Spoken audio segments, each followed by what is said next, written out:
come back and spin like that on this. Get that out of here.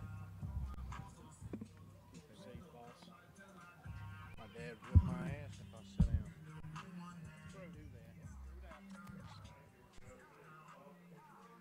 My wife didn't harass me too much last week, did she? She wanted your phone number. I think I told you, and I said no.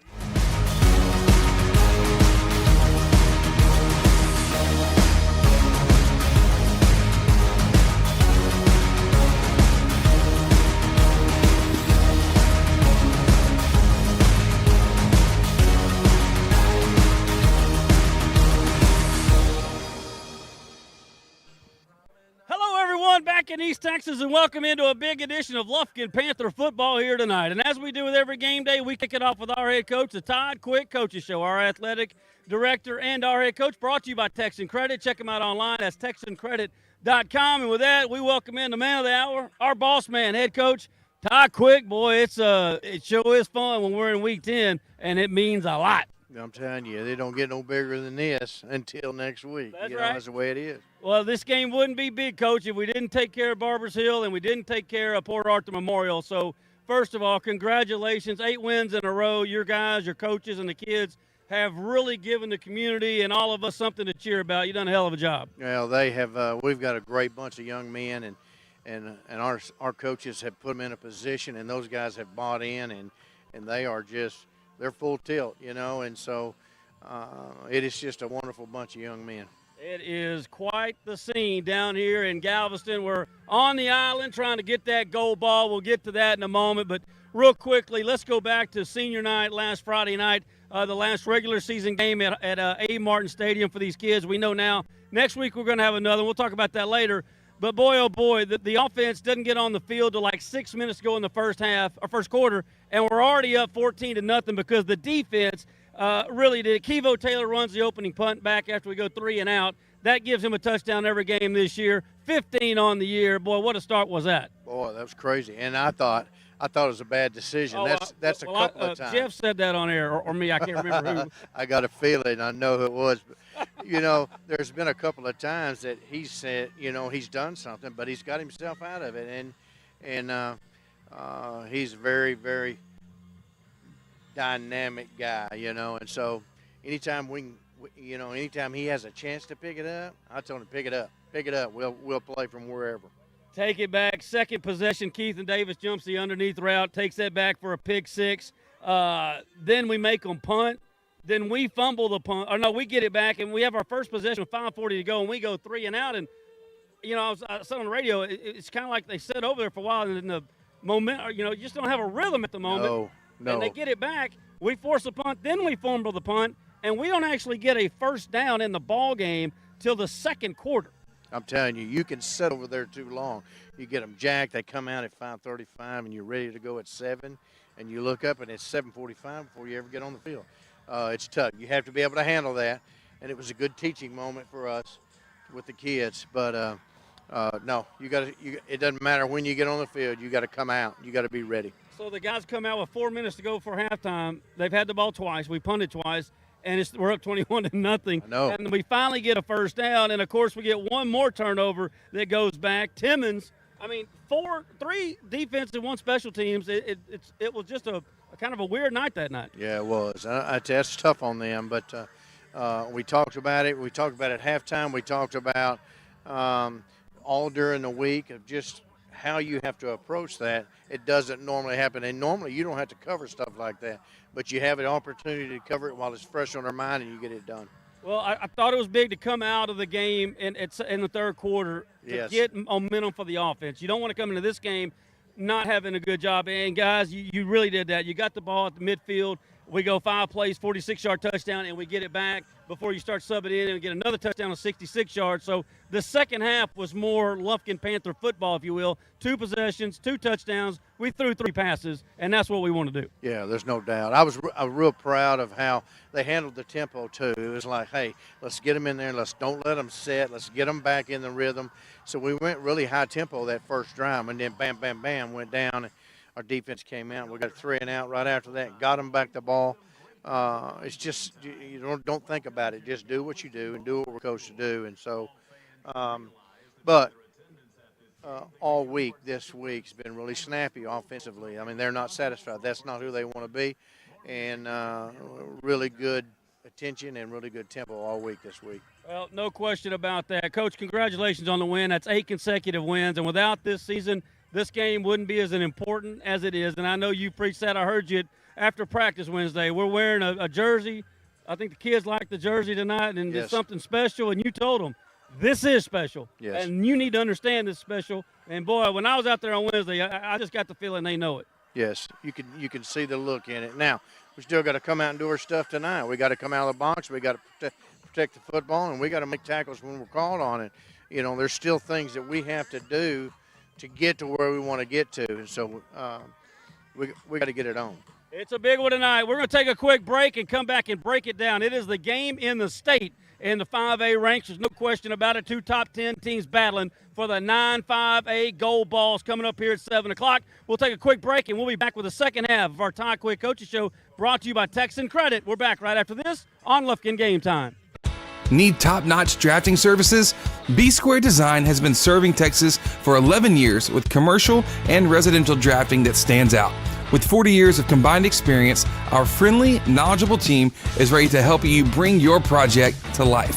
From cutting-edge software to large format printing, we've got the tools to get it done. Call today for your free, no-obligation quote and consultation. B-Square Design, your trusted partner in design excellence. Proud sponsor of Lufkin Panther Sports on Lufkin Game Time. Drive or look Texan Credit up online, TexanCredit.com. Trust me, if they'll loan me money, they will loan you money. Texan Credit, they say yes. Hey, Panther fans, Big Nasty here. Need a short-term loan to cover some unexpected bills or maybe a little extra cash? Give Texan Credit a call today. Loan process that is easy from start to finish, and you will get your money fast. Texan Credit has been helping Texas residents for over 10 years by offering multiple loan options with easy low payment. Located in Lufkin at 509 South Timberland Drive, or look Texan Credit up online, TexanCredit.com. Trust me, if they'll loan me money, they will loan you money. Texan Credit, they say yes.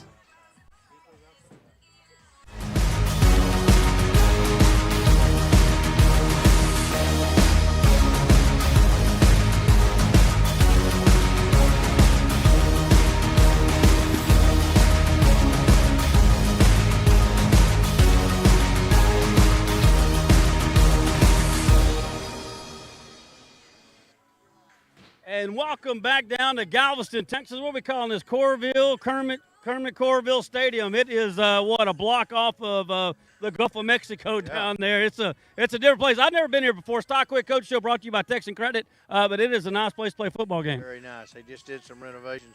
So 9-month renovation on the stadium. Nice place. And the workers here, when we pulled up, I'm telling you, nice as could be. Yes, we took care, and we got here early.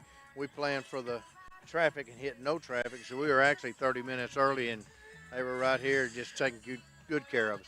Well, Coach, as we said, this is leading up to winter. Obviously, if something happens, we don't win tonight, we get a share of the gold ball. We don't want that. It's been a few years since we won that district championship, and I know when you guys are practicing in August and throughout the summer, we're not talking about let's win a playoff game, let's go to state, let's win district. It starts right there, and all the work is on the line here tonight. Yeah, there's no doubt. All that verbiage started in January when we started going through where there's nothing to do except go to the weight room every single day and grind in there. That's what was driven in, and they made the choice to get to this position. You know, we can't play it down. But they've made it, and they've stuck together, and the whole group, and I'm very proud of them. Now, our saying this week was, we didn't come this far to just come this far. That's what we've talked about this week. This is just a part of where we want to end up.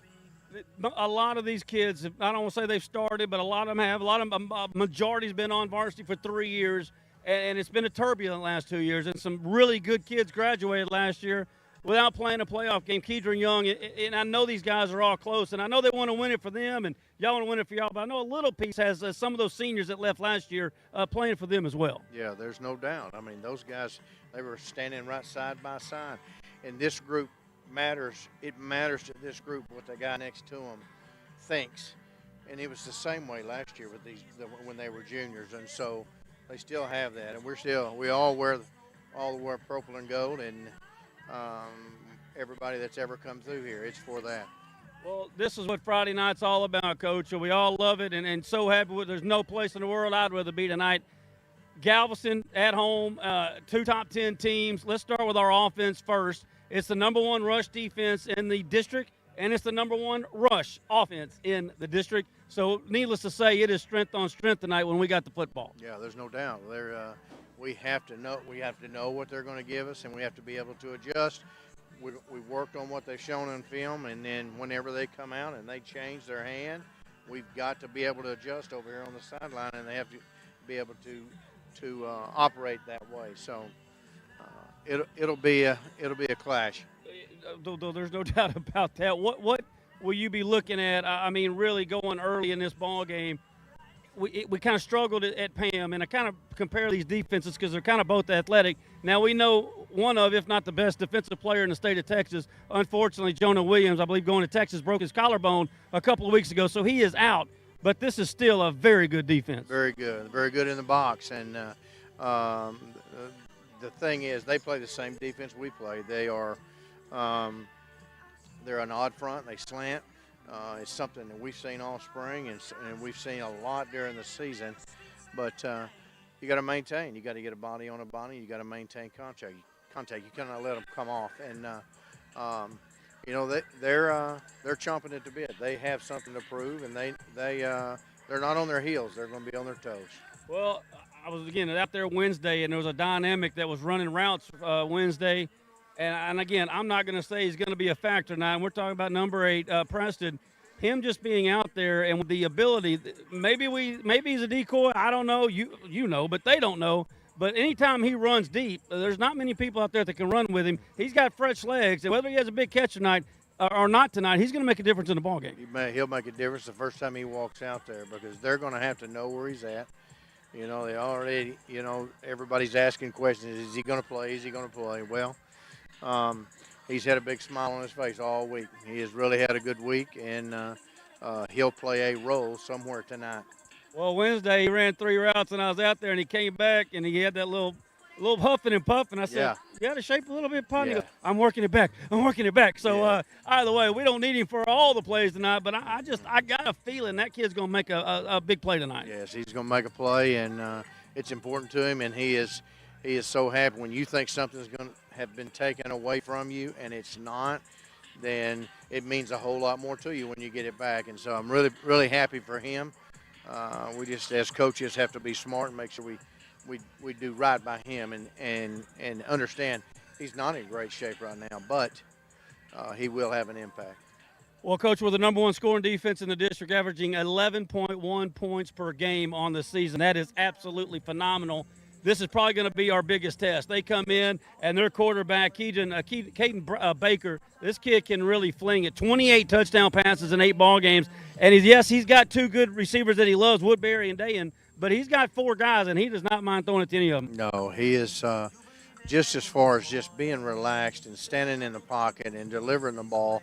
They're a big RPO team, but he still, when they drop him back, and there is no fake to it, he has the ability to throw the football, but he's got those 2 guys out there outside that can catch the football. So we're going to have to make tackles. We're going to have to make tackles in space. We're going to have to get a little pressure on him and see if we can't speed his feet up a little bit. He's very relaxed in the pocket.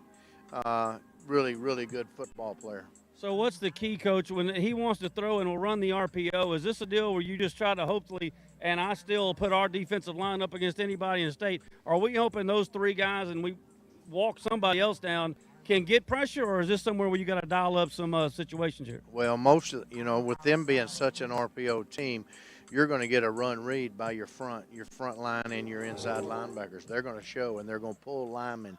They're going to play the GF where the guard and the fullback pull, and the GT where the guard and tackle pull. They're going to force them to play the run, which gives you one-on-one stuff outside with the secondary. So you cannot guess run or pass when you read run.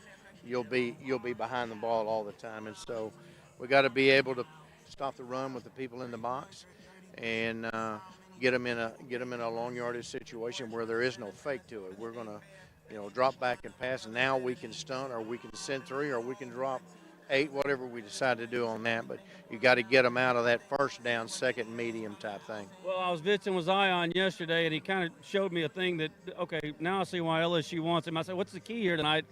They pull some. Are we following the pull guy? He goes, no. I can tell what's going by the way the center blocks me. He said, when the center comes to me this way, they're going this way. If they come it this way, I'm getting double teamed. That kid watches film. Yes. He knows what he's doing. Yes. And I'm going to tell you right now, he's got his own little game plan. I know it's with the help of you and all the coaches, but, boy, he's got a head on his shoulder. Yes, he understands. He understands what he's got to do, but he also understands how it affects the linebackers behind him and the end to his side. And so knowing how the box fits, boy, you don't put somebody else in a bind. That's what he does. So, Coach, if we get out here tonight and we win a game defensively, who would you think would be our – we always give out our Commercial Bank of Texas player of the game, and I know it takes the whole team.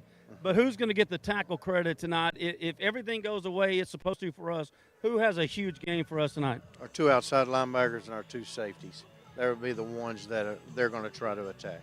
Hood and Keith and Davis. KD. And you tell me that I'm all about that. KD is a baller. Yes, he is. And Yes, then he the is. third Don't and doubt final him. thing, yeah, I think I'd be finding somewhere else to go. Yes. Special teams-wise, Coach, it's a 3-phase game.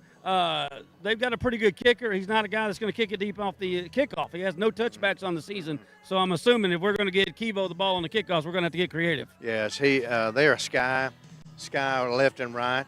They don't kick the ball. They don't kick the ball past the 10, and so we might have a plan for that. I didn't say how we were going to get creative. I was just saying we're going to have to get creative. We might have a plan. And of course, man, oh man, what will you say? You gather the team on the field here in about an hour for the final words. You don't have to say much to fire them up. No. But what are you going to say here to this night? No. Final game of the regular season. Well, you got to finish what we started. Finish what we started in January, and then we'll go to the next. We'll go to the next level, next round, next phase of this. Man, I got goosebumps. I know I probably wouldn't have 1 or 2 plays that I could give to you, but I sure wish I'd give them to you tonight. You could go 2. As long as one was away, you could do it. I need that quick pass. Yeah. Coach, man, appreciate all the time, not only tonight but throughout the season and throughout all of our years together. It has been a blaze of fun, and it ain't over yet, baby. Nope. We got a big one tonight, and let's get that goal ball. Let's get it on. Let's get it on. Let's go, partner. That is our head coach and athletic director, Todd Quick of our Lufkin Panthers. Do not go anywhere. That concludes our Todd Quick Coach Show brought to you by Texan Credit. We'll take a quick break, and it is time for Countdown to your Coca-Cola Kickoff, brought to you by St. Luke's Health Memorial. Don't go anywhere. Countdown to Kickoff next right here on Lufkin Game Time. Hey, have you seen Thang? He's supposed to pick us up. I don't know where he went.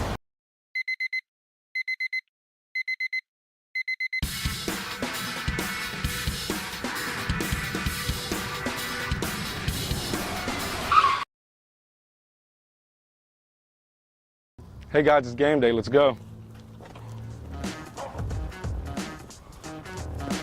Hi folks, JJ Webb here from JM Chevrolet, your East Texas Chevy dealer, and we're fired up for this Lufkin Panther football season because at JM Chevrolet, we back the pack. So let's go, Panther Nation. JM Chevrolet, together let's drive.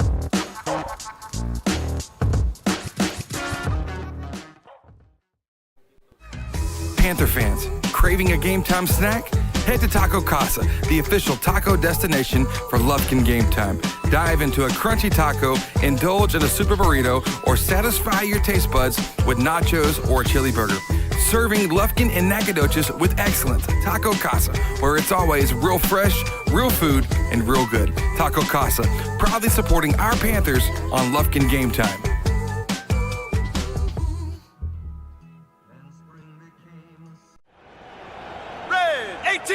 This season, you can share a Coke with your team on it.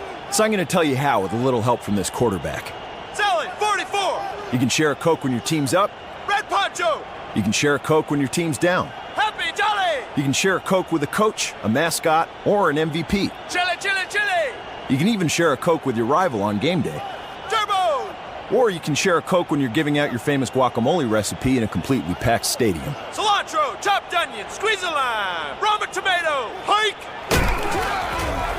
Share a Coke with a fan this season. Ice cold, delicious!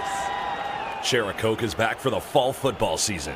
We all know what comes with being a fan. The ups, the downs, and everything in between. Whether you've just won a big game and want to celebrate with fellow fans, or want to share a Coke with your best friend whose team just lost against their arch rival, Coca-Cola has something for you. Share a Coke with a teammate, rival, or best friend this season. This is a Whataburger table tent. An orange and white trophy for your made-to-order burger. It means we cook your meal up fresh. And don't get up, because we'll bring it right to you. So if you're looking to sit down and celebrate the fact that you left it all on the field, we've got your number. Whataburger, just like you like it. Need to save money on insurance? Give Joe Hancock and his team a call. Since 1965, the Hancock family has been dedicated to serving Texas with personal and commercial insurance. With 60 years of experience in Lufkin, our friendly and knowledgeable team is ready to help protect you and your family's most valuable assets. We've got the expertise to assist you. Call today for your free no-obligation quote, 936-634-4451. Joe Hancock Agency, your trusted partner in insurance, proud sponsor of Lufkin Athletics. We back the pack. Stay in the game with the Lufkin Game Time app. From live broadcast and game alerts to exclusive highlights, schedules, and the latest Panther news. Download Lufkin Game Time on the App Store and Google Play. Lufkin Game Time, the home to Lufkin Panther and Lady Panther sports. When it comes to repairing your vehicle, you always have a choice. At S&W Expert Collision Repair, we set the standard for excellence with state-of-the-art equipment, leading-edge technology, and over 40 years of industry know-how. They got us a new car. They got us a new car. They got us a new car. No, this is your car. We just fixed it correctly. Thank you so much for our new car. No, this is your car. S&W Expert Collision Repair. You just might think you got a new car. Commercial Bank of Texas has been your community bank since 1901, and our dedication to the people we serve is as important today as it was then. Today, CBTX brings you the latest technology, backed by personal customer service and #sealed with a smile. At Commercial Bank of Texas, banking is our business, but helping people succeed is our passion. It's time you experience banking Texas style. Stop by or give us a call today. You'll be glad you did.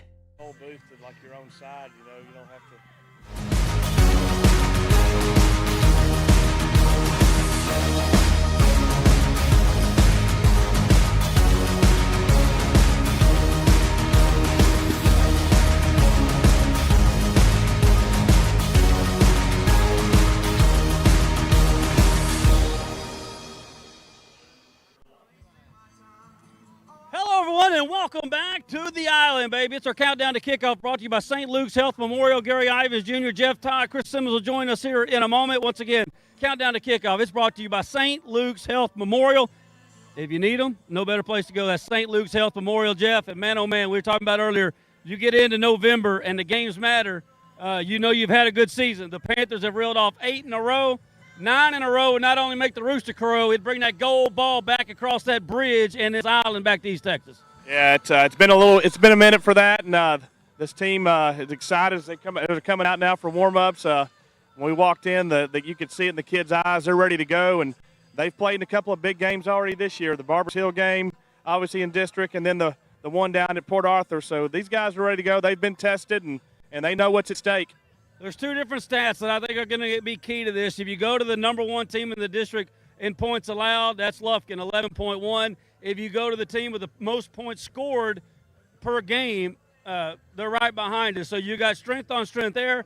And then what I think is going to determine this football game, you got the number one rushing team in the district against the number one rushing defense in the district. If we're able to run the football on these guys, I got a feeling we're going to have success tonight. Yeah, Gary, and Waters needs it. I know he's disappointed last week, and I know all the offense is, and the defense did steal some possessions last week from the offense, and also the Kivo kick return. So the offense really never got in rhythm in that first half, and then you go to the second half, and that's exactly what Lufkin did, was run the football and never threw it, and that's what they got to do in this ball game as well. I watched two games. I went back and watched the Barbers Hill game. Of course, that is the game where Jonah Williams, he's going to Texas. You just got a chance to talk to him. I walked by him. The kid's a solid 6'5", and he's just a solid, whatever you want to call it. He's an solid. Athlete. Yeah, a very nice kid. And again, I don't want, you know me, I don't want any kid to get injured. To be honest with you, I'd like to play him and say we called his game. But the fact is, he broke his collarbone 2 weeks ago, and he's out of this game, and it is a very, very big deal for not only their defense.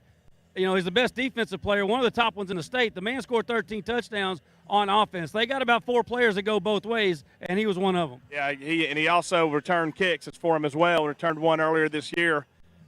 Also, I believe returned a block punt for a touchdown as well. So he does it all on all sides of the ball, all 3 phases. He's a weapon, and he I like to call him a stat filler? How about this?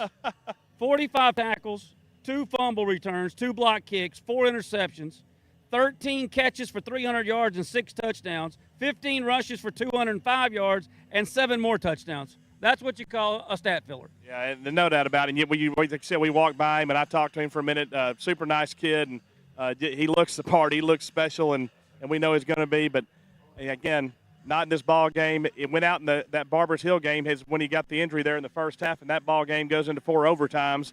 I think that ball game's a different ball game with him in it the whole time, obviously. But it's but you look at their offense, like you said, they've got a bunch of weapons, a quarterback that's thrown 28 touchdowns we were talking about, and a running back with over 700 yards. So they got other weapons besides Williams. Yeah, they've given up 136 points on the season, and 62 of them came in that Barbers Hill game. So you can do the quick math on the other 7. So needless to say, and they're 2 outside linebackers. I've forgotten their names, but 5 and 33. You won't forget their names after tonight because we'll be calling it all night long. Those kids can play. Number 5 is especially dangerous. Yeah, but again, we've been tested. We went up against a Port Arthur Memorial team on defense that had some of those D1 players. Had a linebacker that's a junior that's going to be the number 1 linebacker in the state next year. A defensive end, an edge guy that is going to Oklahoma State. They had D1 players. So the Panthers know what's up against them, and they've been tested. Oh, no question about that. Go to the offense. This team has had no problem scoring points on anybody at any point in this season, and it centers around Caden Baker, man. This kid's a junior. He's got offers from North Texas. What is it in state? It's not Texas State anymore, but they're pretty good. Well, they are Texas State. Used to be Southwest Texas in San Marcos. I don't remember. I looked it up. He's got some good offers, and the reason being is 28 touchdowns to 3 picks. And if you go, well, maybe they played nobody in district. Well, maybe they didn't in district. How about 16 touchdowns in 5 ball games? You can do that quick math. This kid can fling it. He's got 2 really good receivers. They're both one's wide left, one's right. Woodbury is the guy. This guy is tall. This guy is smooth, and he plays the part, Jeff. He's got 9 touchdowns, 800 yards on the year. Dayton's number 12. He's got 11 touchdowns, 600 yards on the year. And, man, those guys are tall, and they are fast. Yeah, I was looking at them. They don't have their pads on right now, their helmets, but you can see the length. And we were watching the quarterback throw, and he does have an arm, and he's a solid-looking kid at the QB position as well. But, again, he's got weapons, and they also can run the football, as we mentioned. Yeah, we just talked to Coach Quick, and that's going to be the key. Can we stop the run game with 4 people in the box? And if we can, again, success is going to be paramount tonight on that, and I'll put our front 4 up against anybody in the state. Well, that's what I'd say. It's got to be those front guys, Zion and Elijah Alexander, McClendon. Those guys have got to have a ball game up there and keep the offensive line off those linebackers, and that's the way they're going to stop that run game. Man, I'm just excited. This is going to be one of the, we've had 2 big games. We've won them both. That's what sets up this. And, again, I was out there on Wednesday. Man, it was focused. It wasn't any jacking around. It was focused. And I got a feeling we were all down there a minute ago. I'm going to see it. We're going to see it again tonight. Yeah, Gary. And what a great place for a football game. You got it. The stands are right here on the field, and there is some room, actually, but it's a nice facility. They've redone this, spent over $40 million redoing it. The field that was built in a stadium built in the 1940s. This is a real nice facility again, and a special place for the end of the regular season for the district championship. Yeah, I love it. I love it. Now, I have been asked about the playoffs all week when people have come through the cleaners, and I have done every piece of research on why we might play. Again, a lot of things hinge, but I can tell everyone this. The game will be at home, and there will be a flip at some time tomorrow night because of the 3 teams that we could play, they all play tomorrow. So they cannot play on Thursday.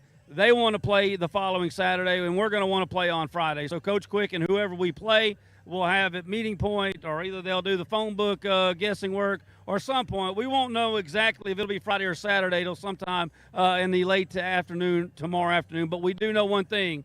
It will be at John Outlaw Memorial Field, and a first-round playoff game will be there next weekend, and I'm excited about that. Yeah, I am as well. Last time we had a playoff game there was Jalen Polk and Jaron Thompson Buggs senior year and against Texarkana, an unfortunate loss in overtime. So I know that this staff and these kids are ready to get back after it next week at A. Martin Stadium, but they got a bigger task ahead of them tonight. And it's a big game for us, obviously with the gold ball, but the top-rated team in our region is A&M Consolidated, and whoever loses this ball game is probably going to meet up with them in the second round. The winner of this game is still going to get a tough game in the second round, but it won't be the top team in the region. So a lot of things hinge on tonight's ball game. No doubt about it. And again, I talk about A&M Consolidated, not to look ahead too much, but that had to be 2 weeks from now. But they got a 3-year starter at quarterback who in Lufkin's beat them the last 2 years. We're familiar with College Station as well from being in the district in the past, so it would be a familiar opponent. Again, first things first, got this district championship playing for that gold ball tonight. No doubt about that. We're in our countdown to kickoff, brought to you by St. Luke's Health Memorial. I know after the game tonight you're headed down towards Austin. They're a huge favorite tomorrow with the Gators in town, but I bet the boys are excited about that. They're excited, and first time we've seen the Gators in Austin, so we're ready to go, and we're going to head west, but they're more excited about this Panther football game first. No doubt about that. Pods, appreciate everything. We'll take a quick break and obviously have much more with you throughout tonight's ball game down here on the – hopefully the rain will hold off. We'll all be good. All right, we're looking forward to it. We're Mutters. We can handle it. Oh, no doubt about that. Mutters, good call there. Take a quick break. It is your countdown to kickoff again, brought to you by St. Luke's Health Memorial. We are live here on the island, Galveston, 1 block away from the Gulf of Mexico, rolling in here pretty briskly with that wind coming in. We'll take a quick break, come back with some little college and NFL talk for you next. Once again, countdown to kickoff, brought to you by St. Luke's Health Memorial right here on Lufkin Game Time. For the first day of school, for the last day of work, for the satisfaction of a job well done, for the ideas that change the world, for good times, for not so good times, for her future and hers and his, for serving our customers and connecting communities. We're here with you for good. Austin Bank, with you for good. It starts with a dream. A thought that one day you can be greatness. A thought that one day you will hear the roar of the crowd. A thought that one day you will walk out onto that field shaded by the East Texas pines. Play with the greats. Leave your name in the history books.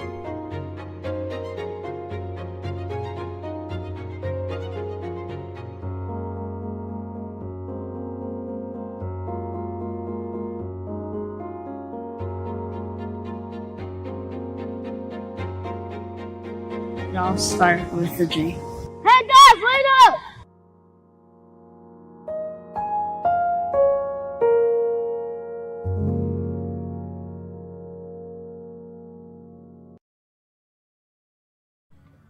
Need top-notch drafting services?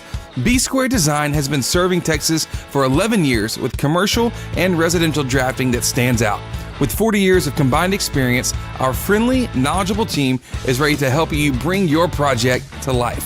From cutting-edge software to large format printing, we've got the tools to get it done. Call today for your free, no-obligation quote and consultation. B-Square Design, your trusted partner in design excellence. Proud sponsor of Lufkin Panther Sports on Lufkin Game Time. Hey, Panther fans, Big Nasty here. Need a short-term loan to cover some unexpected bills or maybe a little extra cash? Give Texan Credit a call today. Loan process that is easy from start to finish, and you will get your money fast. Texan Credit has been helping Texas residents for over 10 years by offering multiple loan options with easy low payment. Located in Lufkin at 509 South Timberland Drive, or look Texan Credit up online, TexanCredit.com. Trust me, if they'll loan me money, they will loan you money. Texan Credit, they say yes. Hey, have you seen Thang? He's supposed to pick us up. I don't know where he went.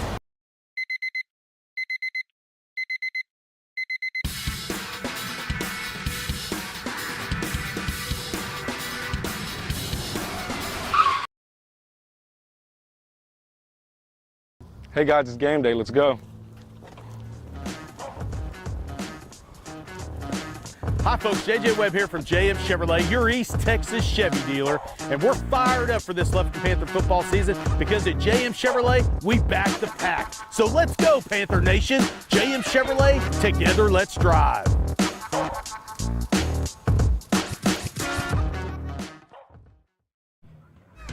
Panther fans, craving a game time snack?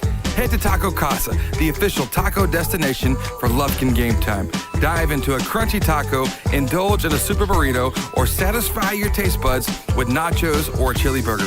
Serving Lufkin and Nacogdoches with excellence. Taco Casa, where it's always real fresh, real food, and real good. Taco Casa, proudly supporting our Panthers on Lufkin Game Time.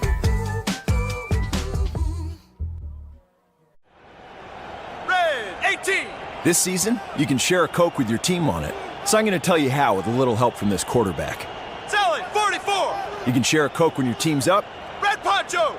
You can share a Coke when your team's down. Happy Jolly. You can share a Coke with a coach, a mascot, or an MVP. Chili, chili, chili.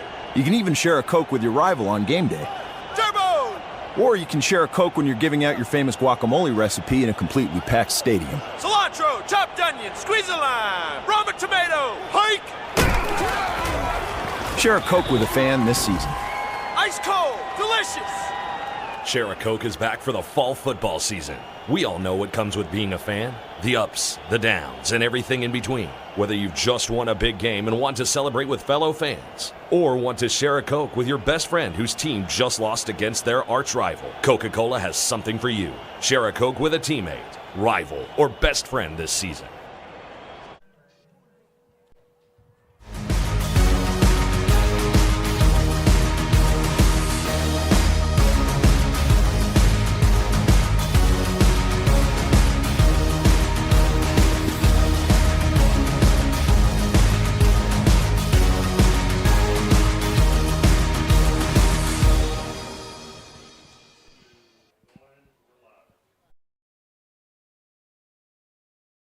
Countdown to kickoff brought to you by St. Luke's Health Memorial. Gary Ivins Jr., Chris Simmons checking into the box. Chris, long drive down here. A little over 3 hours, but it's all good tonight, man. What an atmosphere. This is playoff atmosphere, and I think everybody feels it tonight. Yeah, 100%. Nothing like it. Playoffs right on the line. Next week we'll be here. But, yeah, business to take care of tonight. The way up here is nice. You know, you get a change of scenery. I haven't really went to a lot of Lufkin football games before where you get to see some waves first. Saw Gary out there surfing earlier. The tide was nice, man. The surf was up for you. You did a pretty good job out there, my man. That was not me. Oh. But the surf was up. I did notice that driving in. My man said, boy, it's a little windy. We looked out, and, yeah, it was coming in. So it doesn't feel like, I don't know if it's just because of the stands right here, but I don't feel the wind as much as it did when we were walking down, obviously, on the seawall, but it's only 1 block away. Well, I think that what you're going to see is that I think right now it's a little bit it's a little bit dead, but I think a little bit later tonight around 8:30, 9 o'clock, you're going to see it, and it might be something too. I don't know this. I haven't talked to anybody, but the field position, which end you're going towards, might be more important than whether you're kicking or receiving tonight. It feels to me, again, my first time here, but the ocean like right over there, correct? Listen, man, I thought it was down that way, so I really don't know, partner. Kind of a big spot. Yeah, I think just when there. the wind blows, it's not that way. It's going to be blowing this way, this way, kind of across the field and not straight down behind you. So yeah, that could be it. I think if it does kick up, I would think it would affect the passing on both sides. But again, that's something that they obviously will have more battles with than we will. We don't know much, and they play here 5 times a year. So if that comes to fruition, and this turns into a passing game, it'll obviously benefit them, I would think. Yeah, I think you're right, and I'm hoping that both coaching staffs are better meteorologists than both of us, for sure. Well, I didn't pull out the – all I know is I think the wind's going to be coming if it comes. I think you're right. I think you're right, and I think, yeah, it's going to be working across the field, which is it's not great to work with, but it's better than working and throw the ball against the wind like I was trying to do on the beach today with my kid because that thing wasn't going nowhere. No doubt about that. And speaking of going nowhere, last week the offense didn't go much, but – again, they didn't have to. The defense and special teams scored 4 touchdowns last week. We couldn't really get in sync, but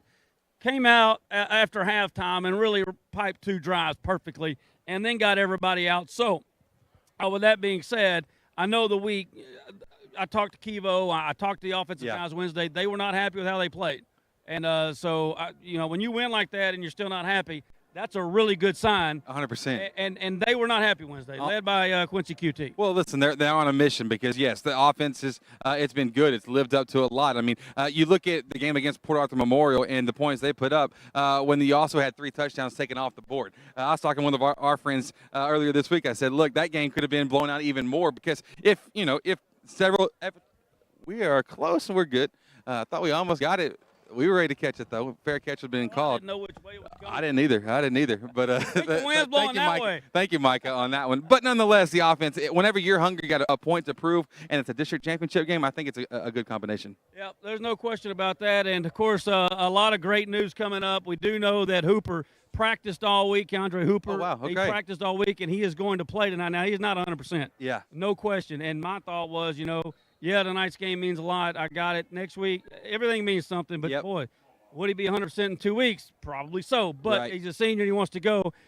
And that's great. We need him. We need everybody. Yeah. But for the first time all week, our man, number 8, Preston ran routes. He practiced all week this week, and it is official. Coach Quick informed me he is playing tonight. Excellent. Now, I will say when I was out there Wednesday, he was a little gassed. He's not quite in playing shape, but I said, hey, we're not casting stones. Still in much better shape than both of us. But I'll tell you, I got a feeling tonight, even if he doesn't make a play, they got to know where he's at. They can't crash an extra safety down in the box, which is what people have been doing because we didn't have that deep threat outside of Kivo. Now, 2 things. You can't walk the safety down, and you can't double-team Kivo. If he makes – just being out there is a huge advantage for 100%. 100%. It's going to have another weapon. We talked about what might this team look like, with all the threats. Unfortunately, with the injury early on with Javion, because if you could put Kuchi out there and Preston and Kivo and Lil Hoop, and you have all these guys, wow, that's 4 tremendous threats. Well, you got 3 of them still here tonight. I think his presence will be a big deal, and I think that the passing game is going to be something very important to get rolling and get rolling early. Boy, and I got to tell you the importance of this game, not only in our district but in the region. Yeah. We hit over 5,000 viewers when we were down in Port Arthur a couple of weeks ago. I wouldn't be shocked if we get close to 6 or 7. Yeah. There's going to be a lot of non-Panther fans watching this game because it's 2 top 10 teams. Yep. You're going to get a battle of top 10 teams regardless in the second round and regardless of who you play. Yep. So there's going to be a lot of eyes on this football game tonight, and well, there should be because there are D1 athletes all over both sides. There really are, and it doesn't get bigger than this until you get to the final game. Quite honestly, these are huge matchups. We're always Region 2, Region 3 across the state, both loaded, tons of talent all over the place. But tonight, the eyes are here across the state, and so really excited to be part of this one. We're going to be for a good one. No doubt about it. Both teams come in at 8-1. We're 5-0 in district. They're 4-1. Their lone loss was that 4 overtime game right here. What was it, 3 weeks ago or 2 weeks ago to Barbers Hill? So, again, there's that Kivo in the house. He did make the trip down. We do have number 2 in the house, so that's another good sign for Lufkin. That was a game, yes, 100%, because anytime you see that guy on the field, it's a good thing for us. But the Barbers Hill game, tell me if I'm wrong.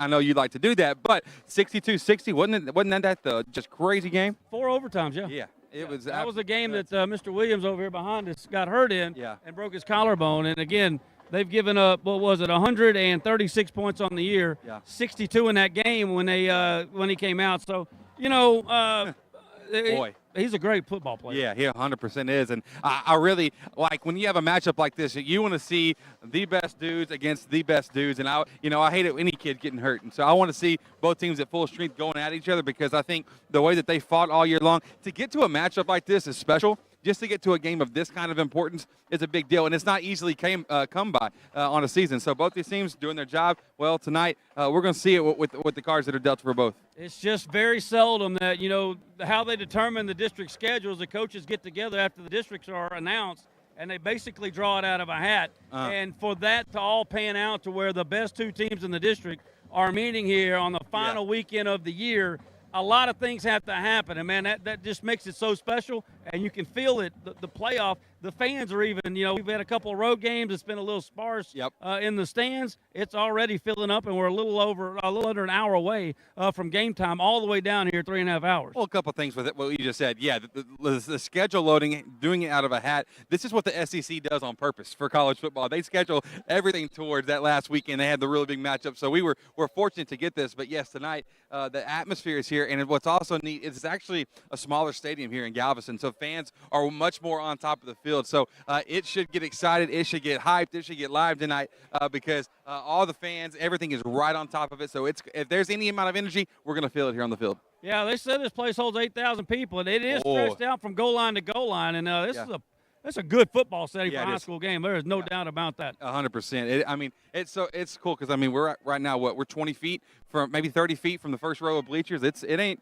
too bad. Maybe my math's a little bit off there. We're 6 feet from the field of play. Right. So, and we're right here at about the 40-yard line. Galveston's over our right shoulder, and Lufkin down there under the scoreboard end. So both teams getting ready as we're about 45 minutes away from our Lufkin Coca-Cola kickoff. We talk a little college and NFL. It kind of feels meaningless tonight, but we always do it. So let's take a quick break, and we'll shift gears into the collegiate ranks, and we'll do that next. And then, of course, we'll head upstairs and get you set for our Cafe Del Rio pregame show live from up top here at Kermi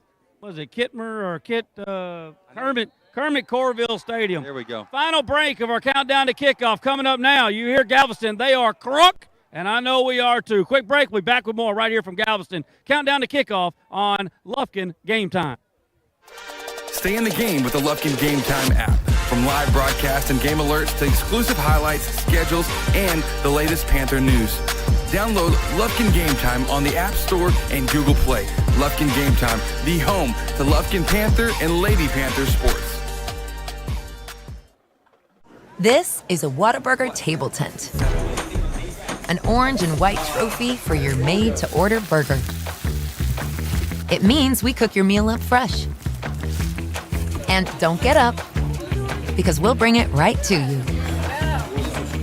So if you're looking to sit down and celebrate the fact that you left it all on the field, we've got your number. Whataburger, just like you like it. Need to save money on insurance? Give Joe Hancock and his team a call. Since 1965, the Hancock family has been dedicated to serving Texas with personal and commercial insurance.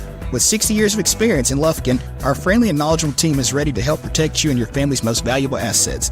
We've got the expertise to assist you. Call today for your free no-obligation quote, 936-634-4451. Joe Hancock Agency, your trusted partner in insurance, proud sponsor of Lufkin Athletics. We back the pack. When it comes to repairing your vehicle, you always have a choice. At S&W Expert Collision Repair, we set the standard for excellence with state-of-the-art equipment, leading-edge technology, and over 40 years of industry know-how. They got us a new car. They got us a new car. They got us a new car. No, this is your car. We just fixed it correctly. Thank you so much for our new car.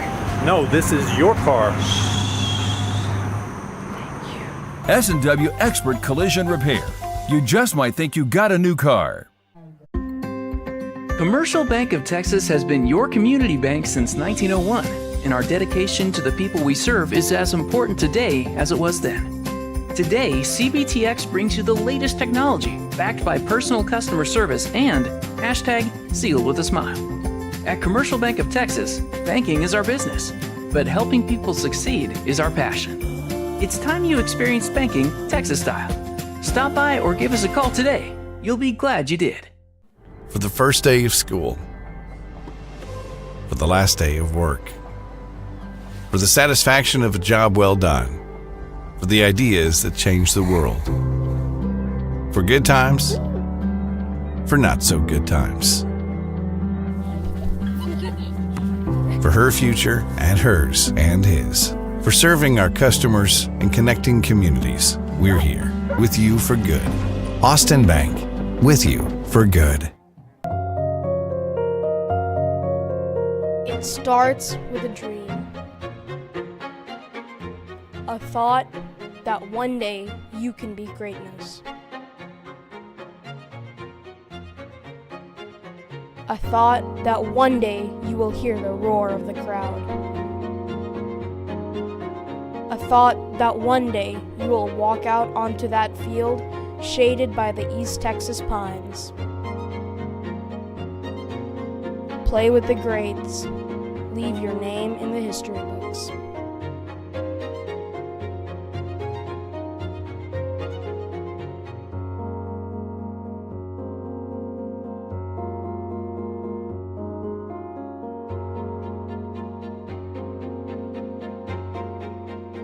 Y'all start with the G. Hey guys, wait up!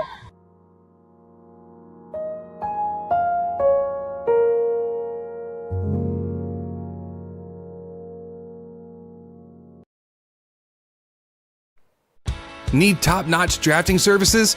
B Square Design has been serving Texas for 11 years with commercial and residential drafting that stands out. With 40 years of combined experience, our friendly, knowledgeable team is ready to help you bring your project to life.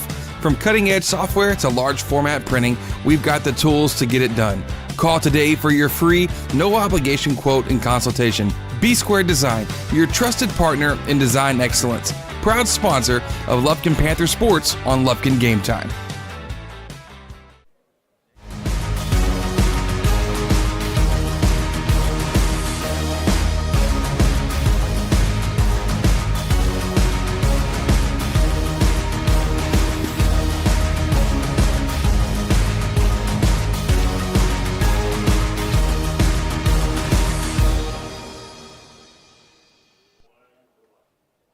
And welcome back down here on the island, Galveston, Texas, at Galveston High School, as we get you set for tonight's 9-5A District Championship matchup between our Panthers and these Golden Tornadoes. Chris, can't get ready for this one quick enough. We'll have our pregame show brought to you by Cafe Del Rio in just a matter of moments, but we do it every Friday night. Our final segment, we talk a little college football and NFL on our countdown to kickoff, and obviously the first rankings of the college football playoff came out on Wednesday night. Oregon undoubtedly is number one, followed by Oregon State, Georgia, Miami, Texas, Penn State, Tennessee, Indiana, BYU. My boys, by the way. Yes. There's 5 teams undefeated. The only team undefeated that I did not mention are my original boys from Army. Now, they're number 25. If they win out, they're going to get in. But I'm telling you right now, I got a bad feeling about tomorrow. They're up in Denton against North Texas. And I'm telling you right now, there can be no letdown like the Aggies had last week in South Carolina, or they will suffer the same fate. Yeah, I think you're right. Yeah, there was a massive disappointment there with the Aggie game. North Texas, I've actually watched them one time this year. That was against SFA. They struggled against a strong passing attack. So if your boy, listen, I know he had 1 passing touchdown a couple weeks ago, but 5 rushing touchdowns. We'll see how the matchup was. But I know Quaylon Jones, the running back for Stephen F. Austin, he had a good night against North Texas. So maybe Army's going to be able to get the rushing game and dominate there with it. We'll see. I in my legitimate math here, I think there's 19 teams that could win out and get in. Okay, 19, and there's 12 spots. That's correct. Yep. And the Aggies are one of them, but there's no room for a slip-up. They've got an off this week, New Mexico State, then they go to Auburn, and then, of course, now they've got to beat Texas to get in. Yeah, they do. They do. And it was a lot of Aggie fans were very disappointed last week after the game, as they should be. It was the second half. South Carolina just went off, and it was a flood of maroon on that field. I think if Texas wins their next 3, I do not think that they have to beat A&M to get in. Yeah, I think you're right. I think you're right with that. I don't know the next. I know Florida and then Kentucky at Arkansas, Kentucky back at home. That's it. Yeah, and I think you win those 3. Yeah, I think they're set, and they're sitting quite pretty for that. The way this could go, if everyone wins out, Georgia would have a spot in the SEC title game, and Texas and A&M would play for a spot to play them in the SEC title game if they all went out and it gets to that. Yeah, I think you're right. And then it would be a fun rematch for Texas, or it would be a first-time A&M and Georgia matchup. That would be a ton of fun. But it's a little sleeper in Indiana. How much have you been watching and keeping up with what they got going? A lot. Yeah. They played absolutely nobody. Yep. They got Michigan this week. They're off, and then they go to the Horseshoe. So we'll find out then. But with the schedule that they played and the way it broke down in the Big Ten, they played nobody. They can't lose a game. If they lose to Ohio State, they're not getting in. Yeah, I think you're right, which is crazy because, you look at resumes, and I saw some analysts saying, well, it's so much matters about the name and what they thought about you coming into the season. Well, also, look at who you play. The resume matters. It does speak for itself. And so, yeah, Indiana, you've played great. You got to keep it going here. the surprise team to me are the Ponies. SMU is 13th. Now, they got Boston College, Virginia, and Cal left. Yes, you would think if they win out, they'll get in. I don't think that's the case. I think they got to win out and get some help, in my opinion. They do have to have some help. They do. I mean, that's why they're on the outside looking in. And some of these SEC teams, you're going to see at least 4 teams get into this playoff, I believe, and at least 4 on the Big Ten. It might be 5. Against 5. Yeah. So, well, you say a minimum 5? No, I think this is all going to be interesting. I really think do. it's awesome because of it, too. I think it's the right tomorrow move. night down at Baton Rouge, you can mark off Alabama. They're done. Oh, so you're just saying they're just going to lose straight up? They're going to lose the game. Oh, wow. Okay. My pick of the week. Wow. Just lock down on it. Take it to the house. Okay. Take it to the commercial bank and book it. It's all in. Go. I'll book that. So that you can mark Alabama off the list. So 100%, if you just heard that, just do the opposite. Go ahead. Just do the opposite on And it. when you're eating pimento cheese on Sunday morning, don't blame me. I'm eating lobster. BYU, if they don't lose this weekend at Utah, they're going to win out, I'm afraid. I don't want to say afraid, and they're going to be in. And why would you be afraid? That's your adopted bandwagon team. Well, I just don't think they're one of the best 12 teams, but they're going to get in. I think you're right on that, too. And then you got another one in Boise State that's got to win out and quite possibly get some help. And then the team, if you're looking down. Florida State? I'm just kidding. They're done. Ole Miss had a lot of preseason hype. Yeah. They got Georgia at the hizzy tomorrow. And if they don't win that game, mark a line through them. But I do believe they're going to give Georgia all they can take. But I think at the end of the day, Georgia's going to win the game. I think you're probably right. The key matchup there is going to be the Georgia offensive line against the Ole Miss defensive line. Georgia's offensive line giving up 1.2, I think, is the number of sacks per game. But Ole Miss is getting 4.5 per game. That right there, and trying to protect Carson Beck, who has had far from desirable season, I guess you could say. He has not looked good this season. If he's under pressure, that's going to be a really long night for the Bulldogs. The other big games, Florida again will be at Texas tomorrow morning at 11. Number 4, Miami at Georgia Tech. Keep your head on straight there. We mentioned Michigan going into Indiana and Bloomington playing them. Army at North Texas. Alabama at LSU tomorrow night. Penn State plays host to Washington. And we mentioned BYU on the road at Utah tomorrow. I think that's their final test. And then real quickly in the NFL this weekend, Sunday Night Football, the Texans are playing host to one of the best teams in football, in the Detroit Lions, me. They need Nico back because their offense has been horrific without Nico Collins. They haven't had weapons. You have Diggs out. You're trying to put together something, but with Diggs out and Collins out, Stroud has been stranded. Also, Dameon Pierce has been out, so the running game hasn't been able to be there and get it going. So, yeah, offensively, they've struggled. There's only so much they can do. They have literally been living off of second and third string guys. What? You sound like an excuse maker.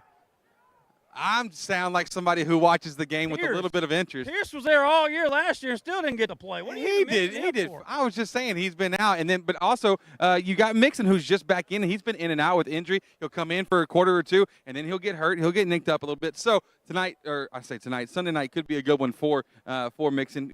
I don't like the Texans' chances. I think the Lions are a Super Bowl team. I think they will be in the bowl. C.J. Stroud showing me a little front runner mentality, and I don't like it. I don't like that you're coming at my dude here, man. Listen, tell your dude to quit acting like a poser. I don't think he's acting like a poser. Just be happy when you're winning. You got to fight through the losses and adversity and pull your team through and quit laying down. Did you hear that, CJ, from wherever you're at right now? He's probably, about an hour away from here? Yes, and that's the thing. CJ, you got it. I believe in you. We got your back. You are the best quarterback in your draft class out of the last 2, actually. How many football snaps you played? A lot. Never lost a game, baby. Never lost. Right. And, of course, your beloved Cowboys, they are done. Put a fork in them. The grill is it's overcooked. Yes. Get them done. Your Monday night game has got Miami, and the Rams ought to be a good one as well. That's going to do it for our countdown to kickoff. We're brought to you by St. Luke's Health Memorial. You didn't give us your pick, bro. You got to give us your Alabama. pick. LSU. That's just one pick.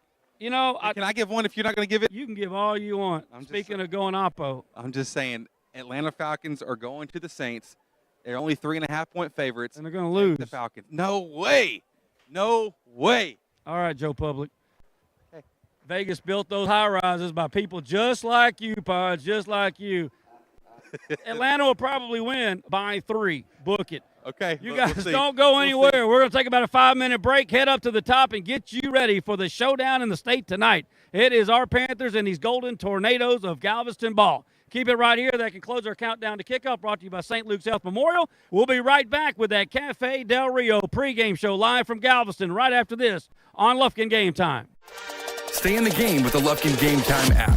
From live broadcast and game alerts to exclusive highlights, schedules, and the latest Panther news. Download Lufkin Game Time on the App Store and Google Play.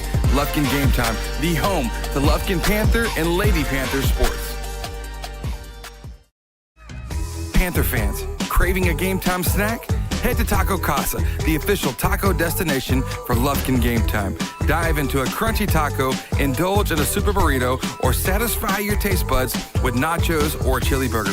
Serving Lufkin and Nacogdoches with excellence. Taco Casa, where it's always real fresh, real food, and real good. Taco Casa, proudly supporting our Panthers on Lufkin Game Time.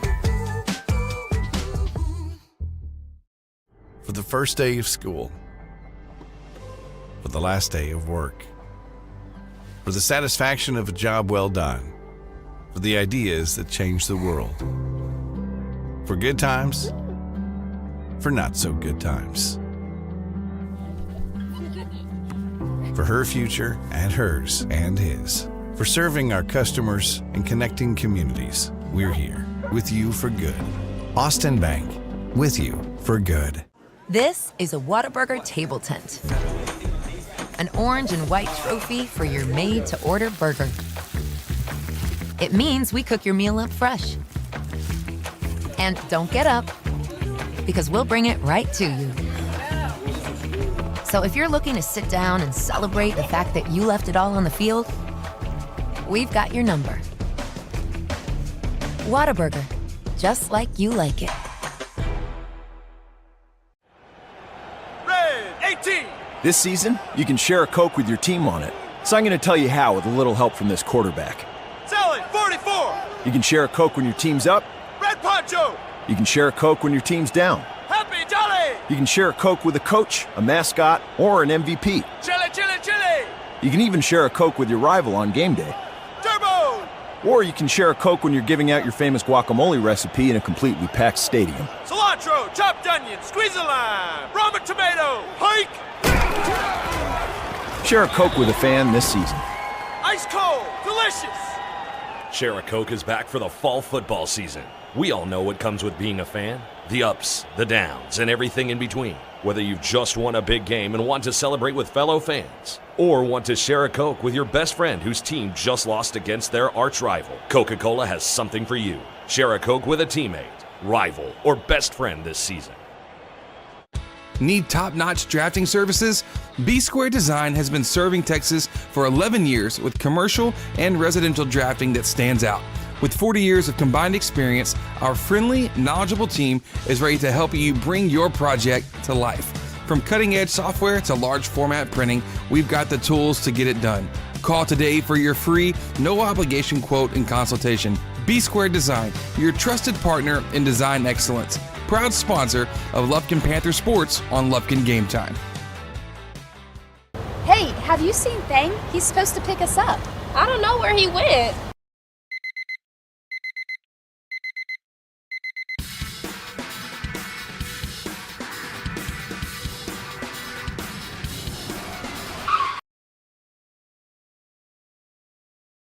Hey guys, it's game day. Let's go. Hi folks, JJ Webb here from JM Chevrolet, your East Texas Chevy dealer, and we're fired up for this Lufkin Panther football season because at JM Chevrolet, we back the pack. So let's go, Panther Nation. JM Chevrolet, together let's drive.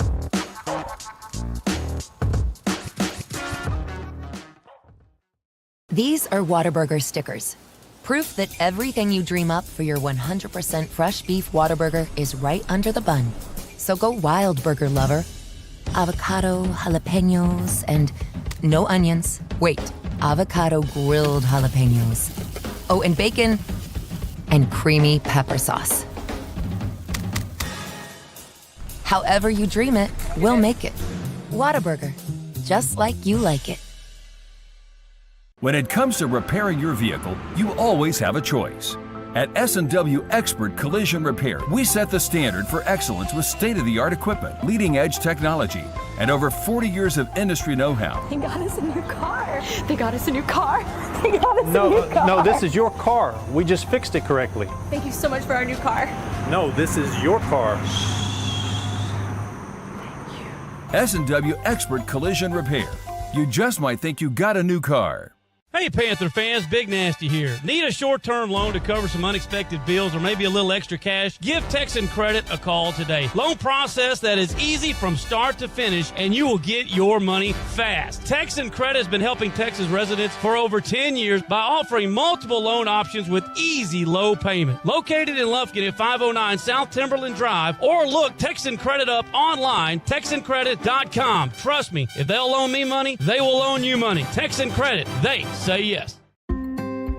Commercial Bank of Texas has been your community bank since 1901, and our dedication to the people we serve is as important today as it was then. Today, CBTX brings you the latest technology, backed by personal customer service and #sealed with a smile. At Commercial Bank of Texas, banking is our business, but helping people succeed is our passion. It's time you experienced banking Texas style. Stop by or give us a call today. You'll be glad you did.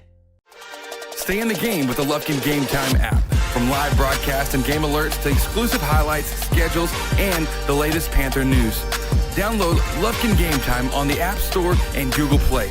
Lufkin Game Time, the home to Lufkin Panther and Lady Panther sports.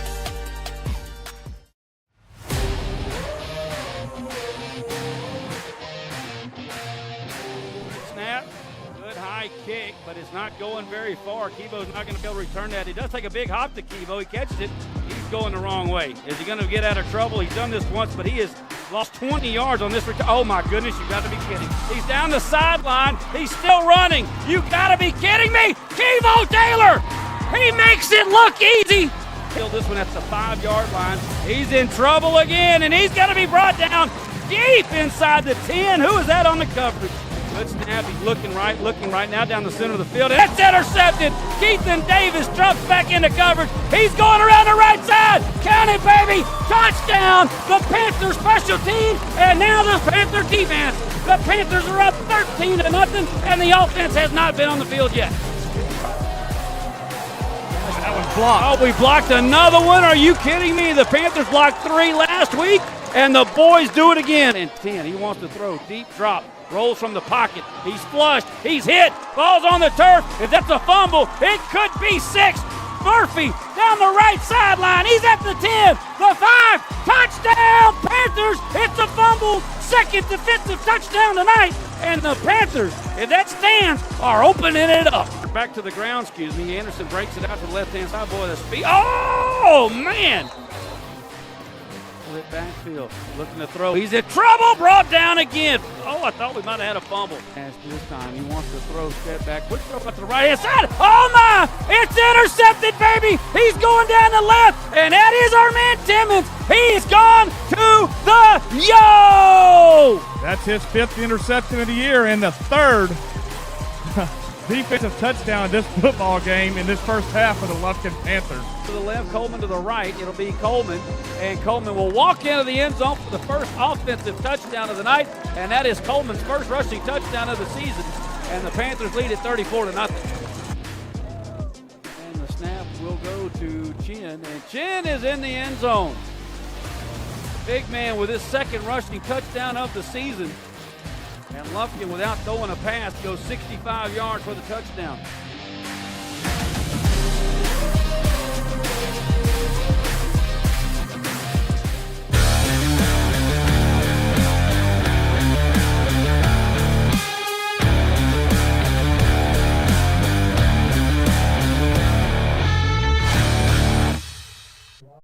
Everyone, and welcome into Lufkin Panther football here on Lufkin Game Time. It's our Cafe Del Rio pregame show live from the island down here on the beautiful campus of Galveston Ball, where our Lufkin Panthers are getting set for the District 5A championship. Gary Ivins Jr., Chris Simmons, Jeff Todd down on the sideline, and Chris, if you like big moments and big ball games, you're going to love everything about tonight's big one. You work all year long. You go through the summer workouts. You go through fall practice. You do everything that you can in every single game, despite who may be hurt, who may be out, so you can ultimately get to a moment like this one. And when it's awesome to see hard work paying off, because now you're under the brightest lights of all year. We'll get into our JM Chevrolet keys to the ball game in a moment, but like I told Jeff earlier, there's two key stats here that come to me. The yardage, the yardage per game leader in the district is, you guessed it, Galveston ball, and the points allowed, the lowest in the district for the season, is our Lufkin Panthers at 11.1.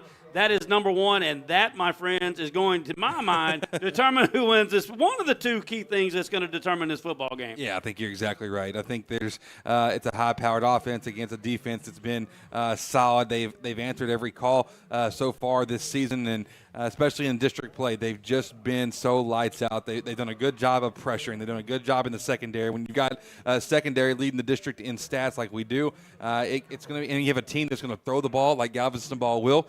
It's going to be strength on strength, and let's see who finishes it off. Panthers coming in averaging 355 yards a game, but 220 of that is on the ground, and that is by far number one in the district.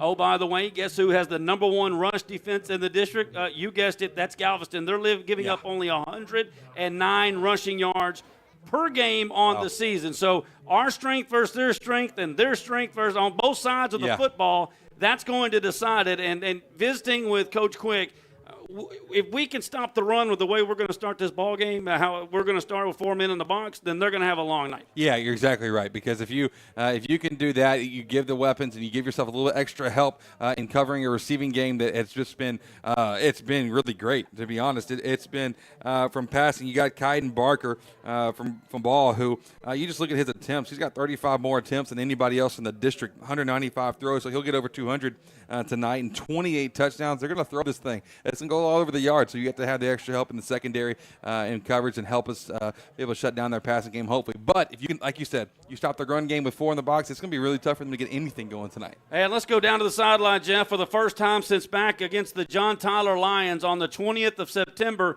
number 2 will have some help out there. He won't be the lone amigo. Kevo Taylor has not needed much help this year. He's got 15 total touchdowns on the season, 9 through the air, 2 rushing, 2 returns on the punting, 2 returns on the kickoff.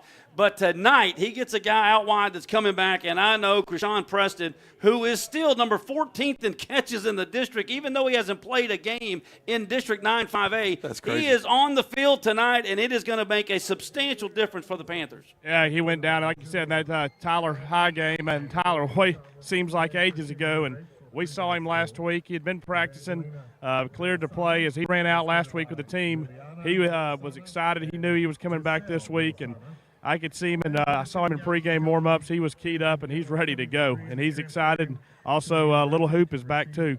No doubt about that. That was my next point. Keandre Hooper, who has missed the last ball game and a half with that, I thought it was a knee injury at practice. Turned out to be a hamstring. He's not 100. He's around 80%. He's going to be out there tonight, and will be in the mix. But going back to number 2, you know who, number 2, Kevo Taylor, is phenomenal. The stats on the season are, we just told you. But how about you go to district? 19 catches in district.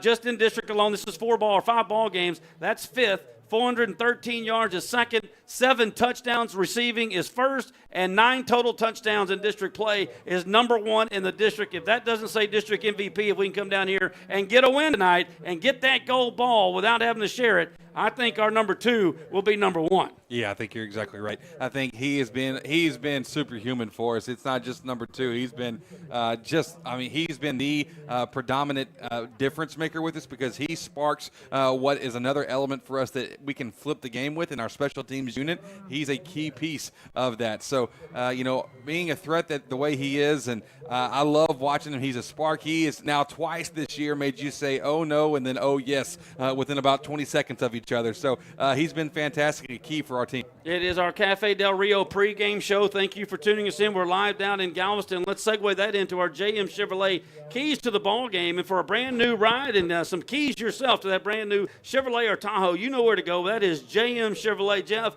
we both got to visit with Coach Todd Quick there in the pregame show. There's 2 big-time keys, especially on the defensive side. But we're going up against the best quarterback we've seen all year, at least prolific, stats-wise anyway. What are the big important things we got to do tonight to get a dub? The one thing is to keep him off the field, and you talked about it earlier in the with Coach Quick, and he talked about it again here just a minute ago with the kids.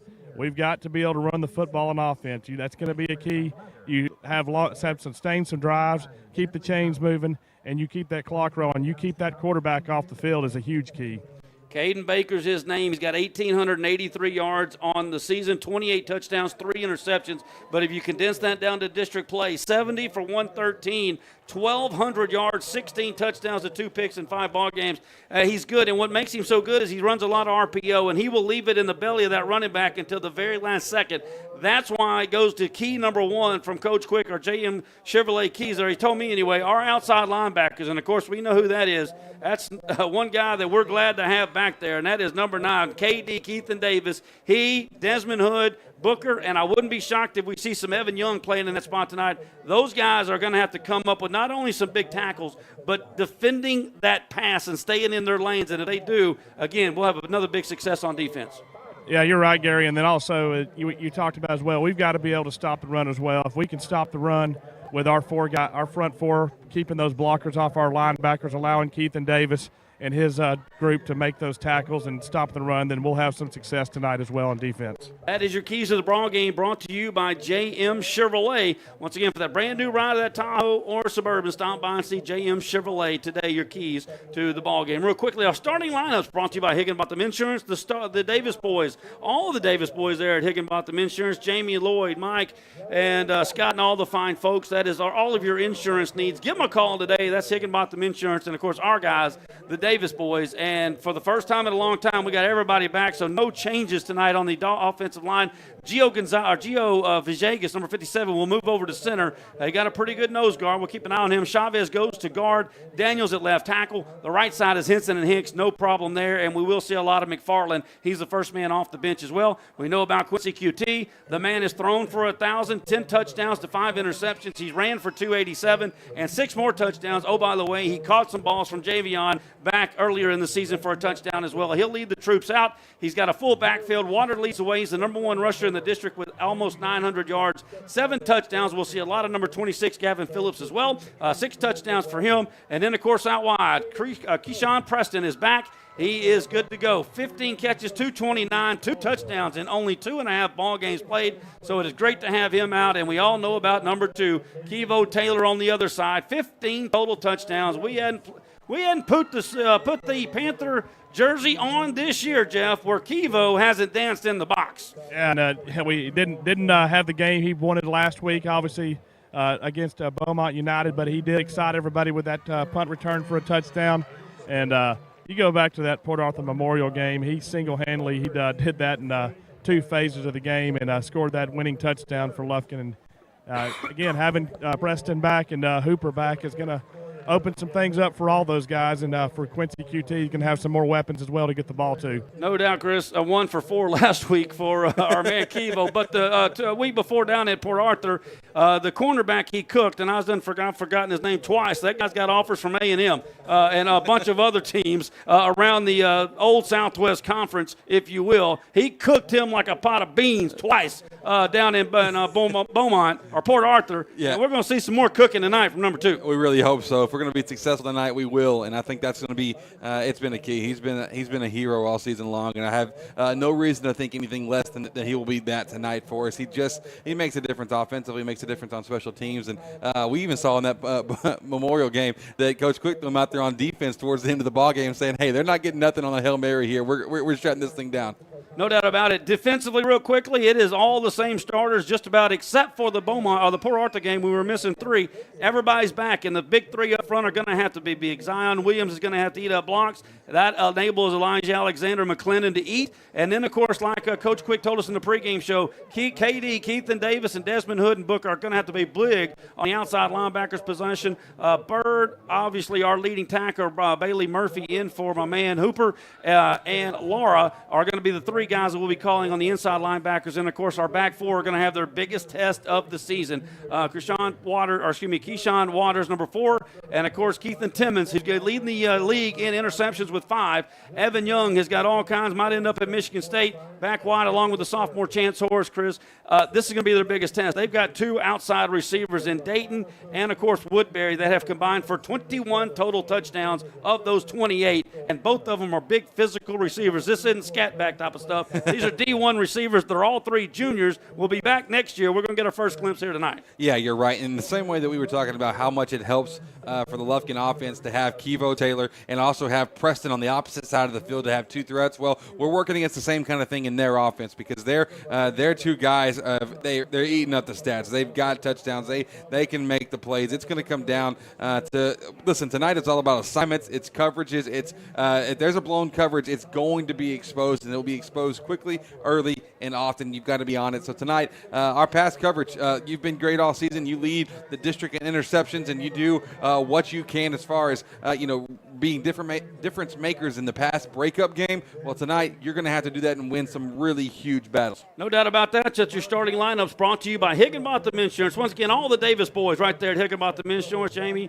and Lloyd and Mike and Scott and, of course, all the fine folks. Once again, that is Davis boys at Higginbotham Insurance with tonight's starting lineups. Our Panthers are now coming out. It is senior night, obviously, down here in Galveston, and they have got more seniors than they have football players, which is kind of ironic because all their great players on offense are juniors. That's a good observation. Well, they announced everybody, all the drill team, the band, everybody was here on one line, and they did not start it until after the pregame warm-ups were over. So the clock says 10 minutes till kickoff, but I don't think we're going to quite get there because they still got a huge line to announce. Well, I was going to say, guys, I don't have any problem at all announcing everybody. When you get to this point as a senior, you have put in the work. The problem might be they could have started this thing at 6:30 instead of, or 6:15 instead of 6:30. But hey, that's neither here nor there. But they're not going to announce everybody. They broke it off early. Yeah, they announced the football players to let them go in, and I guess they're going to finish the other squads. But it took a while. They were lined up from one end of the field all the way from the back of the end zone to the back of the end zone on the other side. Well, that's as a coach, you're also saying in that moment, let's get all this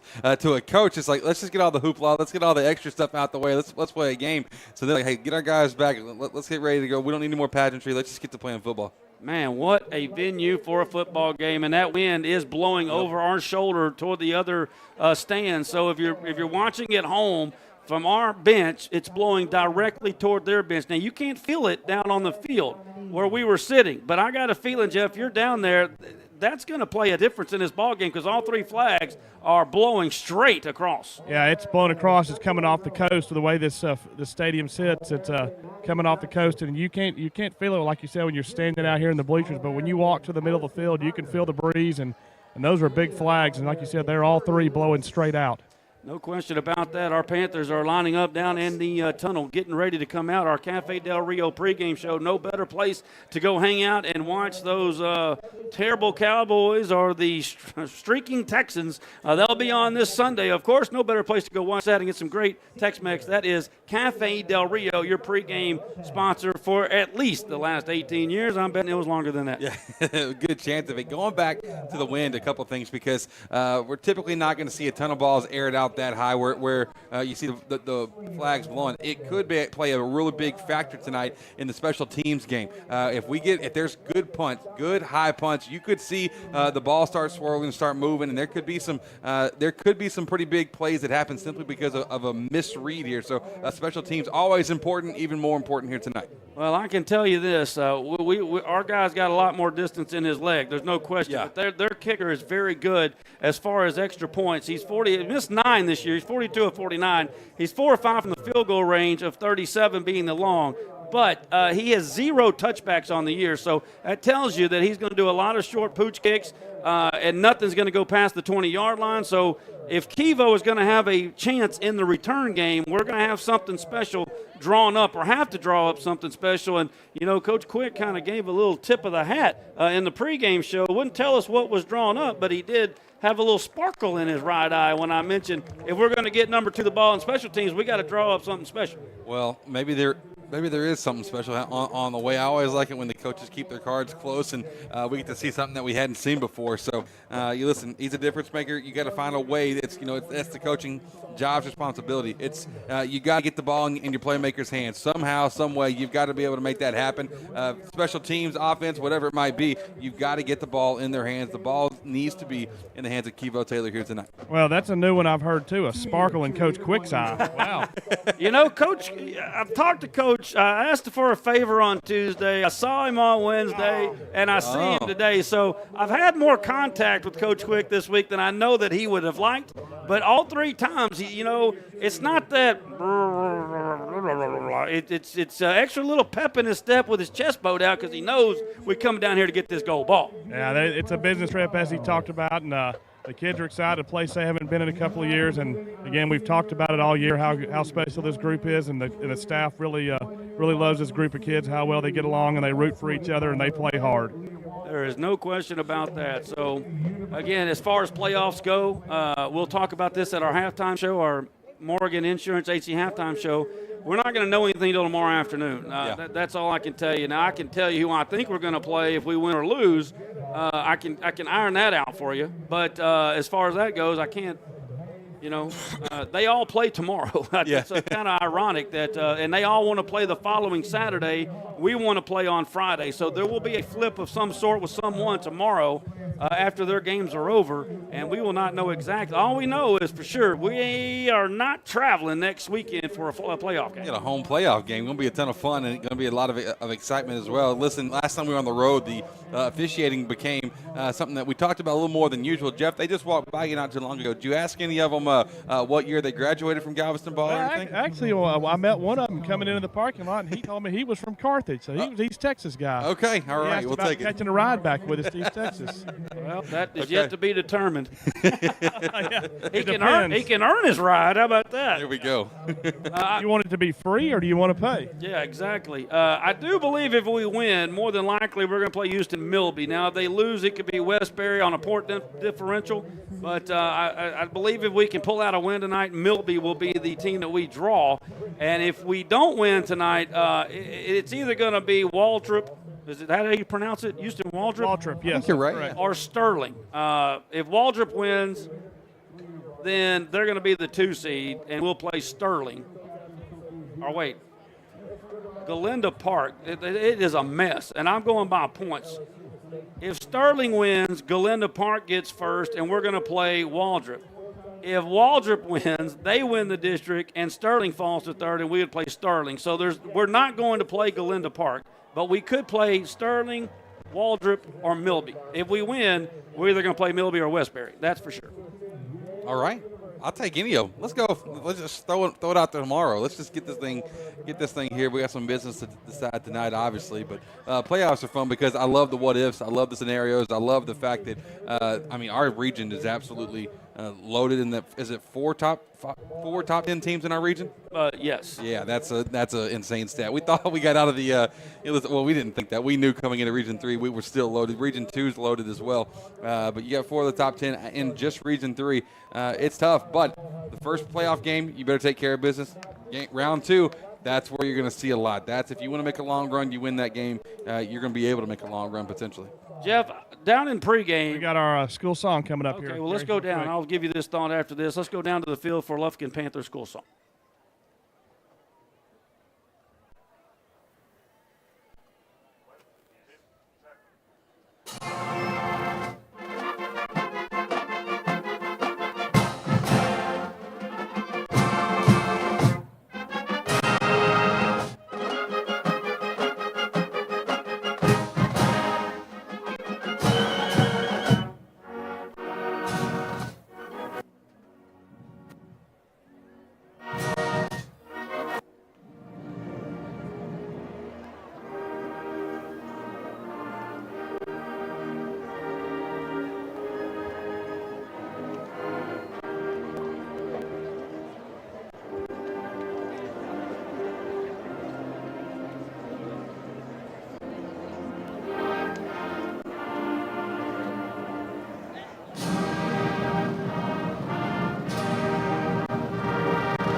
That is your Lufkin Panther School song here in our Cafe Del Rio pregame show. Speaking of pregame, when we were on the field, Jeff, number 9 and 47 were in street clothes. Why is that big?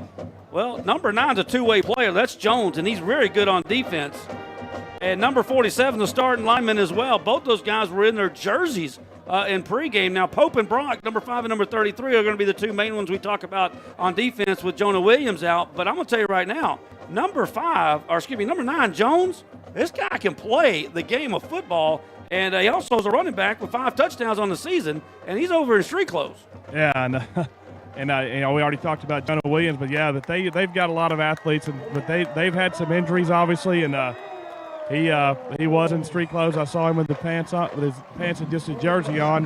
But I am watching the quarterback warm up over there, and he has got the arm. He flings that ball. Here comes our Panthers!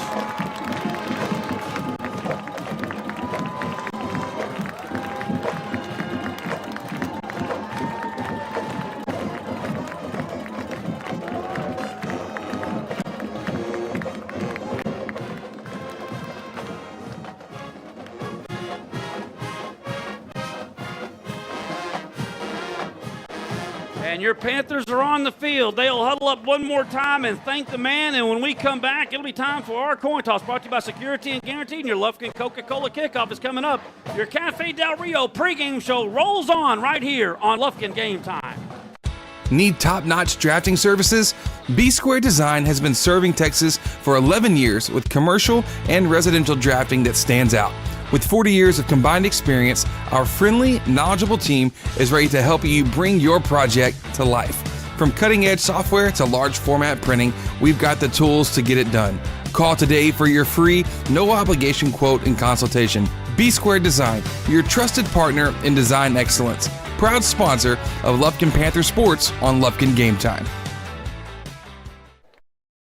And welcome back, our Cafe Del Rio pregame show. We are live here in Galveston on the island. We'll have our national anthem coming up in a moment. We normally stand up and raise our hand, but I don't know if I can stand up, partner. I'm kind of squeezed in here like a sardine. Yeah, we were barely fitting, and wasn't a good day for me to have a cheat day today.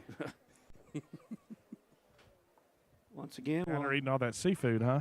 Listen, man, I got a spot here. I think he's taking over the number 1 eating. I thought nobody would wrestle it away from Havard, but I think we got a new winner. Listen, y'all just like to talk about food, and I like to answer about food. We like to deflect the attention from ourselves, in case you hasn't noticed. Exactly. Sauces never fails.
All right. It is time to get down to business. We're going to go down to the field here momentarily for our Security and Guarantee coin toss. Your captains tonight for our Lufkin Panthers, KD, Keithan Davis will be one. Our man, Krishan Preston, will be the other. Also out there is number 9, Big Bro, Caleb Preston.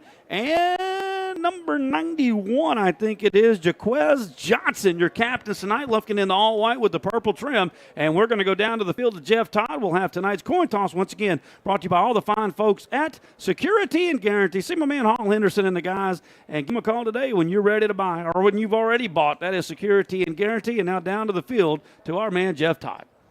Yeah, looking over there, 9 and 47, and Jonah Williams 0. They're the three captains for Galveston ball tonight. The three starters on defense that are out of the game. Tonight, Jonah Williams, Sky Jones, and Trevion Dotson. Captains introducing themselves here at midfield, and we'll know how we'll start this ball game momentarily.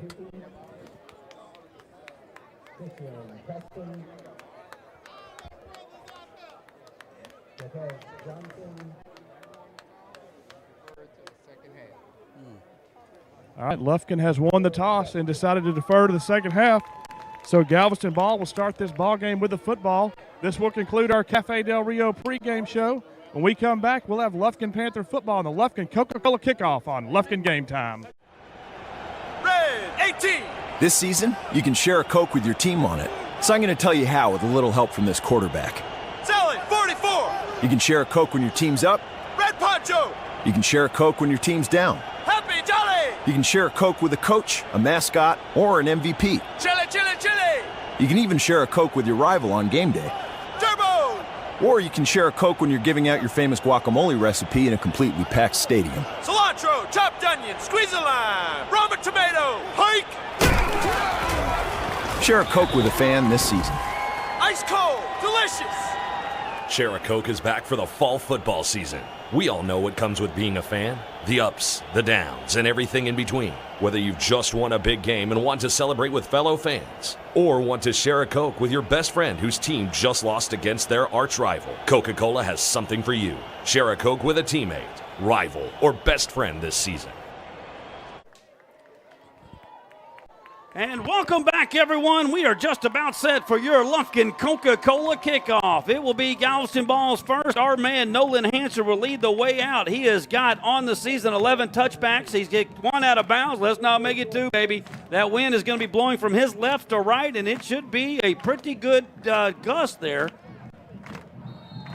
For sure. They got three guys back and highlighted the one we're going to need to keep a close eye on. That's number 3, and he is right in the middle. I guarantee you if it goes to him, it is an accident. Get ready to go, boys. The District 9 5A Championship is about to be settled right here in Galveston. Your Lufkin Coca-Cola Kickoff is underway. It's a high-end over-ender. Pooch kick to the far side, fielded at the 20 by the Golden Tornadoes, and quickly up their right sideline, finally pushed out of bounds over there by the Panthers. That is Timmons.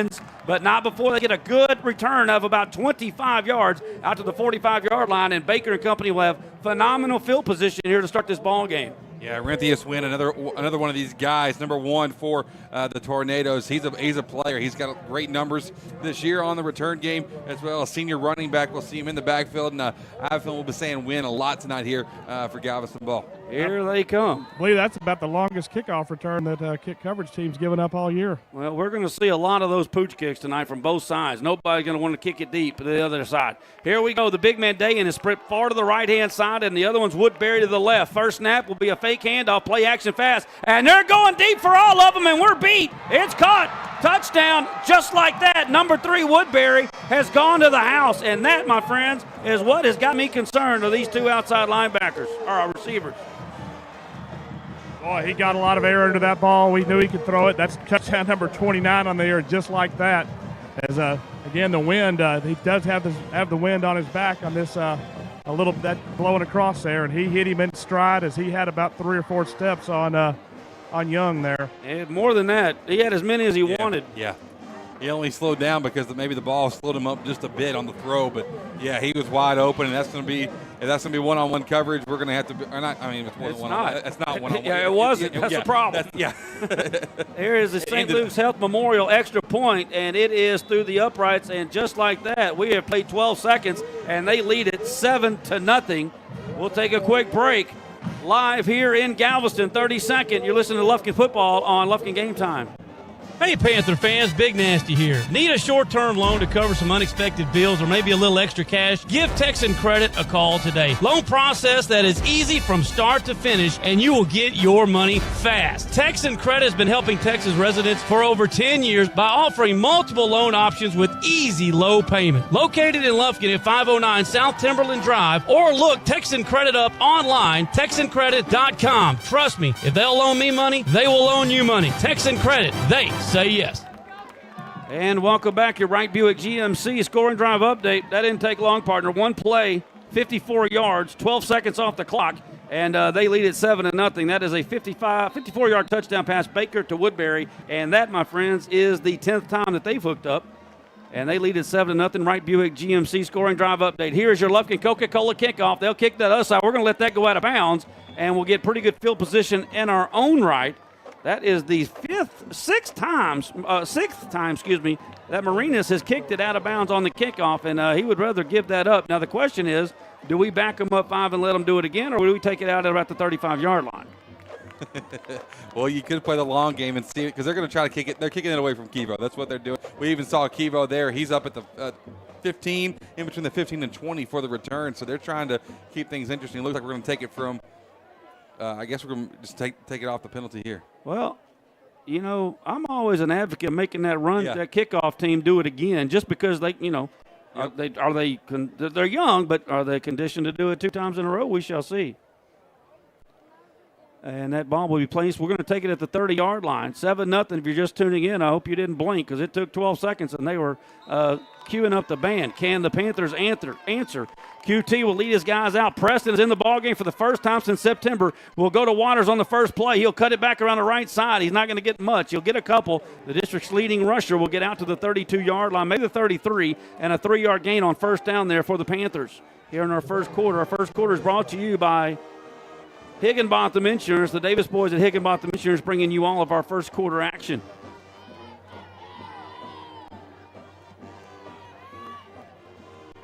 Second down and 7 now for the Pack at their 33. QT rolling to his right, throws it out to the flat. Hooper has the catch. Again, minimum gain after the 36-yard line. He will gain 3. It's still going to set up a 3rd down and 4 now, as the Panthers will be looking at our first 3rd down conversion here of this first quarter. Ran a ball game. A good out route there by Keandre Hooper. Good to see him back on the field for us. He is a threat. He is a dude. Obviously, we said not 100% tonight, but he's a warrior, man. He wants to go out there and earn something here. 3rd and short. Pretty big 3rd and 4 here. Fake the handoff. Now going deep down the right side to Preston. Preston's going to draw the flag. We got a Whataburger penalty flag, as that is definitely face guarding on the Golden Tornadoes. That'll be a 15-yarder. And Preston, like we said, he didn't make the catch, but he made the play, and the Panthers are going to have our first down of the ball game. Yeah, JV and Joseph very upset there, the corner. Call for the penalty. It's an easy call for the official. He never looked back and found the ball. I was about to say he never turned around, and as Preston went up to get it, he shoved him. So that'll give you a personal foul. Whataburger double meat, double cheese, and that'll get us into their territory at the 48-yard line. 1st down and 10 for the Panthers. Interesting play call to go deep there on 3rd down and 4, but it paid dividends for Coach Green and the guys. One back in the backfield. The up back is Gavin to the left. Excuse me, that's Chin in motion, left to right. And they'll go back to the ground. Waters takes the handoff, tries to get it outside, now back in, right in the center of the field. He's going to be stood up at the 45-yard line. Another 3-yard gain for Waters, his 2nd carry of the night, and that'll have him 6 yards so far on the night. 2nd down, 7 from the 45. Clock is now wandering towards that 10-minute mark. Lufkin down 7-0, as you see there on your Austin Bank scoreboard. Trey Luce and the guys. Chase Luce, excuse me, younger brother Chase. Trey. Luce and the guys at Austin Bank. Tell them Big Nasty and Chris sent you by. 2nd down and 7. In motion coming left to right. That's Hooper. 2 receivers now to the left. We're going to go back. No, he's going to fake it, and it will be our man right up the gut. He could go. He's at the 10. Cuts it to the left. 5. Touchdown. Quincy QT, his 7th rushing touchdown of the season, and the Panthers enter back.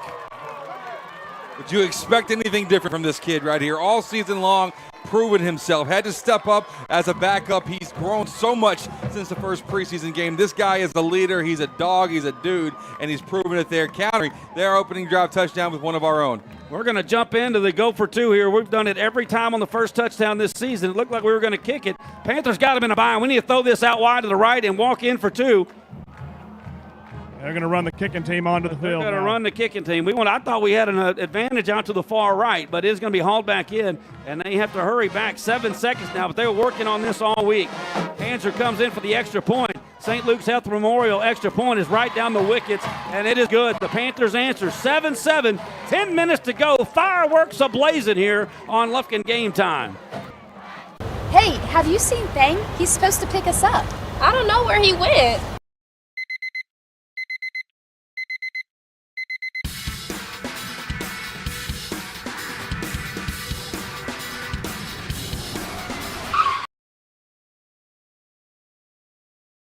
Hey guys, it's game day. Let's go.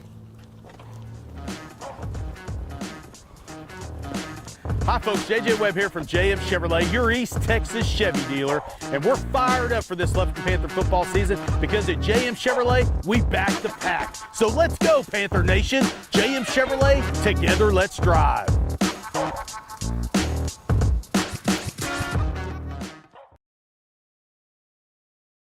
GMC scoring drive update. It goes 70 yards, culminating in a 45-yard touchdown run by Quincy QT. That is his 7th rushing touchdown of the season. The the St. Luke's Health Memorial extra point is good, and the game is tied now exactly 2 minutes in at 7-7. Wondering how that score last week, 2 weeks ago, whatever it was, got to 62-60. Well, it's kind of like this. No doubt about that. Here we go, another Lufkin Coca-Cola kickoff. We're going to pooch this one to the other side. It's going to be fielded over here on this far side by That's Joseph. That's the kid who just got the pass interference called against him, too. And that is the one pressed into action with Jones going down. Or maybe Jones was on the other side. I don't know. But either way, you get my drift here. Yep. And that one's not quietly as successful as the first one. So they're going to take this one over at the 26-yard line. On their second possession of the game. Let's just hope the second one takes a little longer than the first one. One play, 54-yard touchdown pass. Baker to Woodbury. And 12 seconds. Listen, right after the play, I love what we saw from new coach for the Panthers, Jabarice Taylor, coming over, talking a little bit with Evan Young and just saying, hey, calming him down, coaching him up, telling him what's going on here. Hey, breathe. We got a long game to go here, and we're going to need him to play really big here tonight. No doubt about that. Baker's in the gun. He's got two backs offset to his right. They'll fake the handoff, the read option, going to the other side and almost intercepted. Coming up was Keyshawn Waters to knock that away on that slant. It was intended for Dion. And boy, oh boy, what a play there, because if he catches that on that slant, it is going to the house as well.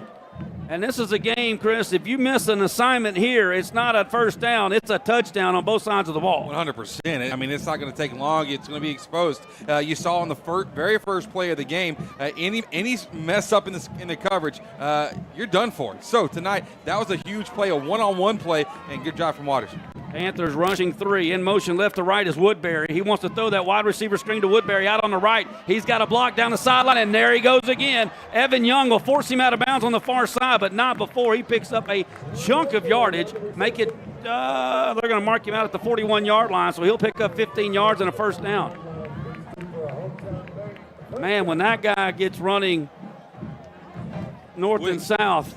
Quick. Whoa. Scary. He's good. Yeah. Actually, marked him at the 40-yard line, so it's a 14-yard gain officially there for Woodbury. And Baker wants to throw again, and he's got receivers running everywhere. Got a guy in his face now, flows it out to the outside, and he tried to just flight it or get it out here to Woodbury, but I think overall he was throwing it away because he was about to be hit by the pack. Zion had a beat on him. He also kept the back out there in the flat for him just as an extra option, just waiting. And so he chose not to even check it down there, just fling it away and go for second down. So you can see our plan here. We're going to drop 7 into coverage or 8, and hopefully our best 3 guys, which is, of course, Zion and Elijah and McClendon up front, can make some hay, and they did right there. Second down and 10. Baker wants to throw again, as he's going to do all night. Flush from the pocket. Rolling right. He's got a man. That might be a flag and targeting on us. We don't need to do that again. I'm telling you right now, who was that? That's Keithan Davis. Keithan Davis kind of dropped his head to, I don't think he meant to, but it's dangerous for him. Well, the receiver also was kind of just bottomed out. I mean, he went butt straight to the ground on the catch, too. An awkward angle for him. We're lucky we didn't get a flag there. I don't want to get my man KD hurt. Just touch him. He was down. That's about a 5-yard gain. They're going to be looking at third down and a long 5. Ball just shy of the 45-yard line. The play clock down to 14 seconds as they finally make their way up. Baker in the gun where he'll be all night. 2 receivers to his left, 1 to the right. He is going to hand it off around the left-hand side. That's going to go not far. A good tackle made there by the Pack. And I believe that was Horace crashing down from his safety position to make that tackle. And that'll bring up 4th down and 3. Now, also be in mind, their punter is the quarterback. So keep a close eye on that. And he's a good punter. He's got a long of 57. He averages 41. That is the best in the district. He'll be standing at his own 37-yard line. Ball rest on the 47. Or make that the, yeah, that's right. Good snap, and he will kick it. Low line driving kick. Kevo will take it on a hop at the 13-yard line. He's dancing around trying to get to our sideline. He's running down the sideline. Don't do it, Kevo. Kevo's not going to go to the house, but he's in the neighborhood. He's up to the 45-yard line. That'll be a punt return of about 32 yards, and Kevo gets us in business. Great job from Kevo. Going back to the play selection from ball, it was a long third down, maybe 3rd and 6 or so, and they chose to try to take advantage of against this 4-man box of Lufkin. And I just didn't see the success they've had with the passing game. I was shocked they actually went for the run game there and then had to end up with the punt. Panthers get the ball at the 45-yard line. That's best field position of the night, obviously. Still 8:01 to go in our Higginbotham Insurance first quarter. Back to the ground. Waters takes the handoff, and he's got some running room up the gut. He is into the golden tornado. Side of the 50, down to the 48-yard line. 7-yard gain on first down for the junior. And Waters, once again, he's been one of the biggest surprises too, just throughout the district. One of the top, stat getters of the entire district. He's ran the ball really, really well and been a force for this Lufkin offense. 2nd down and a short 4, long 3, depending how you want to slice it. We need the 45-yard line for a first down. QT's in the gun. He is going to fake it, throw it to the right side. It is caught, and there's the man. He breaks the tackle past the 40, hit laid out of bounds, but he don't care. Number 8 is officially in the stat box from the first time since the 20th of September, and it sure is good to see the senior in action. Second play that's really mattered for Krishan tonight. Seeing him get in, 1, drawing the pass interference, and then 2, making the completion and first down. It's a good thing to have him over here on the left side because eventually they might get caught napping with number 2 on the far right. First down and 10 for the Panthers. We're at the Golden Tornado 39-yard line. Good snap, handoff inside the Waters, dancing around, has a couple of yards, but that big defensive line up front, that is big number 75. I'll have to get his name. Shaman Jackson. Jackson made a play there, and that is one big human being. That's a good way of putting 56, pretty big as well. Robert Champs. 35, Lawrence Collmore, the other guy on the other defensive end there. Coach Green letting a little time elapse here at looking at 2nd down. They only gave us a yard on that. So the ball will be sitting at the 37, make it the 38-yard line. 2nd down and 9 for Lufkin. QT gets the sign from Coach Green. 2 receivers set to his right. The lone back, well, here comes Hooper in motion left to right. Now 2 receivers to the other side, and he'll go to Waters right up the middle. Oh, my boy. That is a great play by the inside linebacker. That is Brock. If he doesn't get that shoestring tackle, it may be cue up the band time. 100%. Waters had the opening, and it was a Superman-type effort there coming from Robert Brock, grabbing him by the ankles and wrestling him down. Boy, no yards on that one, so it's going to be 3rd down and 8. This could be 4-down territory for the Panthers. We're inside the 40, definitely not inside field goal territory here, so we'll see if Coach Green elects to try to get half of this or let's get it all. Whatever my man says, I'm in. 2 backs in the backfield, 20 personnel. Gavin Phillips will fake the handoff. QT steps up in the pocket. He wants it all. He's going deep, and it is incomplete. He was looking for Kevo over there, man-to-man coverage.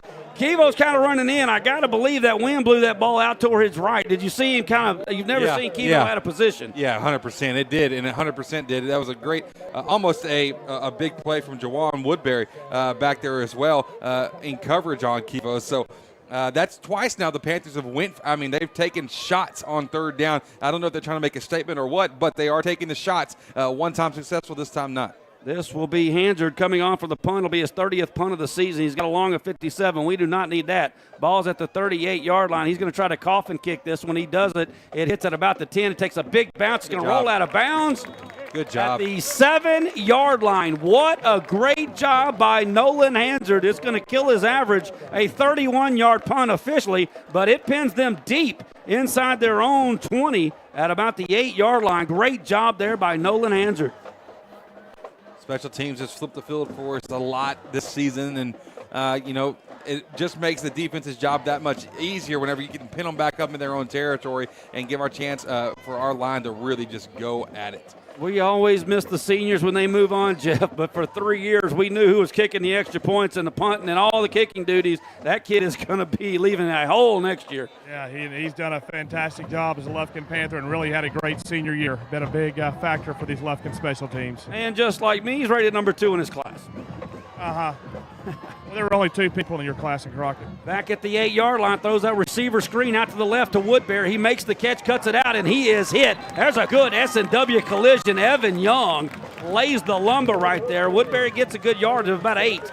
But a good hit by the D1 commit, our free safety, EY, Evan Young.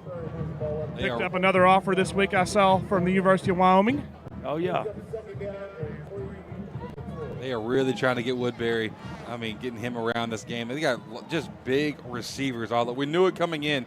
They look big on film, but, man, in person, they're big as well. He is lined up to the left with Timmons. Second down and about 3. Gain of 7 there on first down for the Golden Tornadoes. They are out just shy of their own 15-yard line. This drive started at the 8.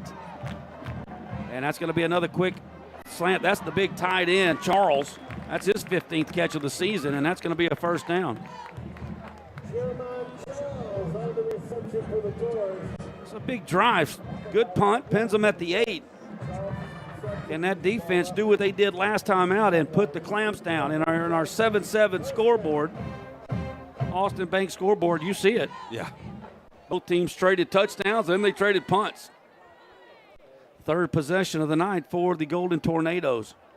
Winner of this game wins the district championship. We win it outright. They get a share, but they would get the 1 seed if they win. That's what's on the line. Baker wants to throw, and oh boy, Evan Young had a beat right there on Dayton and hit him simultaneously with the ball. It falls incomplete. It'll be 2nd and 10. Had that catch been made, that was going to be an absolute collision. That car would have been totaled. Boy. He had him in his sights, EY did, Evan Young, and Corey Pigg would have had to call in the experts to get an estimate on that bad boy. 2nd down and 10 now. Ball at the 21, 22-yard line. Davison from McClendon. McClendon's helmet came off that last play. 3 down linemen for the Pack. Baker in the gun, trips to his left. He's going to try to run the quarterback sneak right up the gut. Panthers only 3 down linemen and 3 in the box. But it doesn't matter because what we're doing, we're bringing our safety. This time it's Chance Horace. He makes his 2nd tackle on the run game. We're trying to disguise it. Looks like we're bringing 3, but we're dropping our linebackers back and bringing our safeties up in, or one of them each time, and both times on the run plays, it's worked effectively. Ross Bird also in on that tackle as well from his inside linebacker position, made the initial contact. Got 3 yards, 3rd down and 7 now for the Golden Tornadoes. McClendon, I think, back in the ball game. Baker rolling right, running out of room, steps up, in trouble, he's sacked! Back at the 25-yard line, baby! A host of the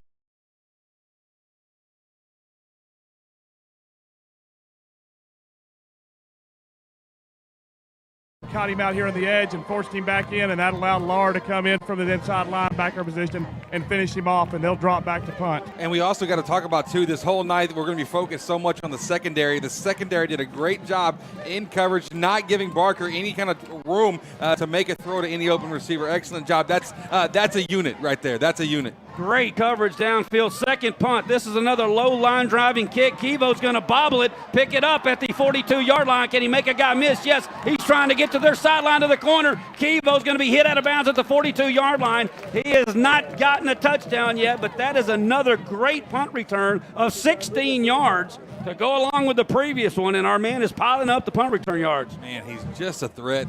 He's so quick. Even that time, showing off the fact that he's mature. He's the senior guy. Whenever he makes a bobble, he doesn't panic. He picks it back up and let's keep going. So good job from Kevo here. This will be all the fans standing up to when he touches the ball, because they know he's electric. They know he's dangerous. Our best starting field position. We are at the Golden Tornado 44-yard line. And the Panthers get our first lead of the night, 7-7, 3:42 to go first quarter. 20 personnel. Gavin left. It's going to be Waters taking the handoff, cuts back to the right, and he is going to be slammed to the turf as a big number 5 Pope comes up and makes one of the tackles that he has made a boatload of all season long. He's the third leading tackle, I believe it is, in the district. Big kid, forceful. I mean, just that's a big hit that Waters just took there. Loss of 1 back to the 45-yard line. Second down and 11 now. Panther offense on the field trying to hit something big. Preston split to the left, Kevo to the right. They've got, look at the coverage on Kevo to the far side. Is that what you call safety over the top? Slipped down, oh my God. Ball's loose. Tried to hand it off to Phillips. Gavin slipped. The ball went on the turf, and if we got it, we're going to be lucky. But if we did, we're still going to lose 5. That's the best case scenario. It looks like the Panthers have fallen on it somehow. Well, yeah, because Kevo's got the ball. So I mean, he's 7 yards behind the play with the ball. I don't know if it was a hidden ball trick or what. How did Kevo get to that? I think fantastic play. I think QT gave it to him after he was out of the pile. Either way, it is third down now on 13. But look at Kevo, split far to the right. He's got a man face guard him and a man right 10 yards behind him. Kevo is not going to beat them tonight, I can already tell you. Third down and 13. Can the Panthers pull something else out? Empty backfield. We want to throw it left side, and it was intended for Hooper, but thrown well behind him, and the Panthers will have to punt.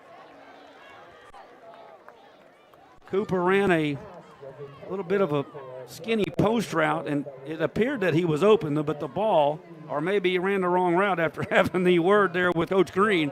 Yeah. It was behind him. That's all I can tell you for sure. It was way behind him, and if he would have let him there, he might have. He may have run the wrong route or not gotten deep enough, but he had an opportunity to pick up some yardage if he hits him.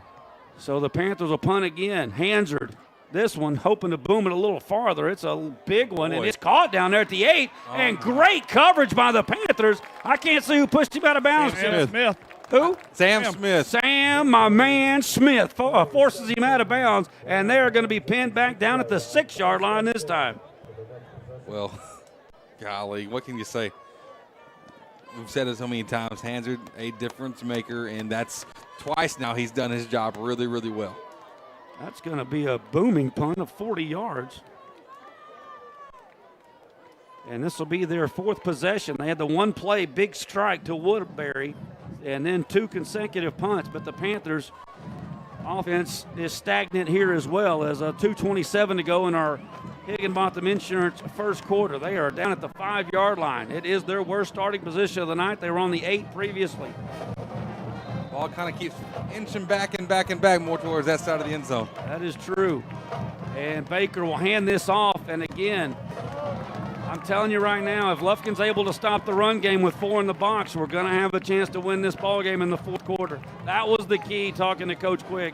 If they make us change what we want to do defensively, that means we're in trouble. And so far, it is working magnificently. Gain of 2 on first down on the run. They only ran the ball 3 times so far and averaging right at 2 yards per. Baker ready to fire it again. He's in the gun, rolling out to his right. Looking, got a man, it's caught. That is Dion.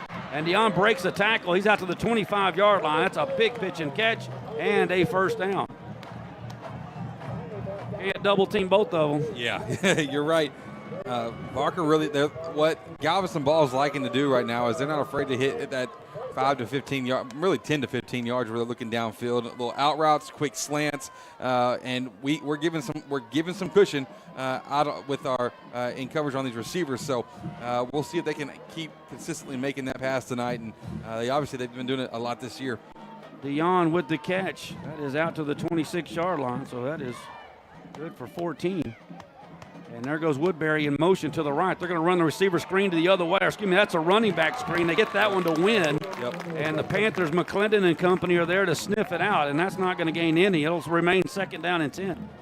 Yeah, good job by McClendon there reading that play as from his outside in position. Also, Jordan Booker there as well. The Book Dog. Yep, they tried to get Woodbury going that way and hoping we would follow him all the way to the sideline, but the Panthers did not. Took it on the backside, but I can bet you that wide receiver screen to the other side, Woodbury, will be in the arsenal later in the ballgame. 2nd down and 10. Fake the handoff, throw it quickly. There's Woodbury out on the flat to the far side. He gets to the corner again. He's forced out of bounds by Timmons, but it is not before a pretty good gain out to the 37-yard line, and that's going to be another 1st down, and that is his 5th catch of the night already. Gosh, he explodes after making the play, too. He's a burst. He's a burst out there. So a drive that started at the 5 is out to the 36-yard line after the catch by Dion, and now to Woodbury. 1st down and 10 for the Golden Tornadoes. Ball left hash. Snap, hands it off around the left side, and this time Wynn makes him miss, and we will finally bring him down. That's an 11-yard scamper there. Well, Wynn, a good job of just being patient there and letting that hole open up, following his lineman, as I said, busted through there for 11, and that's consecutive 1st downs here for the Galveston Ball Tornadoes. Oh! What happened there? A quick snap, and he had him wide open, almost a trick play. They ran a quick snap, and nobody on the Panther defense had moved. Well, to say he was wide open would be a slight understatement. Oh. The ocean was closer to him than we were. Yeah, nobody moved. But he dropped, or he didn't throw it. It didn't hit him. It's going to be 2nd and 10. That's a huge play that just happened. How does that happen? How can all 11 of our guys not be paying attention? Something else had to happen. I wasn't paying attention. 2nd down and 10 after it didn't work, just shy of the 50. Baker, quick throw out to the left now. It's Woodbury again. Woodbury to their side. There's a Whataburger penalty flag down at the 45-yard line. I just can't see any way that that's against us. I would think that's going to be holding out here on the outside receiver where he threw the flag. Unless we grab the face mask. That is the only call that could go against the Panthers. It will be 3rd down and 4 if it remains, but it's not. There is a flag on somebody. The Whataburger penalty flag rests at the 45, right where the ball was caught. Zion Williams checks back into the ball game for for Johnson. The officials are all. Every one of them will be over there now. Yeah, they don't have to be that big of a conversation. They brought in the alternate. I mean, the guy right there it's on them. Okay. Yeah, it is on them. Like I said, it was in the vicinity. The only thing it could be against the Pack would have been face mask, and I didn't see that. He threw it before even the tackle was made. Probably some kind of pick route. We're going to have to take that. We don't want to give him a 3rd and 4, I wouldn't think. This will back it up to 2nd and 20. Yep, offensive pass interference. Yeah, they ran an illegal pick play, I think. Going back him up a whole lot. Oh, is that a 15-yarder, I guess? Boy, that is all the way back to the 34-yard line. So, yeah, it'll be 2nd down and 25. That's a huge Whataburger double meat, double cheese. Put some bacon on that one. Either bacon, jalapenos, or make it a triple possible. Whoa. Spicy ketchup on the side. 2nd down and 25 now for these Golden Tornadoes. And they may let this first quarter come to conclusion, and they will. We'll switch ends of the 50. We are 7-7 after our Higginbotham Insurance first quarter. We're headed to the 2nd. It'll be 2nd and 25 of a 7-7 game right after this on Lufkin Game Time. Panther fans, craving a game time snack? Head to Taco Casa, the official taco destination for Lufkin Game Time. Dive into a crunchy taco, indulge in a super burrito, or satisfy your taste buds with nachos or a chili burger. Serving Lufkin and Nacogdoches with excellence. Taco Casa, where it's always real fresh, real food, and real good. Taco Casa, proudly supporting our Panthers on Lufkin Game Time.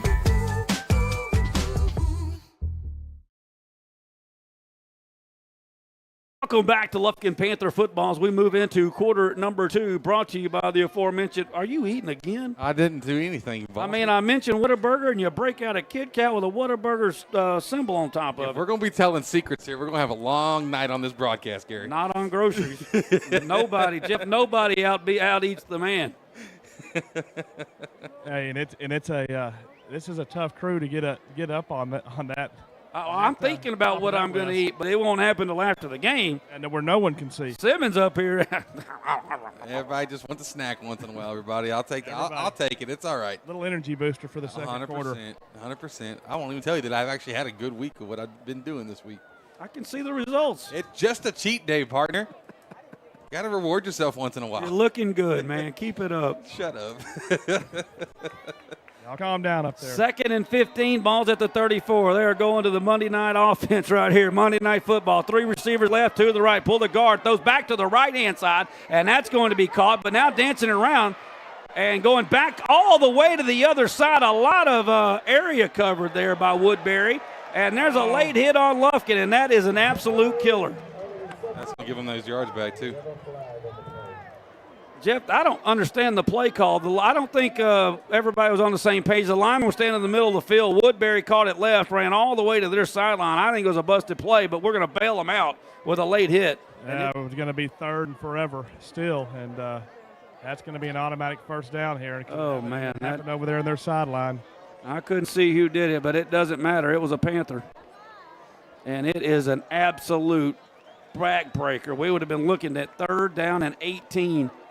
Instead, they are on our side of the 50 all the way down to the 42-yard line. Boy, that is I just threw up my previous double meat, double cheeseburger.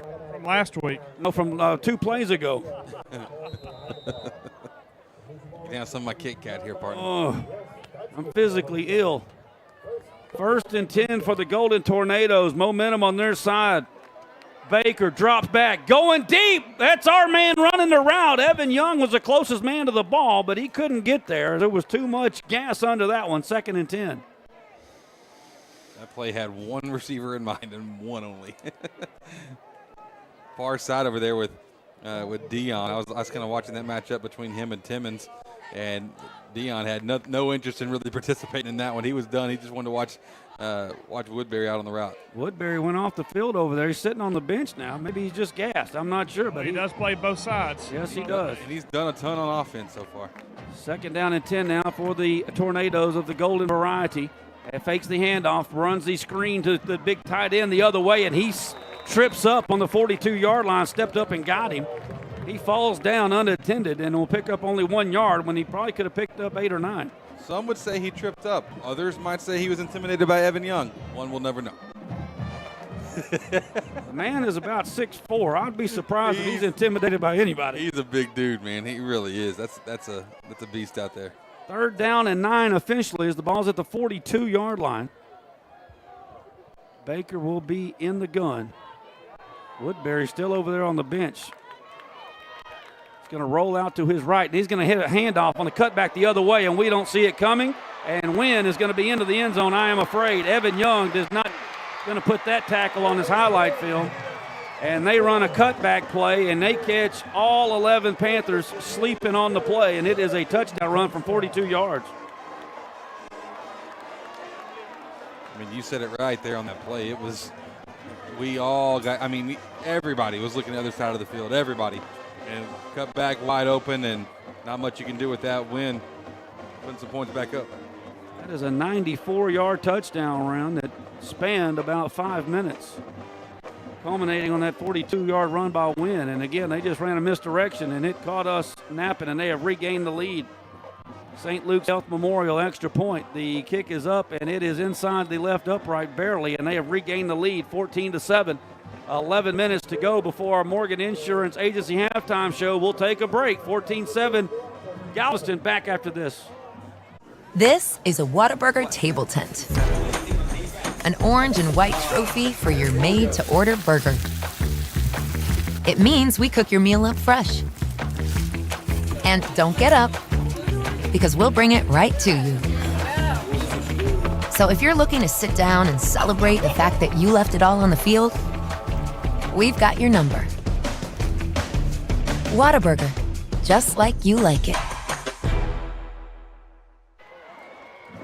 And welcome back. Your Wright Buick GMC scoring drive update. They go 94 yards in just over 5 minutes. It is culminated with a 42-yard touchdown run on the cutback by Wynn. The St. Luke's Health Memorial extra point is good, and they lead it 14-7. Again, the key play, 3rd and 18 coming up, and we get a call for a late hit on the far sideline.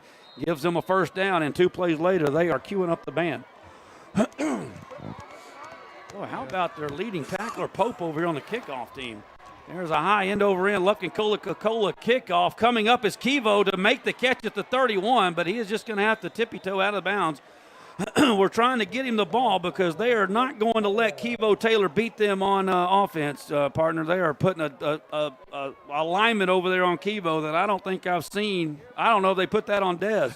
Well, they're also, this wind we were talking about, it's picked up. That breeze is really starting to blow, and it's going to be hard for anyone kicking it deep into that end zone. So Panthers down by 7 here in our Whataburger second quarter, 10:53 to go. This will be our 4th possession of the ball game, starting at the 31-yard line. And another handoff to Waters, and Waters has not gotten going. Our best play tonight by far, it was the run by QT. And kind of reminded me when we needed a run against Port Arthur Memorial, QT got it going there in that second half. And he did it to answer that first touchdown by Galveston. Ball got a big run for the touchdown, but need a big drive here to answer that last score. Yes, we do. 3 yards officially to Waters there on first down. 2nd down and 7. Preston has got that same. He's kind of got the double team now. Kivo man-to-man coverage to the left, and there's our man. You know it. We talked about him. Woo! How about that spear of number 17 coming up in there? But Quincy QT with another run. He picks up 8 yards, and that is a first down. And, again, our best 2 plays so far have been a Quincy QT. I don't think that was a designated run call. I think he saw an alley. But he saw an alley. He was looking over to his left, and it kind of opened up there in the middle and picked up good yardage and a Panther first down. And it's a good decision, too, to make that play instead of trying to force it somewhere else. Kivo's got single coverage up top, but we're going back to the ground to Waters, and he gets nothing. Met right immediately. Still working, though. Man, the little man fights harder than any pound for pound. He's tougher than anybody. He's just shy of the 45-yard line. Looked like he was going to lose one, and somehow he got 2. Well, mid-run there, he had a halftime break because Concilio was on the ground. He took a seat on him and then picked up that next 2 yards. Boy, 2nd down actually got 3. 2nd and 7 once again. 20 personnel again. Phillips to the right, Waters to the left. Shotgun for QT. Steps up, wants to go deep down the center of the field, trying to go to Kivo. Oh, my. Did Kivo drop it, or was it tipped at the last second? It looks like they tipped it. Kivo had him beat. If the ball's thrown 2 more yards, it's a touchdown. Yeah, it's a little bit behind him, and there was 2 defenders there. They kind of split him there, and Kivo had to look back. I couldn't tell if he got his hands on it or not. It looked to me like I don't think that Concilio got his hands on the ball. I think he hit Kivo's arms right as the ball was coming in. I think it was a really great defensive play there. Well, that was close, but now we're facing 3rd down and 7. We don't need it. We got to have it. Anytime we've made a big play thus far, it has been the legs of number 7. He's in that 20 personnel. Phillips to his left. Phillips goes in motion probably for the wheel route out to the left-hand side. We're going to run a screen, it appears. We throw it too high, trying to get it to Waters. We got a penalty flag down on the far side, and that could be defensive holding. It very well could be on Phillips because Phillips is getting off of the turf. But I don't think so. I think it's on us. Yeah, they're saying they're going to decline it. It is definitely on Lufkin. Haven't seen the call yet. You can't call an ineligible man downfield. We ran the screen. I don't think that's a. Well, I mean, the timing on the play, if the linemen get 2 out front from the far side that aren't doing the screening, I don't know. It doesn't matter now. That's a pretty big penalty flag. Well, it didn't matter. It was incomplete. We were going to punt anyway. Hansard coming on for his third punt in a row. Got the wind on his back here now. See if he can boot this one. He's got two good defenders. They better hurry. Coming from the outside, he does get it off, and man, he booted it. It's going to take a huge. Oh, it's off of them, and he's on the ground. The Panthers have it. It could be a touchdown. The Pack have it. Is it Sam Smith? Is it Sam Smith? Give me the arms. We got it. Yes, sir.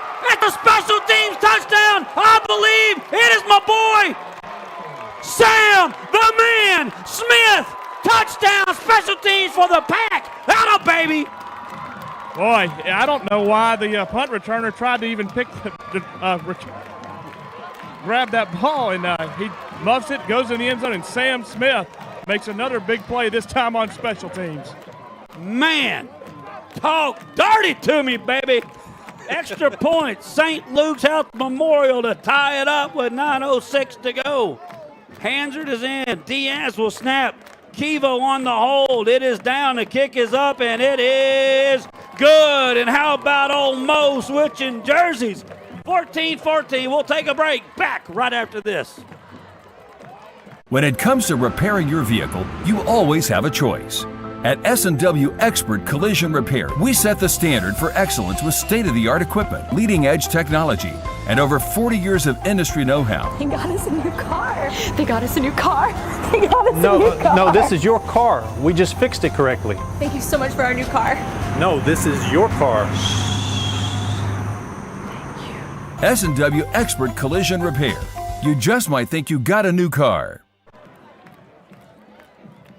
And welcome back to Lufkin Panther football, your Whataburger second quarter, your Wright Buick GMC scoring drive update. They fumbled the ball on the 5-yard line. It caromed into the end zone where the sophomore cornerback, Sam the Man Smith, is there to recover it. The extra point is good. And just like that, we have tied it up at 14. The first turnover of the ball game goes the way of the Panthers, and I don't think it's any coincidence, partner. The top two teams in turnover ratio are playing on the field tonight. Yeah, I think you're exactly right. That touchdown for Lufkin, though, set up again. Third straight punt for Hansard.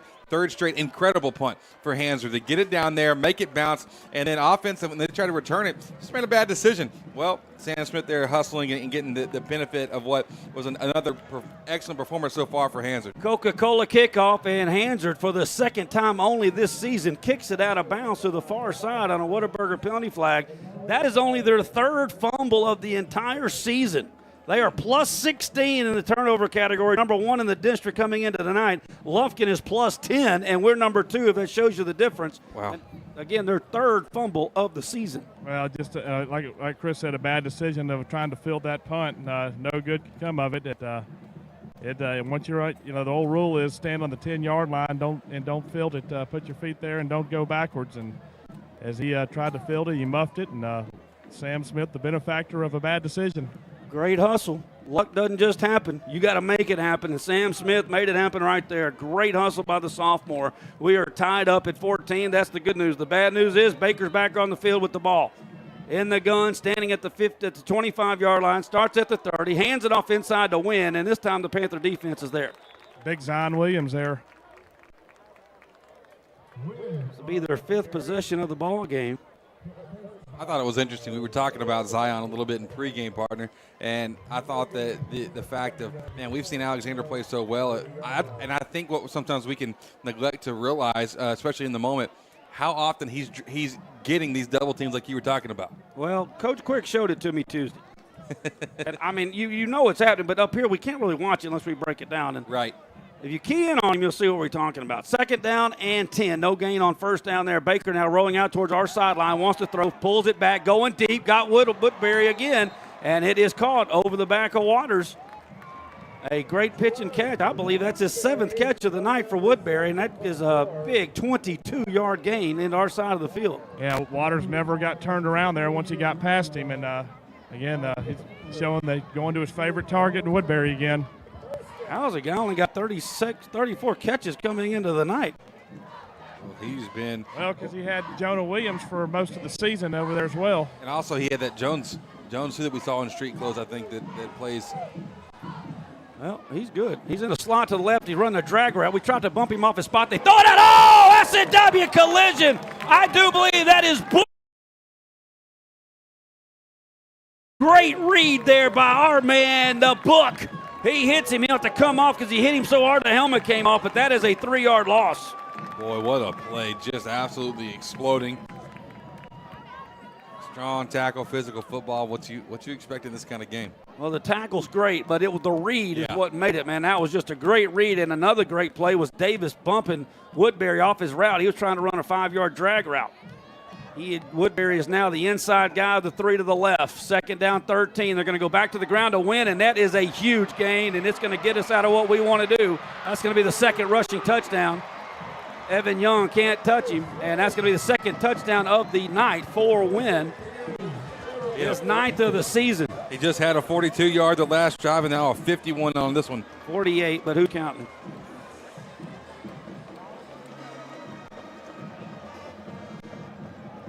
Win again, 48-yard TD run, and they get 70 total yards on the drive, and they have regained the lead. St. Luke's Health Memorial extra point. Our offense has not been out there much, but we're only 6 points behind at the moment. St. Luke's Health Memorial extra point. The kick is up, and this one is right through the middle, and they have regained the 7-point lead. It is 21-14, still 7:21 to go in our Whataburger second quarter. We'll be back with more right after this on Lufkin Game Time. Need to save money on insurance? Give Joe Hancock and his team a call. Since 1965, the Hancock family has been dedicated to serving Texas with personal and commercial insurance. With 60 years of experience in Lufkin, our friendly and knowledgeable team is ready to help protect you and your family's most valuable assets. We've got the expertise to assist you. Call today for your free no-obligation quote, 936-634-4451. Joe Hancock Agency, your trusted partner in insurance, proud sponsor of Lufkin Athletics. We back the pack. Your Wright Buick GMC scoring drive update. They go 70 yards. The killer was the 48-yard run by Wynn, his second touchdown of the night. The St. Luke's Health Memorial extra point is good, and they lead it 21-14, and that is your Wright Buick GMC scoring drive update. They regain the lead by 7. Here's another Lufkin Coca-Cola kickoff, another high end-over-end one. This is a little bit deeper. It's going to be fielded at the 25-yard line by the Panthers, and we cut it right up in there, and that's a decent return for the Panthers out past the 35 to the 37-yard line. I believe that was Barraza. That was Barraza. And Lufkin will now be getting the ball for the 5th time tonight. We have gone to 70 yards on the first drive, but since then, 13 yards, negative 3 yards, and 4 yards. So 14 total yards on our last 3 possessions. Not good on that. 2 receivers either side here for QT. Waters the lone back, offset to the left, ball on the right hash. And we will go to the ground. Waters dancing around, gets to the second wave, past one wave, now kicks it outside. Almost took that one to the house, but it is still going to be a 13-yard gain and a first down for Keithan Waters.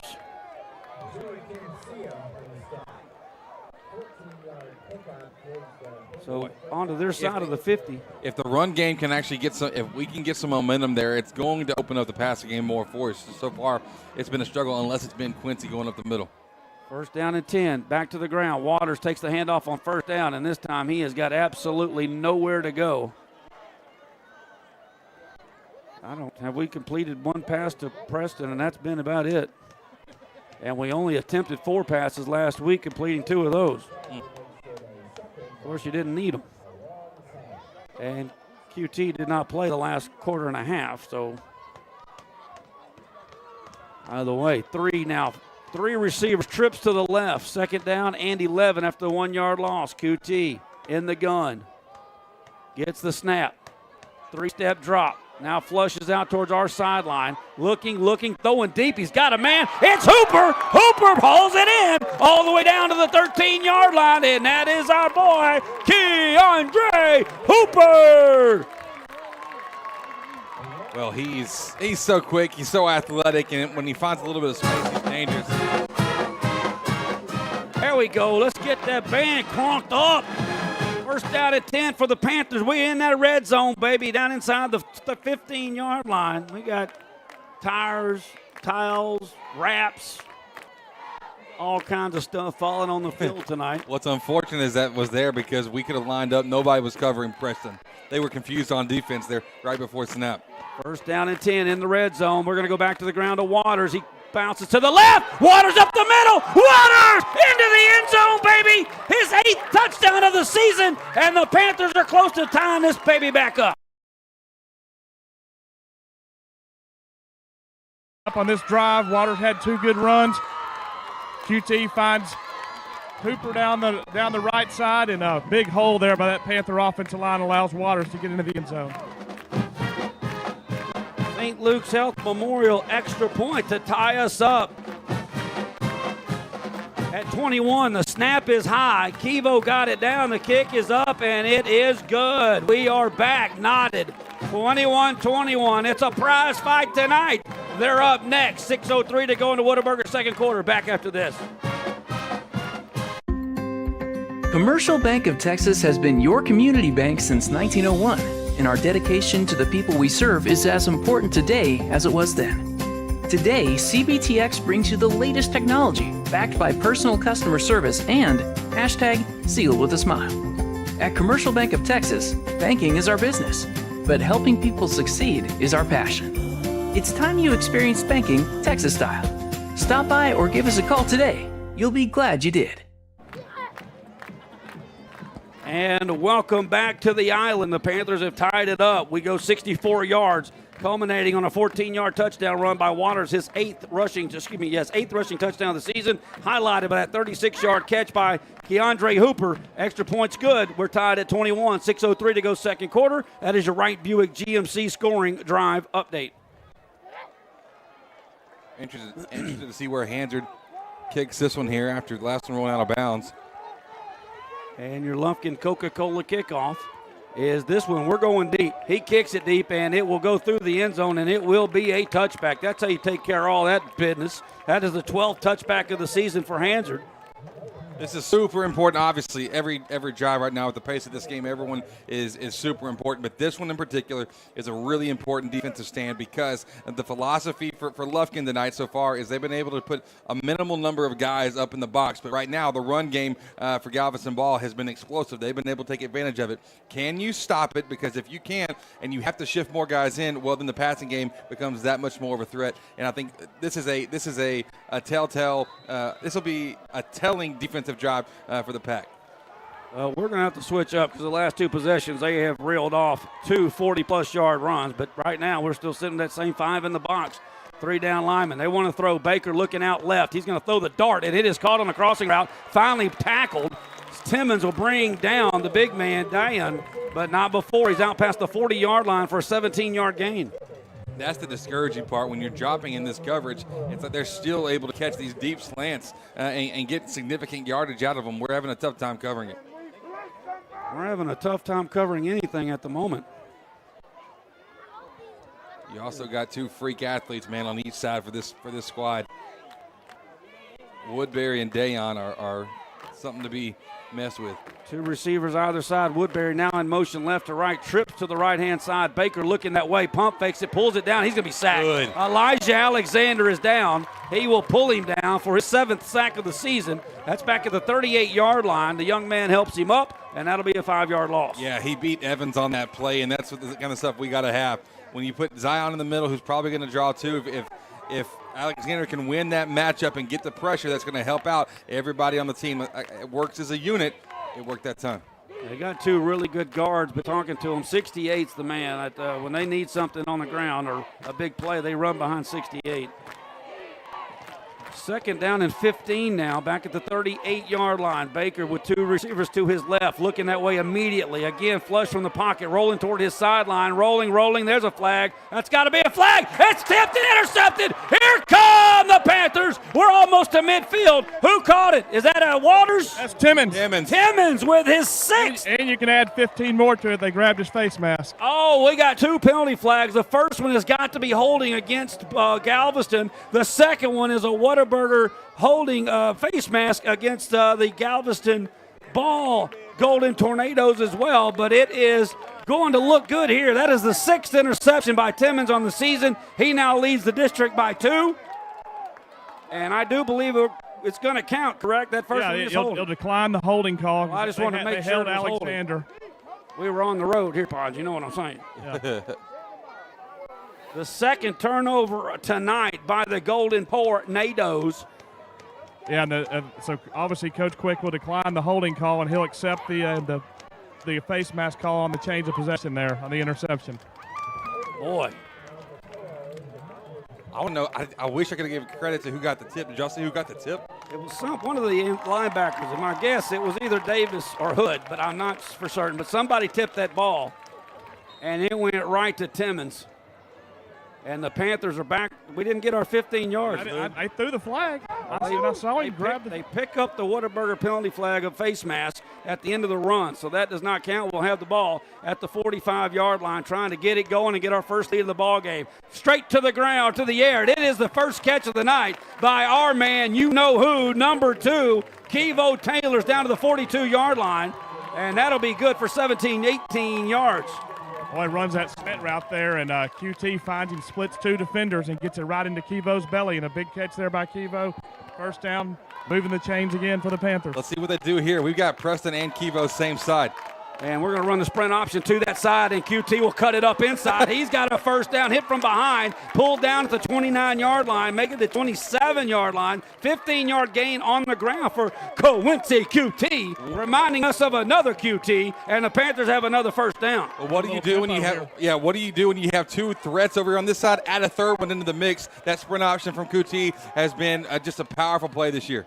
Waters will be the lone back here, offset to the right. Ball on the left hash. We're down to the 27-yard line. This game is tied at 21. Panthers on the move. Hooper in motion. Jet sweep coming our way. He will cut it up, now back, and he finds the running very slim. He will try to get down to the 25-yard line, come up a tad bit short. Now they throw the ball at each other. Just get up and play football with your helmet and quit talking with the mouse. Let that helmet do the talking. Yeah, Brock got away with the one there after the whistle. No, a little bit of acting. Hooper threw the ball at him first. Oh, well, okay. We're lucky we got out of there with no penalties. Let's just play some ball. Well, I was going to say before they were going tempo, I thought, but it's the first time we've gone to that sprint option tonight. It's been one of our bread and butter plays all year. No doubt about that. There's Kevo in motion, right to left. 3 receivers out that way, and we're going to run the draw play right up the middle. Late handoff goes to Waters. Another shoestring tackle. Water goes down at the 21-yard line, and the Pack will be looking at a third down and about 5. I bet you, I'm not down there, but I bet there's a little chirping going on both sides of the 50. Yeah, yes, there has been. And the best chirper's not playing, from what I've heard anyway. Third down and a little less than 5 for Lufkin. Trips to the left here for QT. Ball is on the right hash. Preston, the lone man, is double teamed at the bottom of your screen. And we're going to look quickly to the left side. Somehow he gets that to Hooper. Hooper retreats back to the 25. He cuts it up at the 20. He'll be down to the 19-yard line, and he's going to be 2 yards short. Boy, I don't know how Hooper just made a phenomenal play. It looked like that was going to get knocked down. Well, making that first guy miss was key. He was able to pick up yards, but like you said, going to bring up 4th and 2, Gary. It would be a 37-yard field goal attempt. That would be our longest of the season, but the Panthers are going to go for it on 4th and 2. Clock stop, 2:25 to go in the Whataburger second quarter. Going to use a timeout here, a B-squared timeout. Let's see. You're right, Coach Todd Quick. Our boss man uses one of his 3 B-squared design timeouts. This timeout brought to you by our good friends over at B Squared Design. If you need top-notch drafting services, B Squared Design has been serving Texas for 11 years with commercial and residential drafting that stands out. 40 years combined experience, and our friendly, knowledgeable team is there ready to help you bring your project to life. They got cutting-edge software, large format printing. They got all the tools to get the job done. Listen, I'm really curious to see what the Panthers are drawing up here in this timeout. It really matters here with 2:25 to go in the first half. This timeout, once again, brought to you by our friends over Grant Bailey over at B Squared Design. 4th down and 2 at the 20-yard line. This drive has gone 55 yards. Kevo catch and a big run by QT. But right now it is 4th and 2, ball on the left hash. We need 6 feet, baby. matters also. Panthers do get the ball to start off the second half. If you can punch in with the score, really, really big deal. 20 personnel back in. Phillips to the left, Waters to the right here. Once again, ball left hash. Here's your snap. It's going to be Gavin Phillips up the gut. Gavin's got the first. Oh, excuse me, that's Chin. Chin with the first down and more inside the 15. You knew they were going to give it to Waters. Not so fast, my friend, from Lee Corso. First down for the Panthers. Chin, our offensive player, the Commercial Bank offensive player of the game last week in that Beaumont United game. No doubt. He had the touchdowns and the big runs there in those third quarters. So the Panthers now can work the clock and try to score, not give them any time left, and do one of the Bill Belichick patented moves. Score at the end of the second, get the ball in the third. But a few things have to happen first. First down and 10, ball at the 14. Back to the ground. It's going to be Waters, and Waters is upended at the 7-yard line. That'll be a 7-yard gain on first down, and it will be second down and 3 now for the Pack, as this will run this clock down to about the 1:15 mark. Ground game starting to open up for the Panthers here, and that's only going to help things going into the third and fourth quarter. Well, we talked about that as one of our keys to the game, being able to run that football. Coach Quick talked about it all week. Second down, we'll call it forward, mark the ball down at the 8-yard line. In motion is going to be Kevo. He is now lined up in the backfield on the right side. Kevo will take the handoff, stretching out to the outside. He's inside the 5. He's brought down at about the 4-yard line. That should be enough for a first down or very close. They're going to mark it just short here, right at the just inside the 4-yard line. I'm talking about got a full yard to gain. Third, it's not a full yard. It's about the length of my sidekick's head up here. Third down, they've got the ball. Third down and a melon. That's either a compliment or an insult, and I'll figure it out later. Yeah, they got to get all the way to the 3-yard line. They've got it marked right at the 4, just outside the 4. Come on, baby. We're going to use another beat. Well, we should have topped off 11 more seconds if we were going to. Nah, they did it right. The time's getting of the essence here. I didn't know we were down to 45 seconds. You're getting nervous up there. I have been nervous since I got here. Ever since I went over that bridge today. Out on that island? Yeah, a lot of water. Nothing good can. There's more bad than good that can happen in the water. I'm just saying. That's not true. Sure it is. Okay, explain to me. What good can happen in the water? Catch a fish?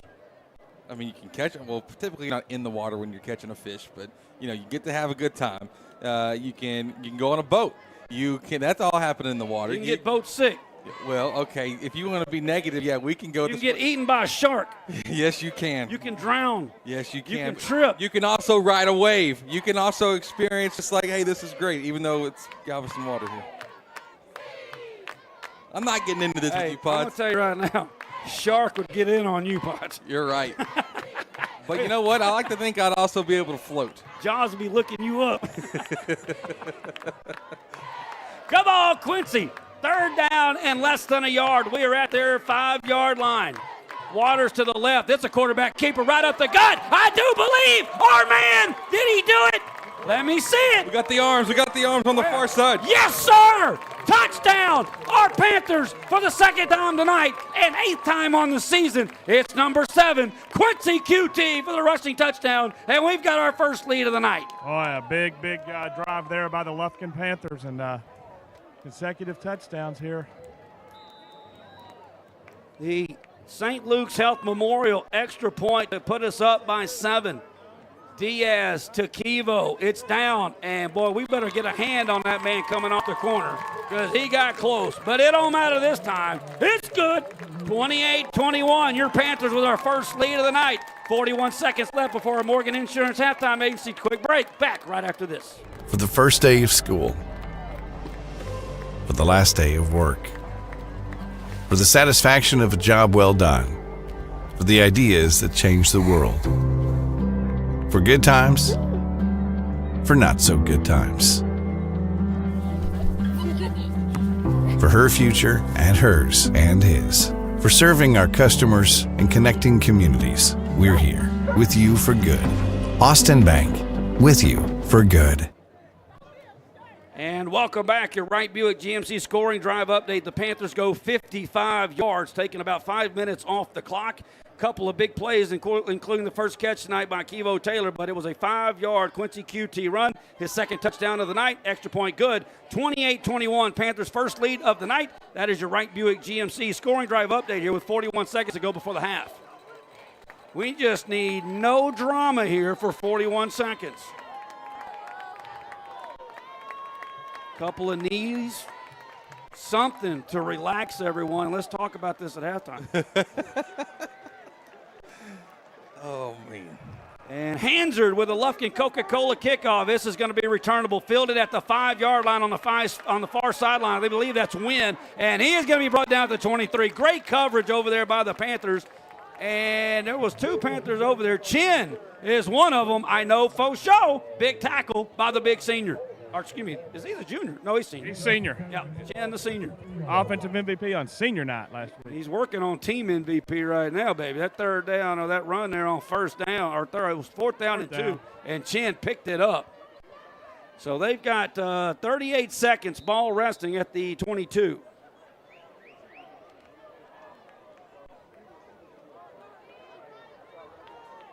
Banker will just hand this thing off. That's been their biggest 2 or 3 plays tonight, and that did not fool us as McClendon and Bailey Murphy are there to wrap him up immediately. And let's see if they call a timeout. Are you surprised they're not taking a shot here? I thought surely they're going to at least take one. Or maybe they forgot that they don't have the ball in the second quarter or second half. Maybe. Please, 13 seconds. Go, go, go. Baker's in the gun. He's going to chunk this bad boy. 7 seconds, and he's not going to chunk. He's going to hand it off, and we are going to wrap him up. And 38 seconds will tick off. They had all 3 timeouts and did not try to do a thing. That's a pick statement. up 8 yards. That's a statement right there. Well, it's a statement that I love. The Panthers, somehow, some way, 2 turnovers lead to 14 Panther points, and we lead it 28-21. We are at the half. We'll take a quick break, and you'll watch our Panther band.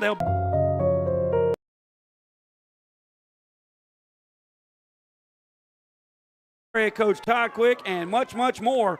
Don't go anywhere. Excitement promises to occur. We're at the half. Morgan Insurance Agency Halftime Show is next, and next is your 3-time in a row award-winning, state award-winning Lufkin Panther Band. Back after this. It starts with a dream. A thought that one day you can be greatness. A thought that one day you will hear the roar of the crowd. A thought that one day you will walk out onto that field shaded by the East Texas pines. Play with the greats. Leave your name in the history books.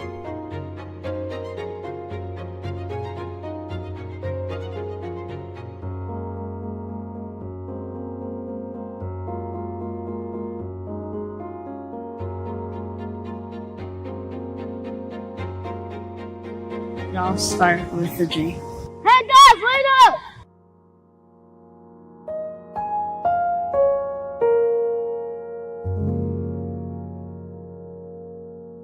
Hey Panther fans, Big Nasty here. Need a short-term loan to cover some unexpected bills or maybe a little extra cash? Give Texan Credit a call today. Loan process that is easy from start to finish, and you will get your money fast. Texan Credit has been helping Texas residents for over 10 years by offering multiple loan options with easy low payment. Located in Lufkin at 509 South Timberland Drive, or look Texan Credit up online, TexanCredit.com. Trust me, if they'll loan me money, they will loan you money. Texan Credit, they say yes.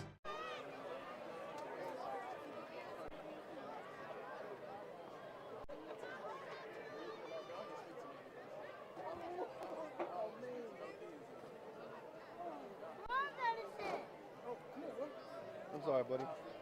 Excuse me, I'm sorry again. Oh, you're fine.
Assistant Director is Ms. Haley Carlisle, and JV Field Director is Ms. Debbie Hinsworth.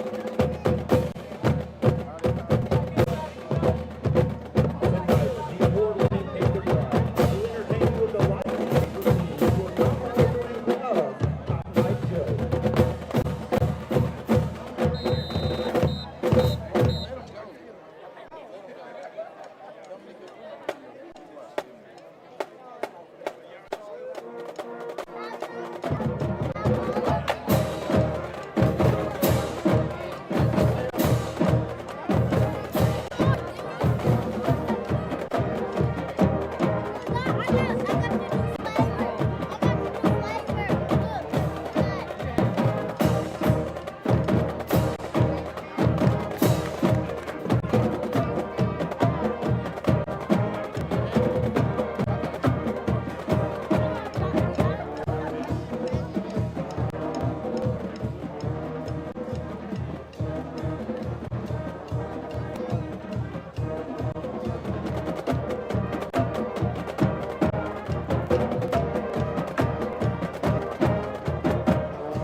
And then the next morning, I'll have another 1,000.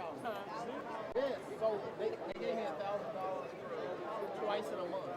It's the 1st through the 15th and the 16th. How much money did you win? Don't worry about that, bro. Man, I won some money.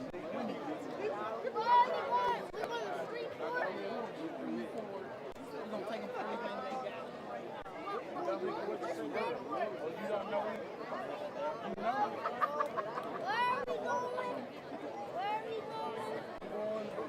You could have bought a little boat. You just want to gamble and win or lose. You could just never go gamble with a bunch of jinkies on. Bunch of y'all all hanging outside. Look, listen. Angela said, why do I hear y'all talking at the game? I'm going to say because the camera's right there. Oh my God. The camera's right there watching y'all. And now, under the field direction of senior drum majors, Miss Lucy Lantis and Miss Maddie Mentor, the Panther Band will perform a precision military marching routine to Legacy Fanfare, Gloria March, Viking March, Pageant, and Sinfonia. Ladies and gentlemen, please make welcome to the field the 2024 UIL Class 586A Military Marching Band, the Lufkin High School.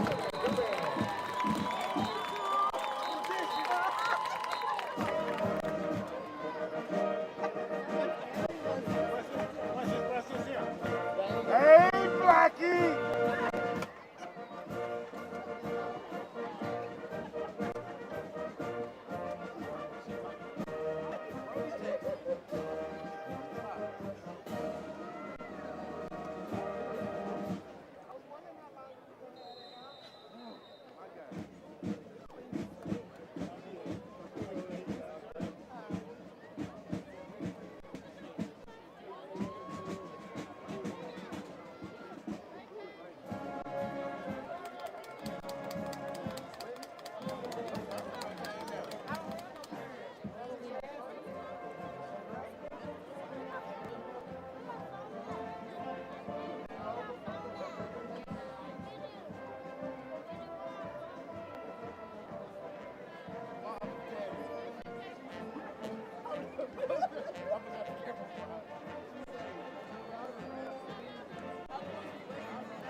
Ladies and gentlemen, the Lufkin High School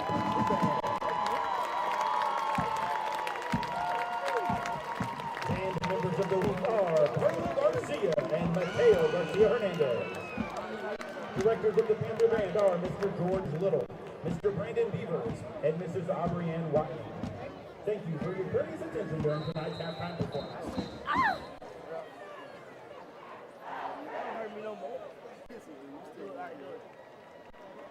This is a Whataburger table tent.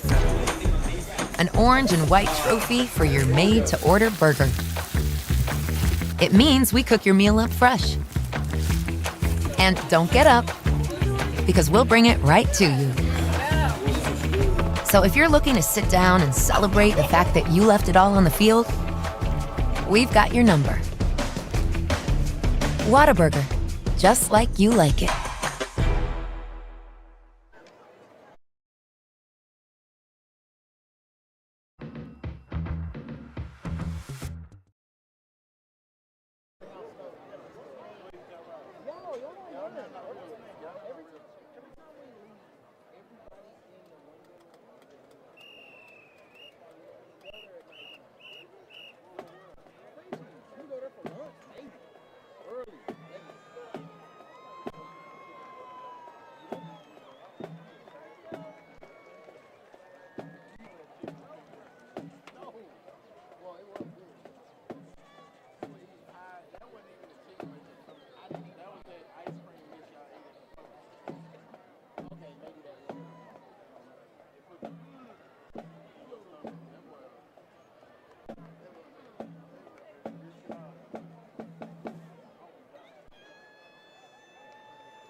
All right.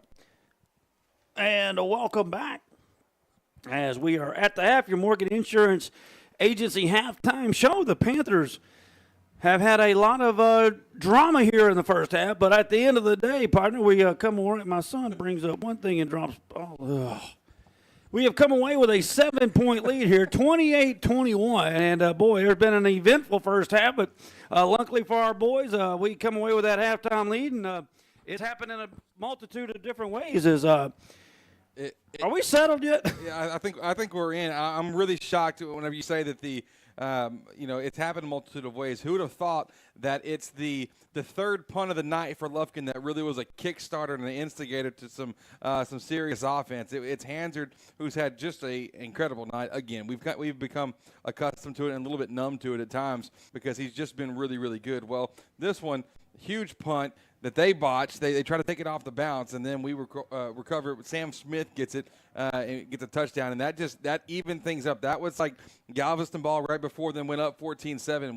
We failed to do a really great counter punch on that. Well, the punt game is what has got it going, and then ever since then, touchdown off that punt. Touchdown with Waters and touchdown with Kuti to finish off the half. Yeah, it was a tale of big plays there in the first half. You know, they struck on the first play, 7-0. We answered back 7-7. Then it was a couple of punts apiece, but then they opened it back up because they went to the run game. They caught us with what we were hoping they couldn't, but they did back-to-back 40-plus runs. But in the middle of that, you're right. He went back to field that punt off the 6. He dropped it. Good coverage by the Panther punt team. Sam Smith finds it in the end zone. We get the interception a little bit later, and then, of course, the final touchdown of the half came with 38 seconds left, and QT running for his second. Yards go, they have 297 yards or thereabouts by my official hand-kept stats. And Lufkin, that's on 6 total drives, 3 touchdowns and 3 punts. Of course, they had a couple fumbles and the interception in there as well. Lufkin with 198 yards in the first half, so about 100 yards disparity there in the turnover or in the yardage there, partner, but turnovers seal the day. They came in at plus 10 in the turnover category. Plus 16. We were plus 10. Well, there's been 2 there in the first half. We're now plus 12, and they're plus 14. And that is the big even the play that gets you back square, makes things evened out, and that's those 2 turnovers. And, boy, the Panthers have 14 points directly after 2 turnovers by the Golden Tornadoes. Yeah, turnover is such a big deal, and it was a tip ball. There was pursuit and there was pressure from the defensive line, forcing Barker, the quarterback, to roll out over to his right over there. And then when he made the throw on the run, threw it a little too low. We had, it was Hood with the tip up, and then Timmons getting the benefits of the interception. So, but the turnovers, big deal on special teams. You've got to field the ball. You got to either let that thing go or you've got to field it cleanly.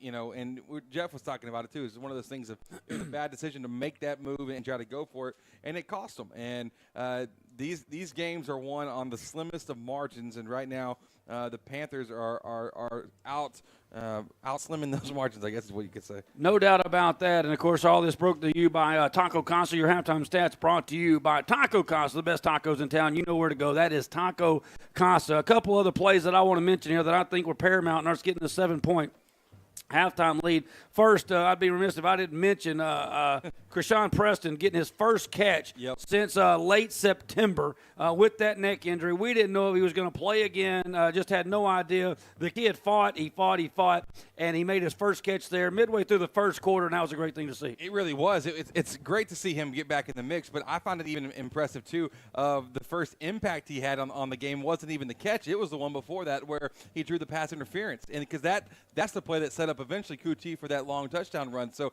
seeing him do what he seeing him back out there, it's a real big asset. I love that. It's a great counterpart to have with him and Kivo.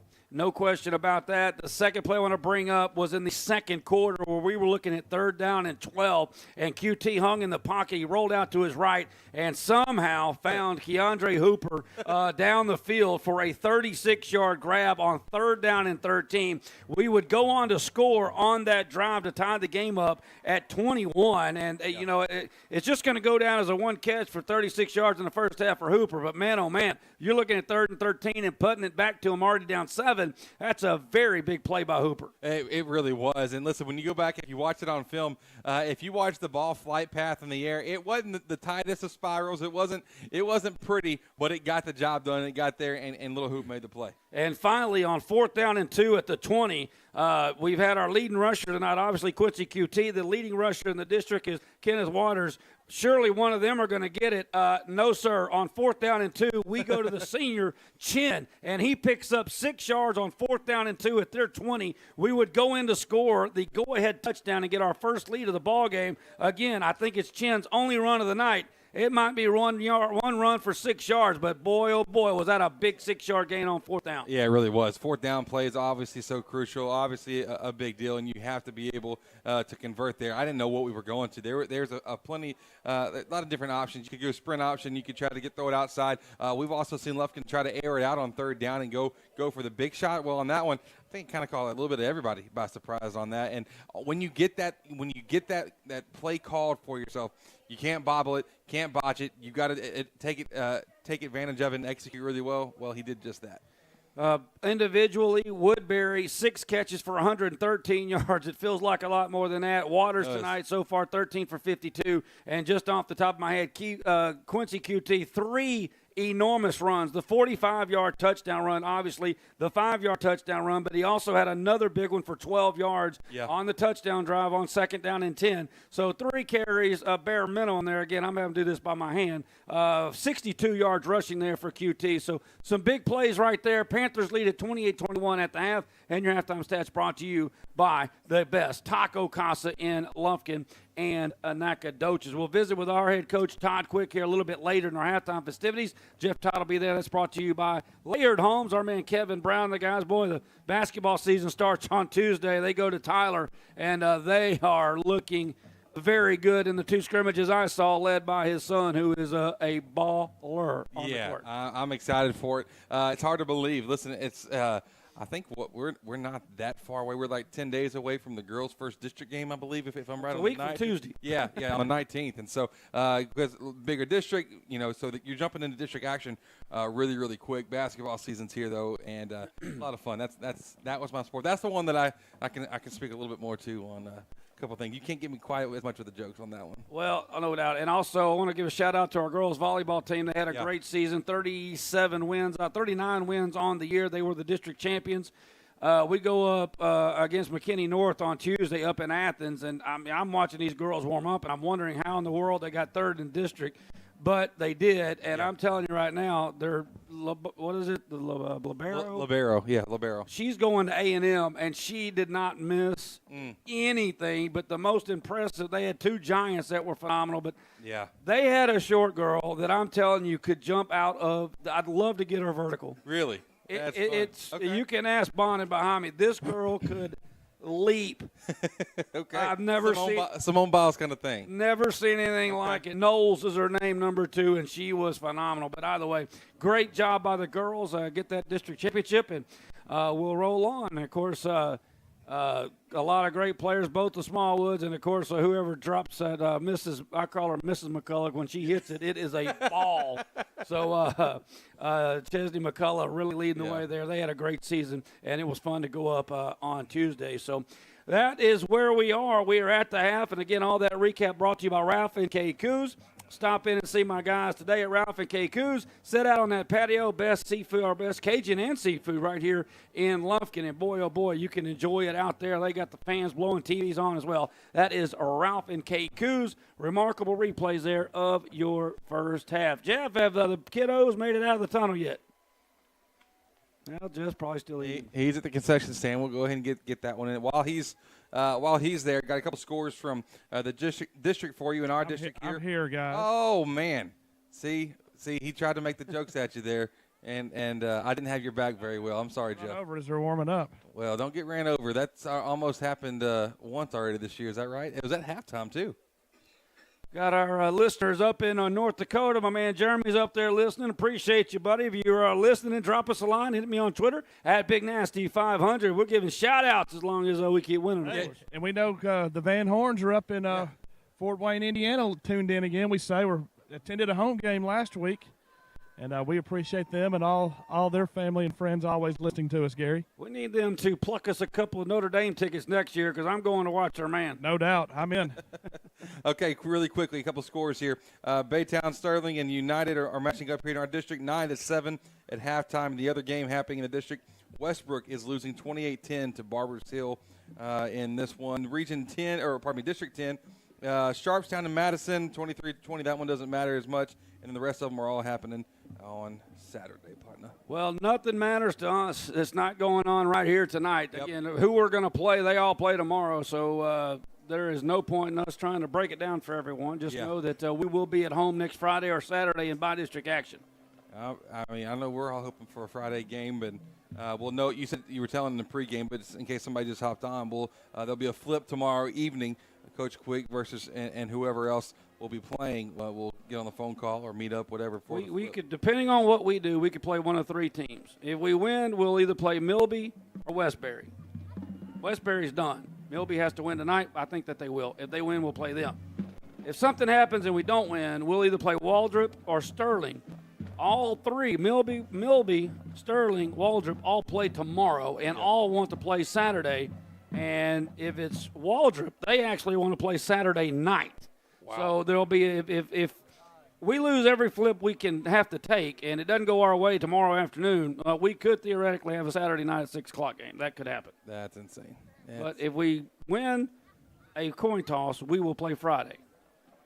And that's what we're hoping for. That's what we're doing. If you were doing the toss, Gary, is it heads or tails? What you doing? Man. We've had one Paramount toss since I've been here, and Coach Quick called tails, and it won. Tails never fails. Tails never fails. Okay. But there's a reason why he gets paid the big bucks. He makes them calls.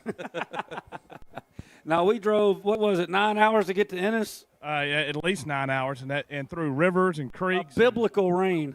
Hey, and we got up there, it couldn't play, so we couldn't drive back because we didn't know we'd get back. So they decided, and it was a key district game to get second or third, if I remember right. Wasn't it, Jeff? It wasn't for the district title. So we flipped, and the winner of the flip gets the game 1-0. They decided this while we waited up there for like 3 hours. This was like 10 or 11 o'clock. Wow. And we won the flip.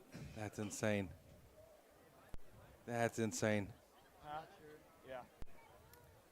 So we will eagerly await our coach, Todd Quick, and visit with him. Brought to you by Floors and More Layered Homes. Remodeling your home, getting it redone. You know where to go. That, my friends, is Layered Homes and my man, Mr. Kevin Brown.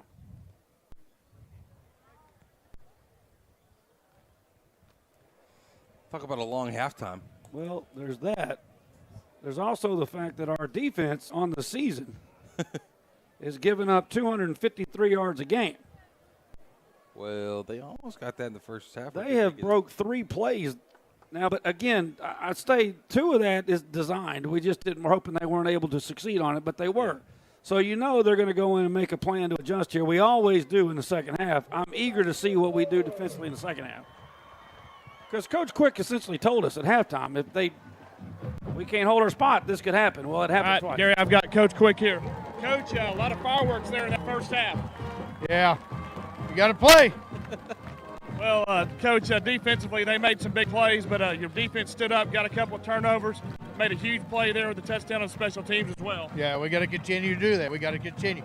We got just a big drive for our offense right here, big drive. Yeah, I would say this is probably the drive of the game here. It can set the tone here for this second half. No doubt, no doubt. Coach, good luck to you in the second half. We'll talk to you after the game. Thank you.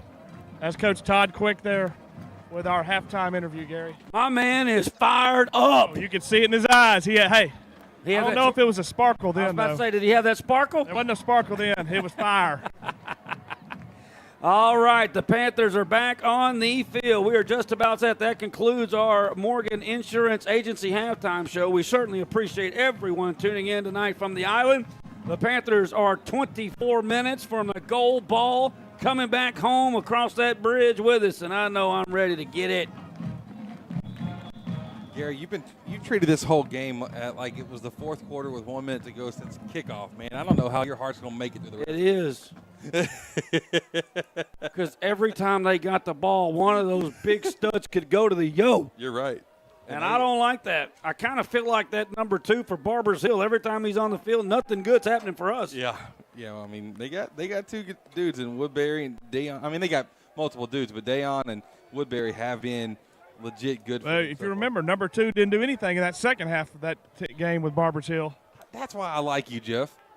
There's a lot of reasons, but that's a good one right there. That's a good memory.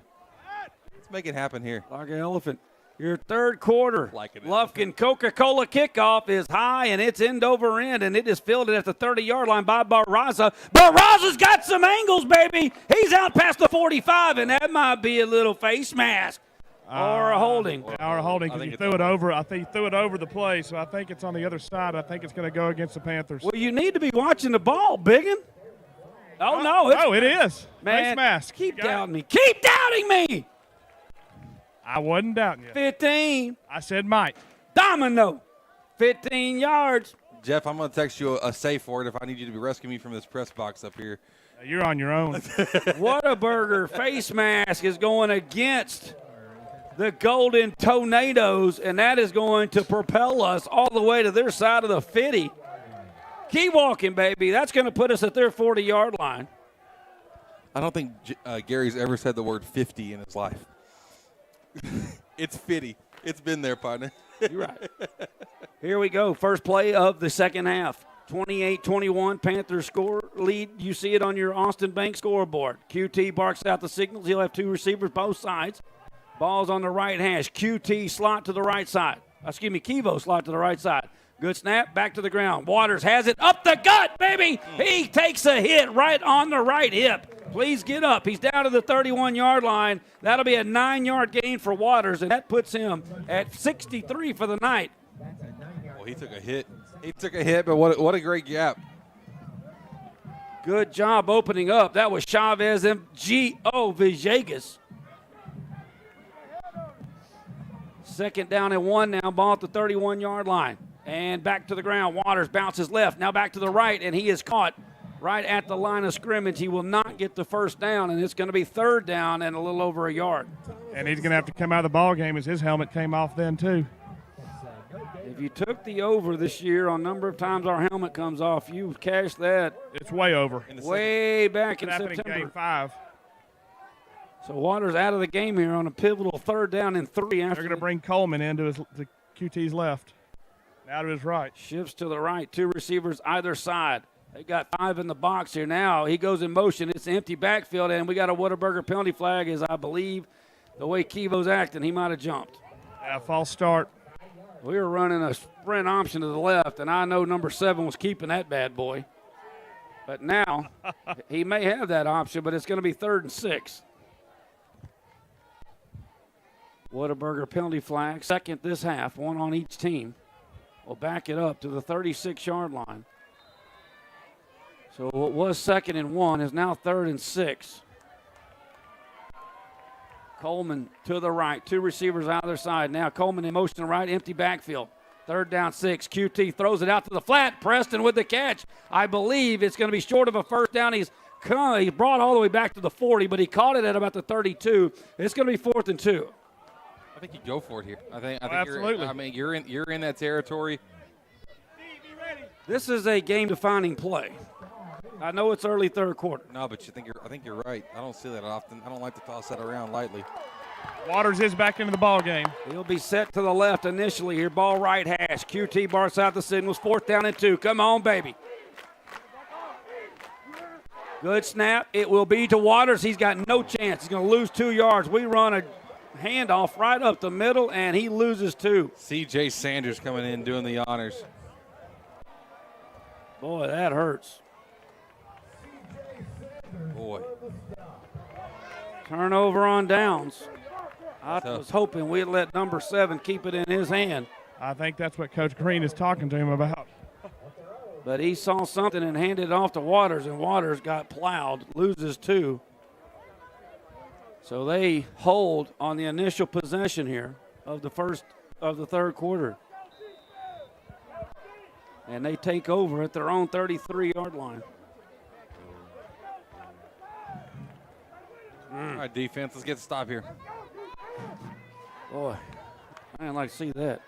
Nasty slot to the left here. Two receivers split far to the right. They're going to fake the handoff, throw this quick screen out left. Woodbury's hit immediately. Great job. And that is a great tackle by Timmons, far side. Gain of about 3, still walking. They're going to give him the 38-yard line, gain of 5. That is the 7th catch of the night for Woodbury. 7 now for 118. And they'll be looking at 2nd down and maybe 6. Call it 5, 38-yard line. Boy, I wanted a two-po lead. Two receivers either side. He steps up, flush from the pocket now, jump, throws it, and it is almost intercepted. Timmons and Horace jump the route and knock it down. They are lucky that wasn't turnover number 3. Horace. Timmons trying to get interception number 7 on the year and take a commanding lead in the district on the interception lead. 3rd down and 5. Can the Panthers return the favor here to start the 3rd quarter? Baker led his team to 297 yards in that first half, highlighted by 3 bingo plays, if you will. But the Panthers lead by 7. He's looking at a 3rd down and 5. Ball left hash, trips to his left-hand side.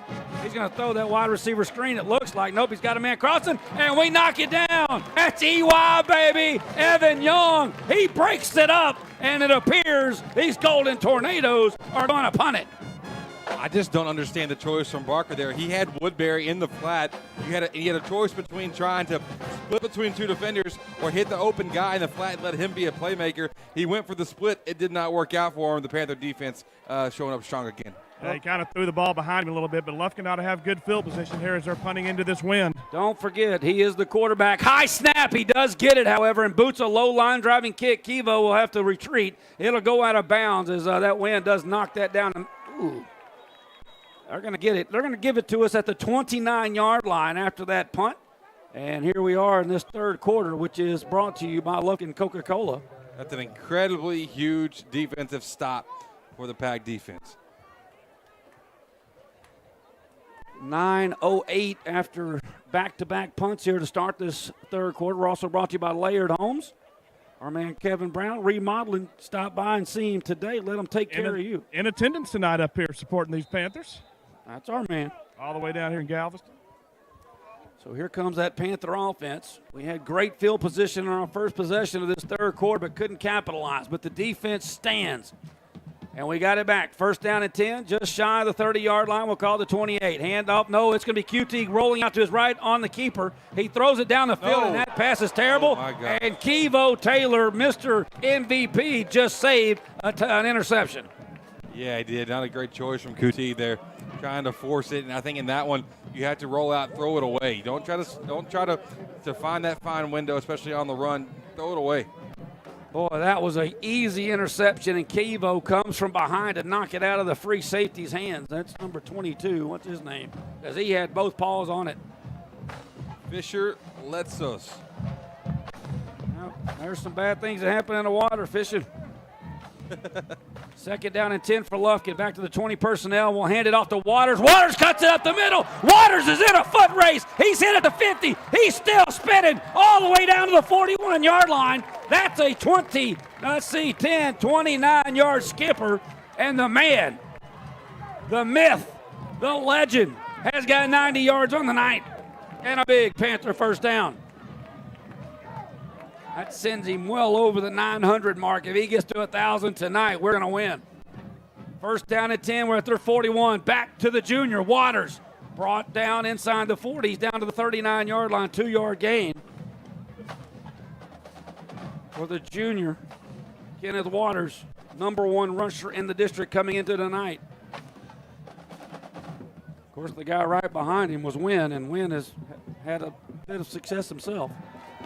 But it is 8 minutes, approaching the 8-minute mark of this 3rd quarter. Lufkin Coca-Cola 3rd quarter. Lufkin looking at a 2nd down and 8 at their 39-yard line. QT ball right hash on that gun, hands it off. Waters trying to stay behind the blockers, staying low, and we brought down at the 36-yard line. He gains another 2, and we'll be looking at 3rd and 6. Oh, great run there by Waters. He didn't have anything and bounced it outside, able to pick up some yardage. Just staying on his feet. Panthers trying to convert this 3rd and 6. We need the 31-yard line for the first. Phillips tight to the left. Waters the lone back. QT, sprint option to the left. He pitches it late to Waters. Waters cuts it up. He is going to have the first down. He is inside the 30 to the 29-yard line. That'll be an 8-yard gain, and we are over the century mark, baby. 102 for Waters. But most importantly, a Panther first down. Oh, another good run there. You're right, QT pitched that late as he was reading that end, and he was right in his face when he pitched that ball to Waters. Mark him at the 30-yard line. Clock now under 7 minutes when the snap comes. We still lead it 28-21 as you see on your Austin Bank scoreboard. Ball now on the left hash. QT hands it Phillips. What in the world? Gavin fell again. He slipped coming out trying to take off. It's the second time we've tried to give it to Gavin tonight, and both times he's fell. And his knee hit the ground, and we're going to lose yardage back to the 3rd. That's going to be a 3-yard loss. I'm telling you, we've tried to give it to Gavin twice, and both times he has fell. One of them we fumbled. Luckily, we got back. So now it's back to actually a loss of 2. 2nd down and 12. Gavin alone back to the right. Motion man coming left. That's Hooper. Trips to the right side now. QT will fake the handoff to Gavin. He'll keep it, and we are in all kinds of trouble. He's going to be sacked back at the 39-yard line, and that's going to be another big loss of 7. And now we're looking at 3rd down and a bunch. Well, he looked like he was going to pop up and try to throw that to Hooper out here on the edge, and had a defender on him, just wasn't able to get the ball away. Well, it's now time to see who's going to get man to mano here, and it looks like it's going to be Nichols. Where's Hoop? He's over there in the slot and left. 3rd 19 is the official, or 18 is the official number. Can we get some of it back? Fake handoff. QT is in 9 kinds of trouble again. Now he runs out to the left. Can he make a guy miss? He's got the 30. He's hit. He bounces out of it. How tough can you be? They're going to give him the 29, maybe the 30-yard line. And we're going to be looking at about a 4th down and 10. Boy, they were taking some shots at QT over there. I guess they didn't heard. They haven't heard. Our man is tough. His last name is QT. That is right. They threw a flag, but they picked it up. Clock will still run. 5.5 to go 3rd quarter. 4th down and 10 for Lufkin. What do you do here? They're going to keep the offense on the field, obviously. And it would be a rather substantial 40-something yard field goal. It would. So I think what you're doing here, I love this setup actually. Is that So Kevo, Preston over here on the right side. We're gonna have to call a timeout. Oh, wait a minute. They never reset the clock. They threw a flag, and they're calling to reset it. Yeah, they are. I will say I was expecting the worst, but this officiating crew has actually been very both ways tonight. That was not the case in Port Arthur. You're right Just on throwing that out there. You are right on that one. All right. Run something over here to the right side. It's not necessarily running the ball, but you got to create something with far side of the field, most space over here for Kevo and Preston. Big 4th and 11 for Lufkin. Ball 31-yard line. QT steps back. He wants it all. He's going to Preston. Preston dives. He can't get there. No flags. Good coverage, good throw, good effort, but he just couldn't quite haul it in. Well, I don't know. He kind of grabbed his jersey there. I was standing behind the play, and he stuck his arm out and grabbed Preston's jersey there when the ball was in the air, but there was no call. Preston gets up kind of slow down there. I hope he's okay. Yeah, he drove for the ball. So the 2nd consecutive possession here in the 3rd quarter, we turn it over on downs. And Galveston ball is going to get it back at the 31-yard line. As we are here in the 4th quarter, the Coca-Cola 4th quarter. 4:40 remaining in that 3rd quarter. The defense has held. Can they do it again?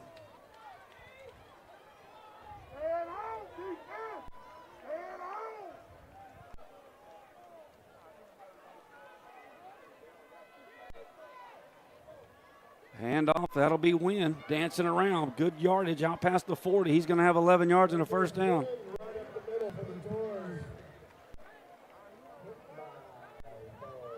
Oh, boy. Yeah. I sure did want that. Let's go, D.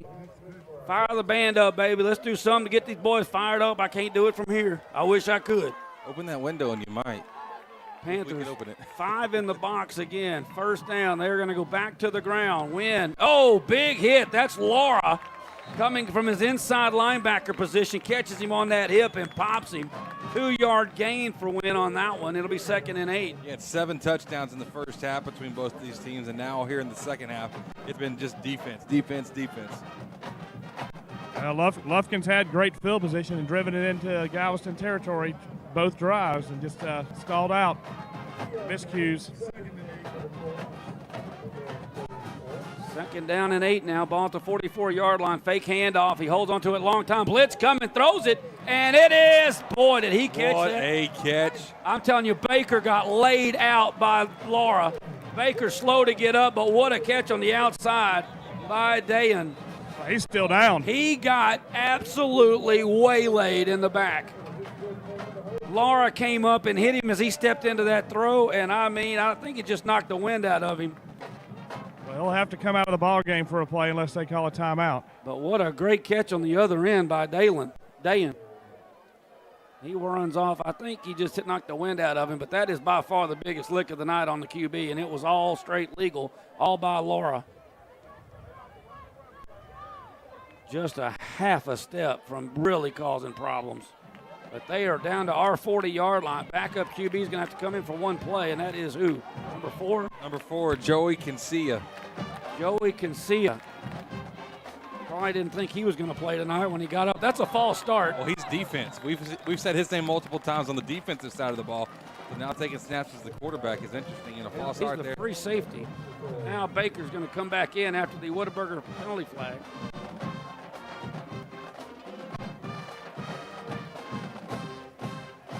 First down and 15, but they are on our side of the field threatening to tie it up. 3:20 remaining in our Lufkin Coca-Cola third quarter. This is their second possession of this quarter. They went 3 and out on their first one, but not on this one. Ball at the 45-yard line. Kind of into that crosswind here. They're going to go back to the ground to win, and boy, Alexander wraps him up immediately down at the line of scrimmage. It'll be 2nd and 15. Oh, they slanted all the linemen over there to their right and left Alexander unblocked, and he just went down the line of scrimmage and made the play. He just followed. You're right. He was on the backside, and he just went right down the line. What a play. Let's make one more, baby. Yeah. Actually, 2 more. 2nd down. 2nd and 15 for the Golden Tornadoes. Ball this time on the left hash. Baker steps back, wants to throw. He's got a man. It's all man! I thought we were going to have that interception. Desmond Hood was so close to getting his 2nd interception of the season, but he could not haul it in. It'll be 3rd and 15. Well, he never looked Woodbury's way. Woodbury was a single coverage here with Evan Young and had him beat. Well, I'm telling you, every time I'm in the gun, Woodbury split out wide, I'm looking to him every time. They got a backup lineman coming in. At left guard, James Quiros. And they're going to move 68 out to tackle. So somebody must have got injured on their front line. 68's their bull. And they're going to have to call a timeout. Oh, wow. They're going to have to take a B-square design timeout. Let's give them one more little read there. That's their first timeout of this second half. This timeout brought to you by our good friends over at B-Square Design. B-Square Design provides top-notch drafting services, commercial and residential drafting that stands out. Over 40 years of combined experience, and they have a great team that can help you bring your project to life. You can call today for your free, no-obligation quote and consultation. B-Square Design is your trusted partner in design excellence, proud sponsor of Lufkin Panther Sports on Lufkin Game Time. All right, 3rd down and 15 right here for these Golden Tornadoes. 2:25 to go third quarter. We've had all the 4th of July fireworks in the first half, but so far, none here in the third quarter. We're right where we started. Yeah. And hoping we can stay there on this possession. It's going to take some work. We'd like to stay there. Ball at our 45-yard line on the right hash. Again, this is going into the crosswind, if you will, away from the scoreboard. 3rd down and 15 for Baker and company. He's in the gun. 2 receivers either side. Woodwall is split far to the left. He's going to try to throw a throwback wide receiver screen to the other side, but the Panthers are there to wrap them up. I do believe that was the book. And Booker. Booker coming up and laying an S&W collision out there on Dalen. And it's going to be a gain of 4. It's going to set a 4th down and 11 from the 41-yard line. Now, remember, I keep saying it because I think it's important. At some point, it's going to happen. You're right. Their punter is the quarterback. And he throws the ball pretty well. And he's got weapons. I think all the above. We send only one guy back deep, and we know who that is.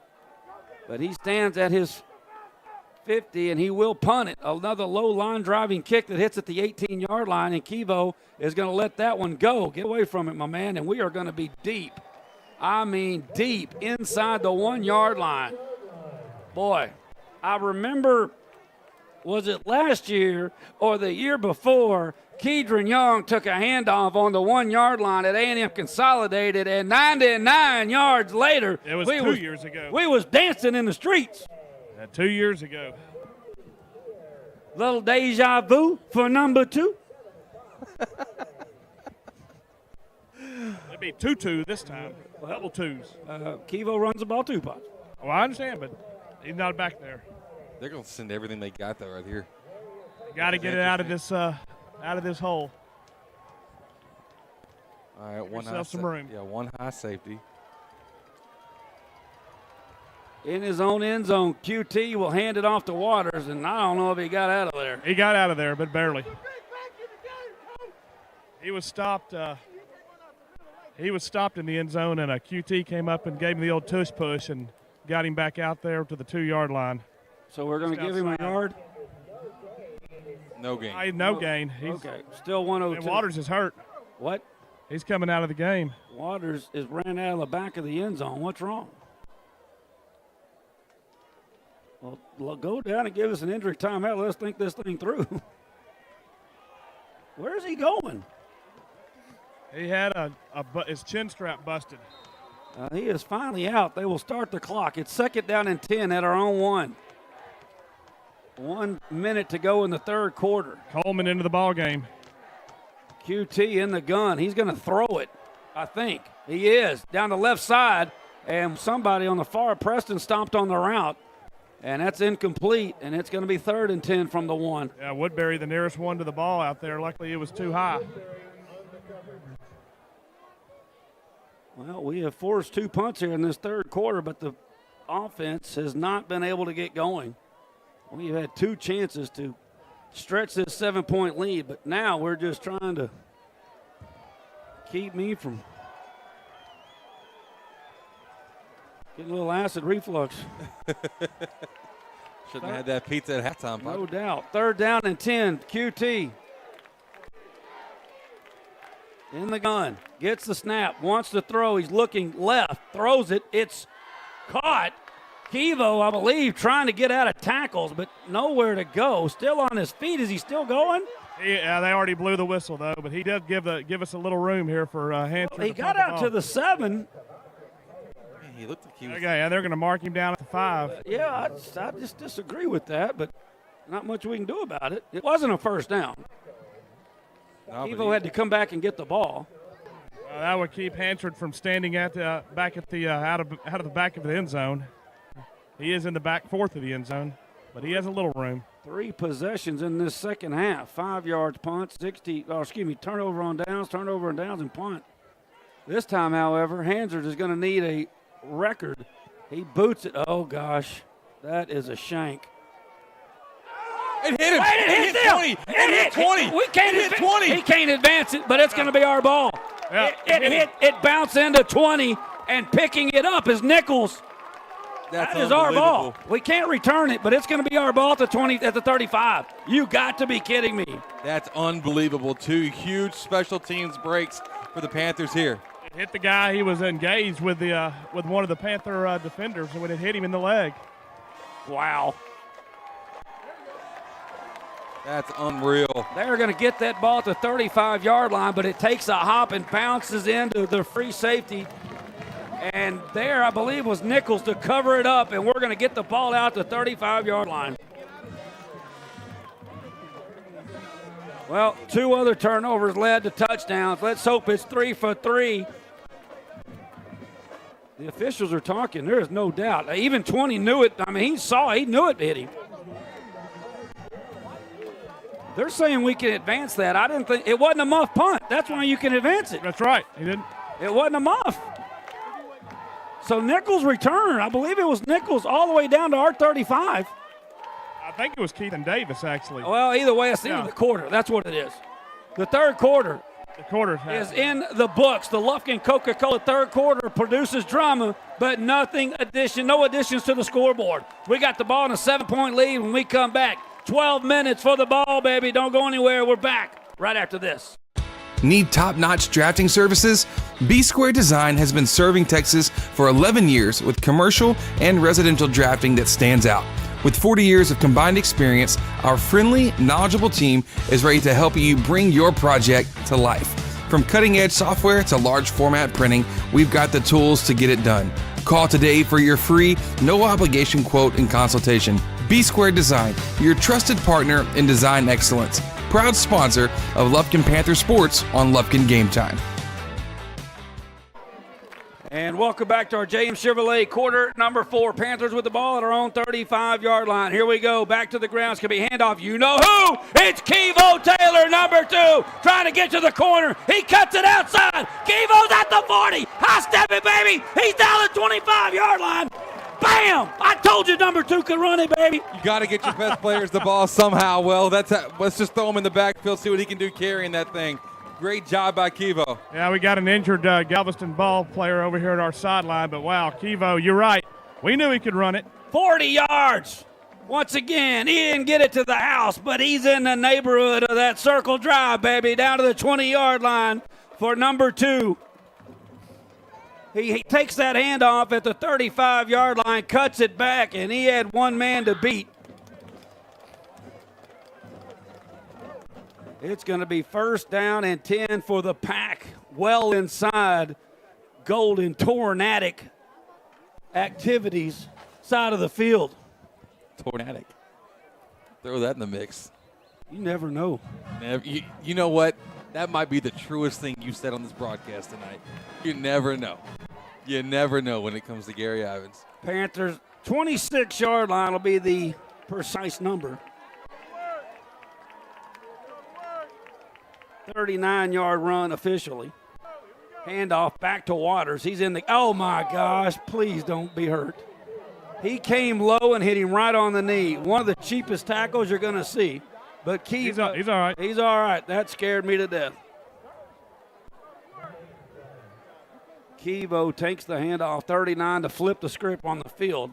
But 1st down, that's nothing. Well, we'll give him a yard. 2nd down and 9. Waters now 103 yards on the night.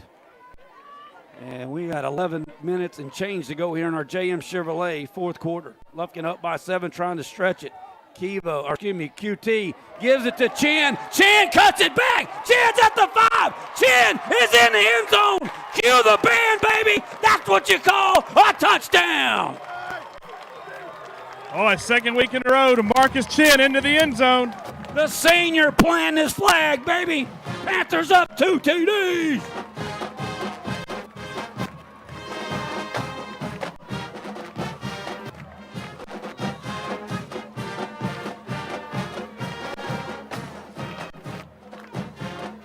St. Luke's Health Memorial extra point. Nolan Hansard. The Diaz snap, the Kevo hold. It's all perfect, baby. The Panthers at the moment lead it 35-21. Don't go anywhere. 11 fun minutes coming back right here on Lufkin Game Time. Hey, Panther fans, Big Nasty here. Need a short-term loan to cover some unexpected bills or maybe a little extra cash? Give Texan Credit a call today. Loan process that is easy from start to finish, and you will get your money fast. Texan Credit has been helping Texas residents for over 10 years by offering multiple loan options with easy low payment. Located in Lufkin at 509 South Timberland Drive, or look Texan Credit up online, TexanCredit.com. Trust me, if they'll loan me money, they will loan you money. Texan Credit, they say yes. Welcome back to Lufkin Panther football. Your Wright Buick GMC scoring drive update. The Panthers go 65 yards. There was a Kevo 39-yard run, but it was a DeMarcus Chin, the senior, 26-yard touchdown run. Extra point is good, and we lead it 35-21 with 11:03 to go. That is your Wright Buick GMC scoring drive update. Woo! Wow. Wow. Wow, wow, wow. Yeah, we talked about that opening drive of the half being a big one, and Lufkin again got it, first two drives, got it into ball territory, unable to get anything, and then got pinned back at their own 1 yard line on the next drive. Fortunately, get the turnover on the punt when it hit the second one they've turned over in a punt return, and Lufkin does capitalize on that one, Gary. Panthers now plus 13 on the season on the turnover category. All three turnovers tonight have led to 7 points. 21 for that. Lufkin, Coca-Cola kickoff. Nolan Hansard, high end over ender, fair catch called at the 29-yard line, and that is where Galveston ball will start. Well, it would have been their fourth possession of the night, but since they fumbled the punt, it'll be the third. Special teams turnovers in this one. 2 of them. 3 phases to the game. That's right. I mean, 2 turnovers on the special teams and 2 touchdowns for Lufkin. It's not as simple as that, but when you roll it down to it, there's a direct correlation with it, too. Well, we get a little stop right here. I might be ready to go swimming in that ocean. Let's go. A lot of good things can happen in the water. Oh, a lot of good things now? Okay. That gold ball. I recommend you just go to the beach and take your rocking chair. That gold ball keep me from drowning. There we 29-yard line for Baker and company. How's he feeling after that hit by David Lara?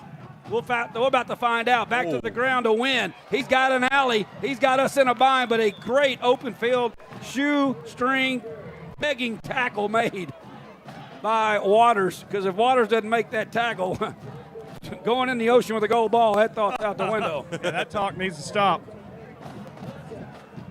10:45. Ball is down at the 46-yard line, so he picked up 16 on that one. Make it 15. First down and 10. Baker sprint out to the left side. They're going to run an in around reverse, and here comes Woodbury the other way. He's going to pick up another 11. Another tackle by Deshaun Waters. Deshaun Waters everywhere. He was the only guy back over here. Only one, and because obviously on the reverse, but he played it well. Next direction has mixed us up most of the night. You might see him go deep into the playbook here. 10:31 remaining. Lufkin up by 14. We are in our JM Chevrolet fourth quarter. I got no reason not to. Come on, defense. One more time, baby. One more time. Baker hands it off again. There's Waters. Third tackle in a row by the junior. He saw that handoff from his cornerback position and came up and hit Wynn immediately. Boy, 2 Panther helmets come off. Both Zion Williams and McClendon have to come out of the game now. And neither one of them ran on the tackle.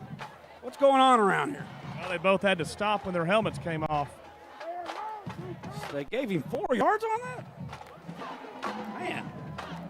I thought he had him at the line. It's 2nd and 6, ball 38-yard line. Again, it's a win. And this time Alexander says, not up in here. Also helping, bringing him down. That is the big man. Caleb Preston. We got a little Preston squared action working here tonight. Yeah, Preston comes into the ball game, and Davis as well when Zion and McClendon had to come out. But again, you got Alexander on that backside unblocked coming down the line. He lost a yard on that play. It's back to the 38-yard line. It's now third down and 6, obviously 4 down territory, as we'll be inside 9.5 minutes in the JM Chevrolet fourth quarter. It's going to be a fake handoff coming for the blitz. He got there. That's on the turf. Who got there, baby? It's going to be an incomplete pass. Yeah, that was incomplete, but he got hit again. Chance Horace, the sophomore, came on a safety blitz, and I mean knocked him almost back to Lufkin. It's going to be 4th down and 6, and I wish we had some instant replay on that. Boy, oh boy. I'm not so sure that wasn't a fumble. He never saw Horace. Right around the corner. It is 4th down and 6, and the goal ball hanging in the balance here. 9:26 remaining in the game. Woodbury will be in the slot to the left, trips that way. 4th down and 6. Baker drops back, blitz comes again, but we don't keep outside contained. Coming up, it's a throw, it's off the hands. Man. Right through Wynn's hands. Murphy came up and saw it and made him throw it, and the receiver, it was number 1. That's Wynn, the running back. That's why he's running it. He dropped that, baby. He was open. Yeah, he was throwing it. He was running to his right, and he had to stop and throw it, and he kind of threw it behind him. It hit his hands, and when the receiver stopped, he slipped a little bit, but one that I know he probably thinks he should have caught. I mean, without a doubt. Turnover on downs, though, huge. Keep a good eye on your Rolex down there, Pa. What's that clock at? 9:19. A punt, a turnover on a punt that came back to us, and a turnover on downs. The defense has locked it down in the second half. Ball got down to the 38-yard line, but not enough. Back to the ground. That's going to be, I believe, Chin. Nope, that's Chin, who had the big touchdown run moments ago. Picks up about 5. The run game is the most important thing right now for us. Keeping the clock running. Got the lead. You're going to milk it. We're going to get this thing down to 8:30. Picked up 5 yards. That's the key. Just get 5 yards to play, and this game is over. That's a big if, though. Just a cool 5. And remember, they had to use a timeout. That's right. Only 2 B-square design timeouts remaining here for the Golden Tornadoes. 2 receivers to the right. Ball to Waters. Waters to the left. Cuts back. He's going to get past the 45. Out to the 46-yard line. He's going to get 3. A very late Whataburger penalty flag comes in. And Chin's helmet was ripped off. Does that have something to do with it? He gets to come back into the game because he ripped Chin's helmet off, so he gets to come back in. That's a Whataburger penalty flag? 15? That's 15, personal foul, first down. Uh-oh. Straight out of the Crazy Duke's playbook. You can't do that. I'm pretty sure Duke comes up with a little bit more original than that. I hope. I think they're smart enough too. That's for sure. 15-yard Whataburger double meat, double cheese, baby. That's going to push it down inside the 40 to the 39-yard line. I run that clock. There it goes. Boy, 1st and 10. This will be under 8 minutes when we snap it. Yeah, play clock still at 18. Your Austin Bank scoreboard is not lying to your Lufkin eyes. We lead at 35-21. 1st down and 10. Waters, the lone back, all set to the left of Waters. He's to QT. Hand off up the middle, and that is going to go nowhere. Brock coming in from the free. Another helmet comes flying off. That's Waters. Waters somehow only lost 2.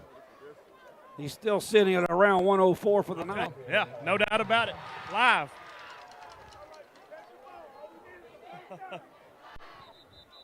My man wanted y'all to know this is the best officiating crew y'all have ever saw. Our side judge back here. I think you're about to see something to the outside. They're collapsing everything they got. I'm not saying a throw. I'm saying it's something like a sprint option, something on the outside, because they are sending everything right up the middle at us. We are under 8 minutes to go. It's going to be 2nd and 12. That sprint option could be it's about time for number 7 to show everybody who he is, if you know what I'm saying. I like the little sprint option over with QT in the backfield with him, a little sprint option over there with QT and Kivo. That's beautiful. Well, the play is set. Kivo's to the right, Phillips to the left. 2nd and 12. Play clock down to 5. Phillips goes in motion. That's exactly what they're going to run. QT late flip to Kevo. Kevo stays trying to stay in bounds, and he did. Good job. And, you know, he could have maybe got 3 more yards had he gone outside, but the senior knew what to do. He cut it back inside, and he gets down to the 38-7-yard line. It's going to set up 3rd down and about 8, and the clock under 7 minutes. Here's a big one.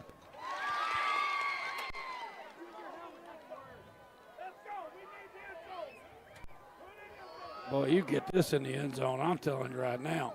Top is coming off of this bad boy. Don't jump for you to go swimming or what?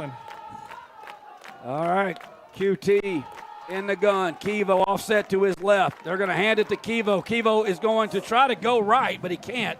He is wrapped up immediately at the 36-yard line. He's going to gain 1. That is not what we want to do, I can promise you. But desperate times, you got to get it to the best man. But the best man took a hit right there, and we don't want to start.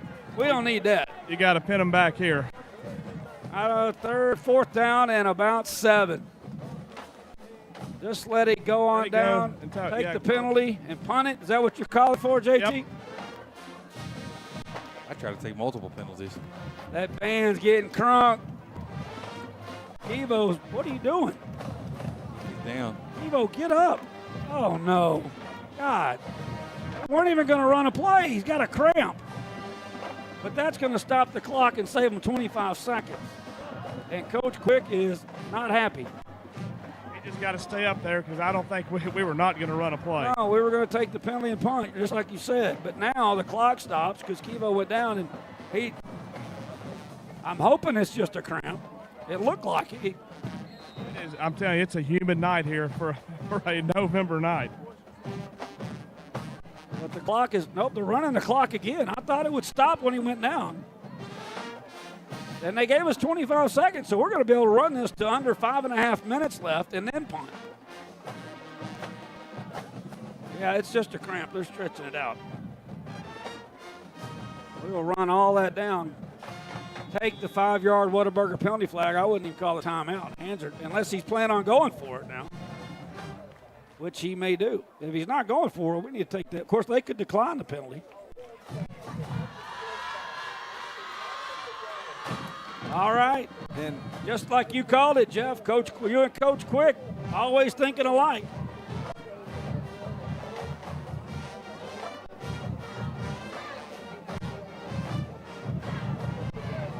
The Panthers will punt it. They took the penalty, making it 4th down and 12. All rest at the 41. Hanser. He is so far back there. Good snap. Hanser tries to cough in it, but I think he might have pulled it a little bit. Give us a break. Oh, it has some spin on it. That's beautiful. Down to the 1. Touchback. Oh. Man, that ball hit and bounced back, but it went about 2 yards too far. Oh, I'd like to see it from that side. Well, they got the ball at the 25-yard or the 20-yard line.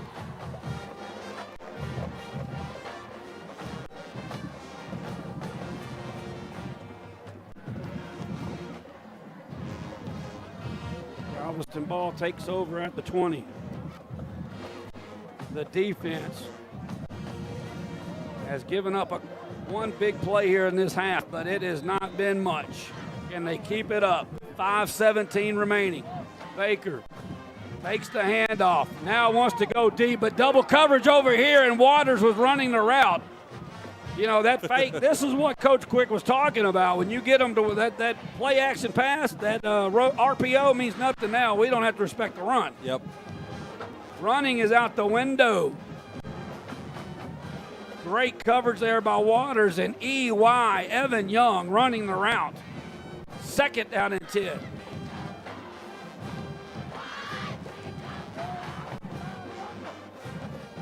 Baker, 2 receivers to his left. He's going to run a draw play. Hands it inside to Wynn. Wynn up the gut. Waters over there trying to cut him off. He's out to midfield into their side. Waters runs all the way across the field to force him out at the 40. And that'll be a 40-yard run there by Wynn on a draw play. Their 4 biggest plays, 3 of them have been that play right there. Yeah. Of the night. All 3 by win, right? I mean, yes. He's got a 42 and a 48-yard touchdown, and that one went for 40. Luckily, it wasn't a touchdown. But they are on our side of the 50 now at the 40. Clock stopped at 5:03. We need a stop here. Plenty of time left. They still have 2 timeouts remaining. Baker, ball on the left hash. He's in the gun. And they run the same play. Win around the left side. That's not Win, actually. That's 4. Oh, 4 came in. Cancia again. Cancia. Win had to take a little break. Well, Jones is their backup running back, number 9, and their safety, and he has not played tonight. Yeah, he's out. His street clothes that we mentioned in pregame.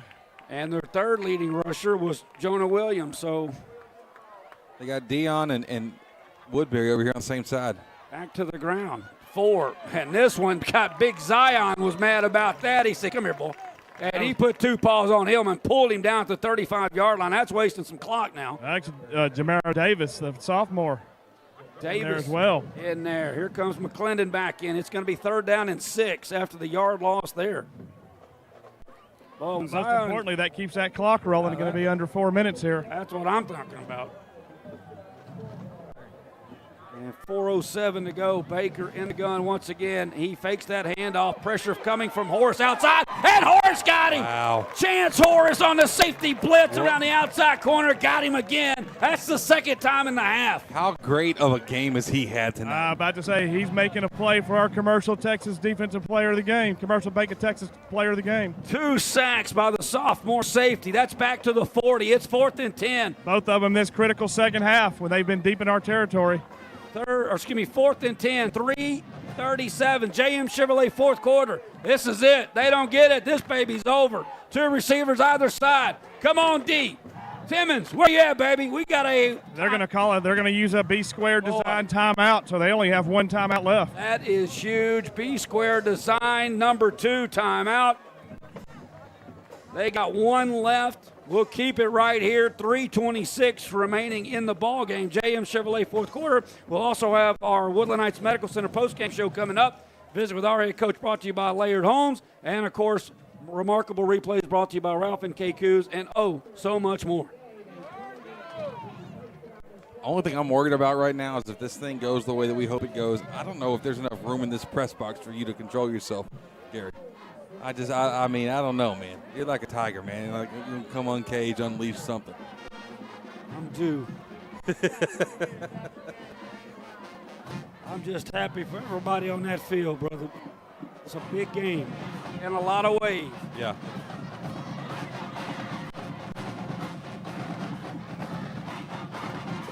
I want it for that guy right there putting his headset on right now. That's what I want it for the most.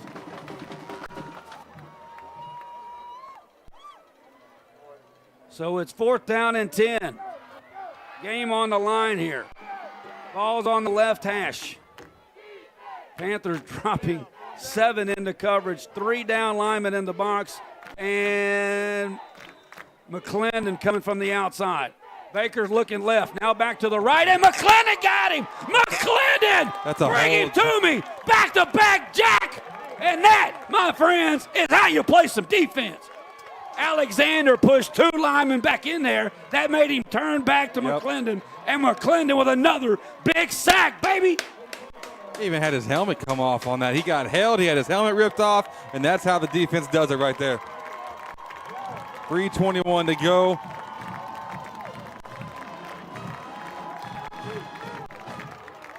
Second drive this half, we give up 60 yards. But second drive, they get no points. That's right. Panthers 3:21 away from winning the gold ball here in Galveston. They only have 1 timeout left. QT will hand it off around the left side. Oh my, that's Waters. He's got alleys. He's trying to stay in bounds, forced out at the 28-yard line. But that 10, 20, 33 yards on the carry. Boy. That'll be 140 on the night for Waters. What a night for him. And what a job by the offensive line, too. Just finally. We can get 9 more yards by my quick math. It'd be the 1,000th of the season. I could be a couple off. Oh, you're good at math. I'm good at math. It's whether or not I counted it right as he was running. We know you did. Pretty sure I did, though. Nobody has to know otherwise. 30-yard line here. And it's going to be Waters around the right side, juking and jiving inside the 30 down to the 27. We'll give him 3 more. We'll just call that 140 just to be safe. Now I know I'm right. That's a soft 140. Plus that 846 he had coming in.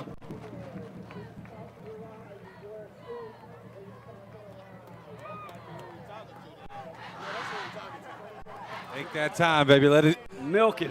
Let it tick away. The JM Chevrolet fourth quarter is running downhill. 2:10 remaining in the ball game. And from the Panthers winning the 9-5A district championship undefeated. Handoff. That's going to be, I believe, Gavin Phillips. Yep.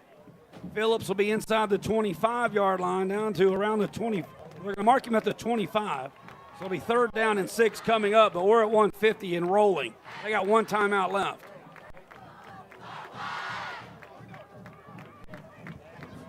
Unfortunately, it looks like my boy's 9-game touchdown streak is in jeopardy, but that's okay.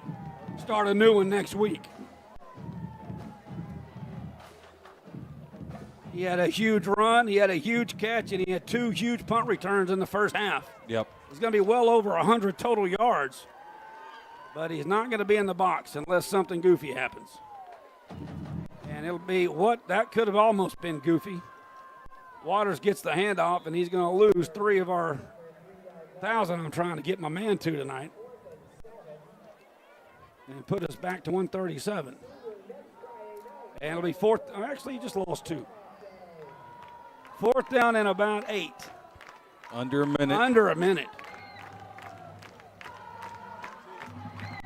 I got a feeling. And it's a good one. What, you need more cowbell? Can you cue up driving? That? Or I got a feeling. The night's going to be a good night? You know with me who this is? Do what? Never mind. What you talking about, Pods? Jeff finished the line for you there. I didn't have to hop in on that one. Timeout called by Lufkin, a B-squared design. Our final of the regular season with 31 seconds left, and the Panthers can feel it. Kevo's clapping the hands on the far side.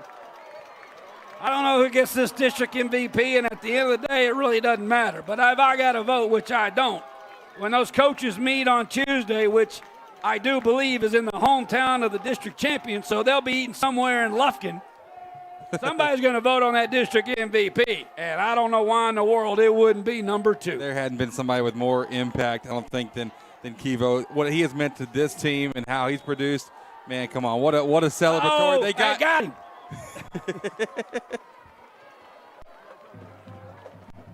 What a game. The Panthers are 30 seconds away from our 9th consecutive dub. And we're going to go for it on 4th and 8. Jeff, Mr. Bonin, they got that water ready for Coach coming up here in a moment, too. 4th and 8. Sneaky. What will we do? We're going to hand it off one more time to Chin. Coleman, actually. Coleman. And Coleman will pick up a few. It'll turn it over on downs. But that's all right. Got him. There's Coach. There's Coach Quick with the water. They got him. Woo, it stung him. Oh, man. I love it. I'd love to have been the one down there to help. One more snap to go. 26 seconds. See if they chunk it down a couple of times.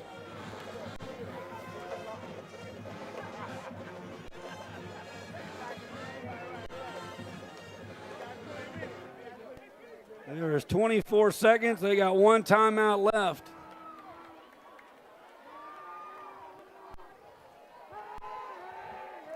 They're pouring out on the far side. I guess they don't want to see us celebrate this championship.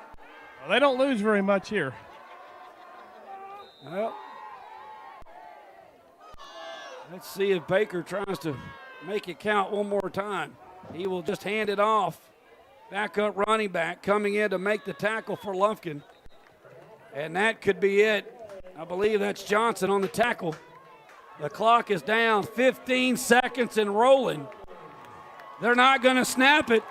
They're not going to do it. The Panthers are coming down to the island, baby. Not only winning our 9th consecutive ball game of the season, but for the first time in a while, we are district champions in the gold ball, baby. It's coming back to Lufkin with us.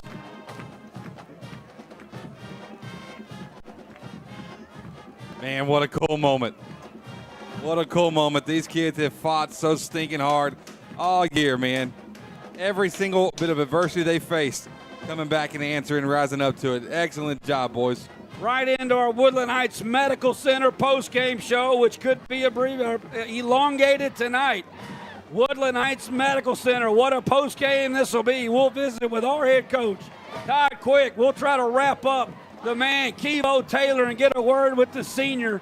And all of these Panthers, they left it on the field tonight, and did they show up and show out. Panthers 35, Galveston ball, shutout in the second half, 21. And the Panthers are your 2024 9-5A district champions. That's insane. Shut them out in the second half, Gary. Just like the Barbers Hill second half. Wow. We will go down to the field when our boys make it over for the Lufkin Panther school song. But let them celebrate for a minute. What a scene. Keep filming, boys. Keep filming. We're going to put this on replay on the way home. Golly, man.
Baby, tear it up. What a game. Every man on that staff and every kid on that team has earned it tonight. There are multiple Panthers making plays tonight, baby. What can you say about Quincy QT? The man was playing receiver. Yep. Javion gets hurt. He plays quarterback. Javion comes back. He goes to receiver. Javion in the middle of the game gets hurt again. He comes back and has been the man ever since. What can you say? You cannot say enough about number 7. If you went back and you watched the tape from the preseason scrimmage, the kid's not the same kid. It's just simply not. He has developed and just become so poised in the pocket. He's a great decision maker. He has really led this team extremely well this year. And, we'd love it if we had Javion, but my gosh, Quincy has left nothing to be desired for us. It's been awesome to see him and his development and his leadership with this team. And Coach Todd Quick in his 13th season as Lufkin Panther head coach leads our boys to 9 wins to close out the season, 9 in a row to make the rooster crow, and we are 9-5A district champions. Boy, does that sound good. Real good, especially closing out down here in a tough place to play and against a very tough opponent. So now I can tell you Milby's going to play Springwood tomorrow. If Milby wins, which they should, that's who we will play in the first round of the postseason. And when we win that, you can get ready to play those Cougars at College Station because they coming. I gotta get the photos. You want to know who's next? Because I know. Tell me. Well, once we dispatch of them, you're going to be looking at either Port Arthur Memorial or Pflugerville or Angleton. All right.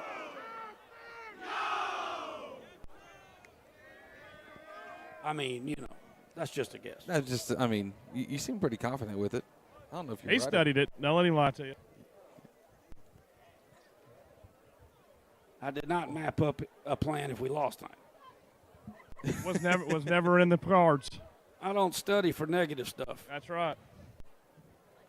We'll visit with our head coach, Todd Quick, coming up in just a matter of moments. Your post-game stats, once again, that I really don't even care about, brought to you by Taco Casa. The only stat you need to know is 0, and that's the points that they scored in the second half. Yeah, no kidding. That's Stat it. that. Yeah, stat that. That's it. 6-pack of tacos, burritos, and enchiladas from Taco Casa. And 0. rushing yards for the Pack. Yeah, rushing yards were huge in the second half. I mean, really the whole night. It was. Ever since the second quarter on. We own the island tonight, baby. This game started off on a first play, just bomb of a touchdown for Galveston ball, and then from that point, you take out that. Golly, the defense really just stepped up so well. Great job. Something to be proud of. Pretty good backflip right there by Jeremiah Smith, our free safety. That was proud of that too. That's even harder, the front flip. Going for 2. That's Tyreek Hill-esque. He does it. He does it when he runs out of the before the game as well. I think I could do it on a trampoline. Looking at Chance Horace there, man. That kid had a game tonight. 2 big sacks on back-to-back drives for the sophomore Chance Horace. We're going to get our head coach and our fearless leader, Todd Quick, who has led us to 9 wins in a row and the district title and the playoffs at home next Friday or Saturday, coming up here in a moment, brought to you by Floors and More, Laird Homes, and Kevin Brown, and all the fine folks. Again, if you see any of our sponsors around town, please tell them you appreciate them and use them up, because they are the reason we are all here able to show you how great these kids are. Here we go. I got Coach Quick here. Coach, first off, congratulations to you and the staff and the kids. The Lufkin Panthers, gold ball right there, back where it belongs. Yes, sir. Very proud of the kids. Tough. Fought through some stuff. Fought through some things that went bad. Didn't matter. Did it all year long, though, and so very proud of them. But they have December goals, and they've had December goals since January. So very proud of them. Well, that's where it all starts in January. And this group, we knew they were driven, and they've played well. But give both of your toughest district games, toughest opponents, both of them on the road in tough environments, and those teams don't lose very much at home. Lufkin Panthers knocked both of them off. Listen, you pull from that all the way through the playoffs, because we get one home game and that's it. So you got to pull from that when you get into the playoffs. We got to take care of our business. Got to get well. We'll figure out who we play tomorrow night late, and then we'll go to work on Sunday, coaches, and then Monday with the kids. Well, Coach, we saw them in the first half. They came out, scored. They've got a lot of playmakers in offense. Again, just like that Barbers Hill game. Defense came out, pitched a shutout there in the second half. Yeah, that's it's huge. We didn't do anything different out there in the locker room. We talked about, look, we're gonna be base. We're gonna let you play. Go make plays when you're called on, and that's what the kids did. Both sides of the ball. Special teams, same way. Well, Coach, you got some big special teams plays. You talked about it in the pregame. Got to be able to run the football, and from the second quarter on, Lufkin controlled the line of scrimmage there in the ground game. Yeah, and I'm telling you, when you can do that, you control the football game, and you just got to give them credit. They just kept plugging. Have a bad play here, and then a good play is they just kept on, and it's just kind of been their MO all year, and so we can ride that thing for a long way if they choose to. Coach, I want to talk about a kid. Everybody talks about Kevo and Waters. Everybody's talked about Waters, him and Zion, obviously on defense. Waters on the running back, but Quincy QT thought he was going to come in this year and play receiver. Steps up, plays quarterback, goes back to receiver, back to quarterback. What a leader this young man has been in this football team. People have no idea the sacrifice and the work that young man has put in. He is the MVP. He is the reason why we're where we're at right now. You can say what you want to say about offense, defense, and kicking game. You can say what you want to say about the big dogs and all the playmakers, that young man, since day one, took it over and made it his own, and he is the leader of us. He is the leader of our group. When we get together in warm-up, he's the guy that talks. When we get together in practice, he's the guy that talks. He's our guy, and people have no idea the leadership qualities that young man has. We're here today, district champions, because of him, because of his sacrifice. There's no doubt about it, Coach. Unselfish, very unselfish kid, hard worker, and tough kid. Well, you know, always celebrate a win, but I know this one's going to be extra special this weekend for you guys. Yep, this is big. But we'll be over tomorrow and go to work. Well, I want one more question. How was that ice bath they gave you there? They shock you with it? You know that? Yes, and a little too much ice in it. Pretty cold, but I'll take another one. Well, no doubt about it. We'll take 6 more of them, right? And keep on going. Again, Coach, congratulations. Great job this year, you and your staff, these kids. It's a special group, and we look forward to a deep run in these playoffs and look forward to getting after it at Dave Martin next weekend. Yep, that's it. Hey, Nasty, let's get it on, baby. Let's go. He's already ready to go again. I saw that sparkle that time in that eye. Congratulations to our Coach Todd Quick. Thank you, partner. Appreciate you, Coach, always. That was Coach Todd Quick with our post-game interview. District champion, Coach Todd Quick. That's your post-game interview brought to you by Floors and More, baby. Layered Homes. That is Todd Quick, our athletic director and head football coach, who has just collected win number 94. And none bigger. Well, there's a few bigger in the playoffs a few years back, but that is a huge one. 9-1 on the season, I do believe is our best regular season record, and we are the district champions. Yeah, we exactly are. Whenever I heard Coach Quick talking, that was what he was saying about Quincy tonight. Was as impassioned as I've heard him talk about anything. You can just tell, and you can see it on this. I love watching his arc this season and what he's done and how he's developed, and I just think it's an unselfish kid going out there, embracing a new role, doing a really great job at it. A little unconventional with some things, but man, he's a dog, and he leads this team very well. No doubt about that. Gary, I'm down here in the locker room. I'm going to grab a couple of guys to talk to. That sounds good to me. Give me a minute here. You want to give players the game while we're waiting? Special. A great celebration going on down here. I can imagine. Well, 3 turnovers produced tonight by the Panthers. That plus 13 on the year, and all 3 of them led to touchdowns. 21 turnover points. Wow. All right, Gary, I've got senior quarterback Quincy QT with me right now. Quincy, you came into this season thinking you were going to be out there playing at the wide receiver position or slot position, catching balls. Unfortunately, Javion gets hurt in the scrimmage. You got to step up and play quarterback. Talk about what went through your mind when that first game in Longview when you're lined up there behind center. Honestly, I wasn't like expecting it, but like after Huntsville, I know I had a bigger role and I had to step up to play the role for my team. And honestly, when we went down against Longview, it just felt like a wave in me, and I just know that we have to what we have to do for to be in the playoffs. Well, Quincy, since that Longview game, you've done nothing but make plays back there. You've stepped up. You've been the team leader, as Coach Quick just talked about. You've been the guy leading the team in practice, leading the team before the game. Halftime, you're the guy that everybody looks to. And, again, you've stepped up and made plays, and each week you've elevated your game. Yes, sir. Yes, sir. Well, and again, it's been fun to watch. You got a playoff game at home next week. Talk about what that means to you. The playoff game, it's more. Every game is like it's bigger than the other game. It's like next game is bigger, and I know that we gotta. It starts in practice where we just gotta practice hard and be able to come away with the win Friday. Well, Quincy, you get to take the gold ball back home to Lufkin. Been a while for that. I know you guys are happy about that. Let's win 6 more games. How about that? Yes, sir. Yes, sir. Yes, sir. Oh yeah. It kind of feel good. I know through the history that we haven't brought it home in a while, but I know this guy right here. I know this guy's proud of you. Coach Scott Green comes in here, offensive coordinator. Coach Green helped me through the whole season. He helped me have faith in everything. Every ball I throw, every ball I pull, he made me believe in myself. Well, you've done a great job so far. Again, let's get 6 more. Let's get it rolling in the playoffs. Congratulations to you. Have a safe trip home. Yes, sir. As our senior quarterback, Quincy QT. Thank you, Jeff. What a play right there. And I was going to, you go players of the game. I think 3 players overall had total of 100 total yards.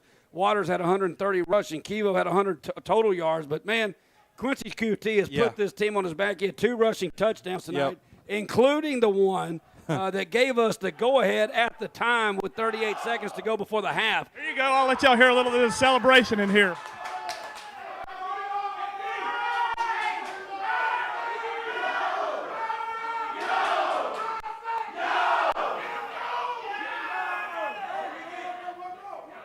Love everything about it. Yeah, it sounds like a party down there right now, and it's going to be an LP party for sure. It's going to be a fun ride home. No doubt about it. So Quincy QT is our Commercial Bank of Texas offensive player of the game, and I don't know which way to go defensively. You had an interception by Timmons once again. You had a touchdown fumble recovery for Sam Smith. Yeah. You had another fumble recovery by Nichols. But at the end of the day, a sophomore comes in with 2 big sacks on back-to-back possessions on 4th and 3rd down. One created the ball turned over on downs. The other one created a punt. And just a great dial-up by Coach Quick and the guys, bringing a free safety blitz from the outside, and, man, he completed it. And he really did. He also was just involved with so many of the run plays, too, coming in and at the last second. So I think, collectively, the defensive unit could be the player of the game on the defensive side, but I think that Horace, he just stood out tonight. We said his name a ton. He was around the ball so much like he does, and I thought he was a huge factor, and I think he's definitely deserving. Well, it's a team effort for tonight for sure, but he played 2 of the marquee plays there in the 4th quarter on those sacks. So our Commercial Bank of Texas players of the night, our senior quarterback leader, Quincy QT, 2 rushing touchdowns, 80-plus on the ground, and, of course, a couple of big pass plays as well. And Chance Horace, our sophomore free safety, with 2 enormous sacks in the 4th quarter, turned the complexion of this ball game and got the Panthers the win, 35-21, capping off a big 9-game winning streak as we head into the state playoffs next Friday or Saturday night. Yeah, what a good way. What a confidence booster way to feel. You got to feel good about yourself. You got to feel good about your team and your chances here. You've proven yourself through adversity. You've proven yourself on the road. You've proven yourself through a very tough district, and now there's still work to be done. There's still more wins to be gotten, but you got to be just feeling really great that after every game that was set up this year is you start off the district with a big game in Barbers Hill. We knew it was a big game. They come out clutch. We knew that the Port Arthur Memorial game, it was going to be huge. And they come out, performed in the clutch. Then you set everything up. Everything was lined up right in order for Galveston ball. Well, you came up clutch again, and you did it. So far, these kids coming out doing their job and doing what we hope they could do, it's a special thing, and don't take it for granted, folks. No doubt about it. That is a win from the island. Pictures will be available for the Gold Ball on Monday. Everybody show up and show out. I'll be leading the ring. What a great run there this has been. 9 in a row, and we know we'll be back at home next Friday night for the bi-district action, the state UIL playoffs, which start next weekend.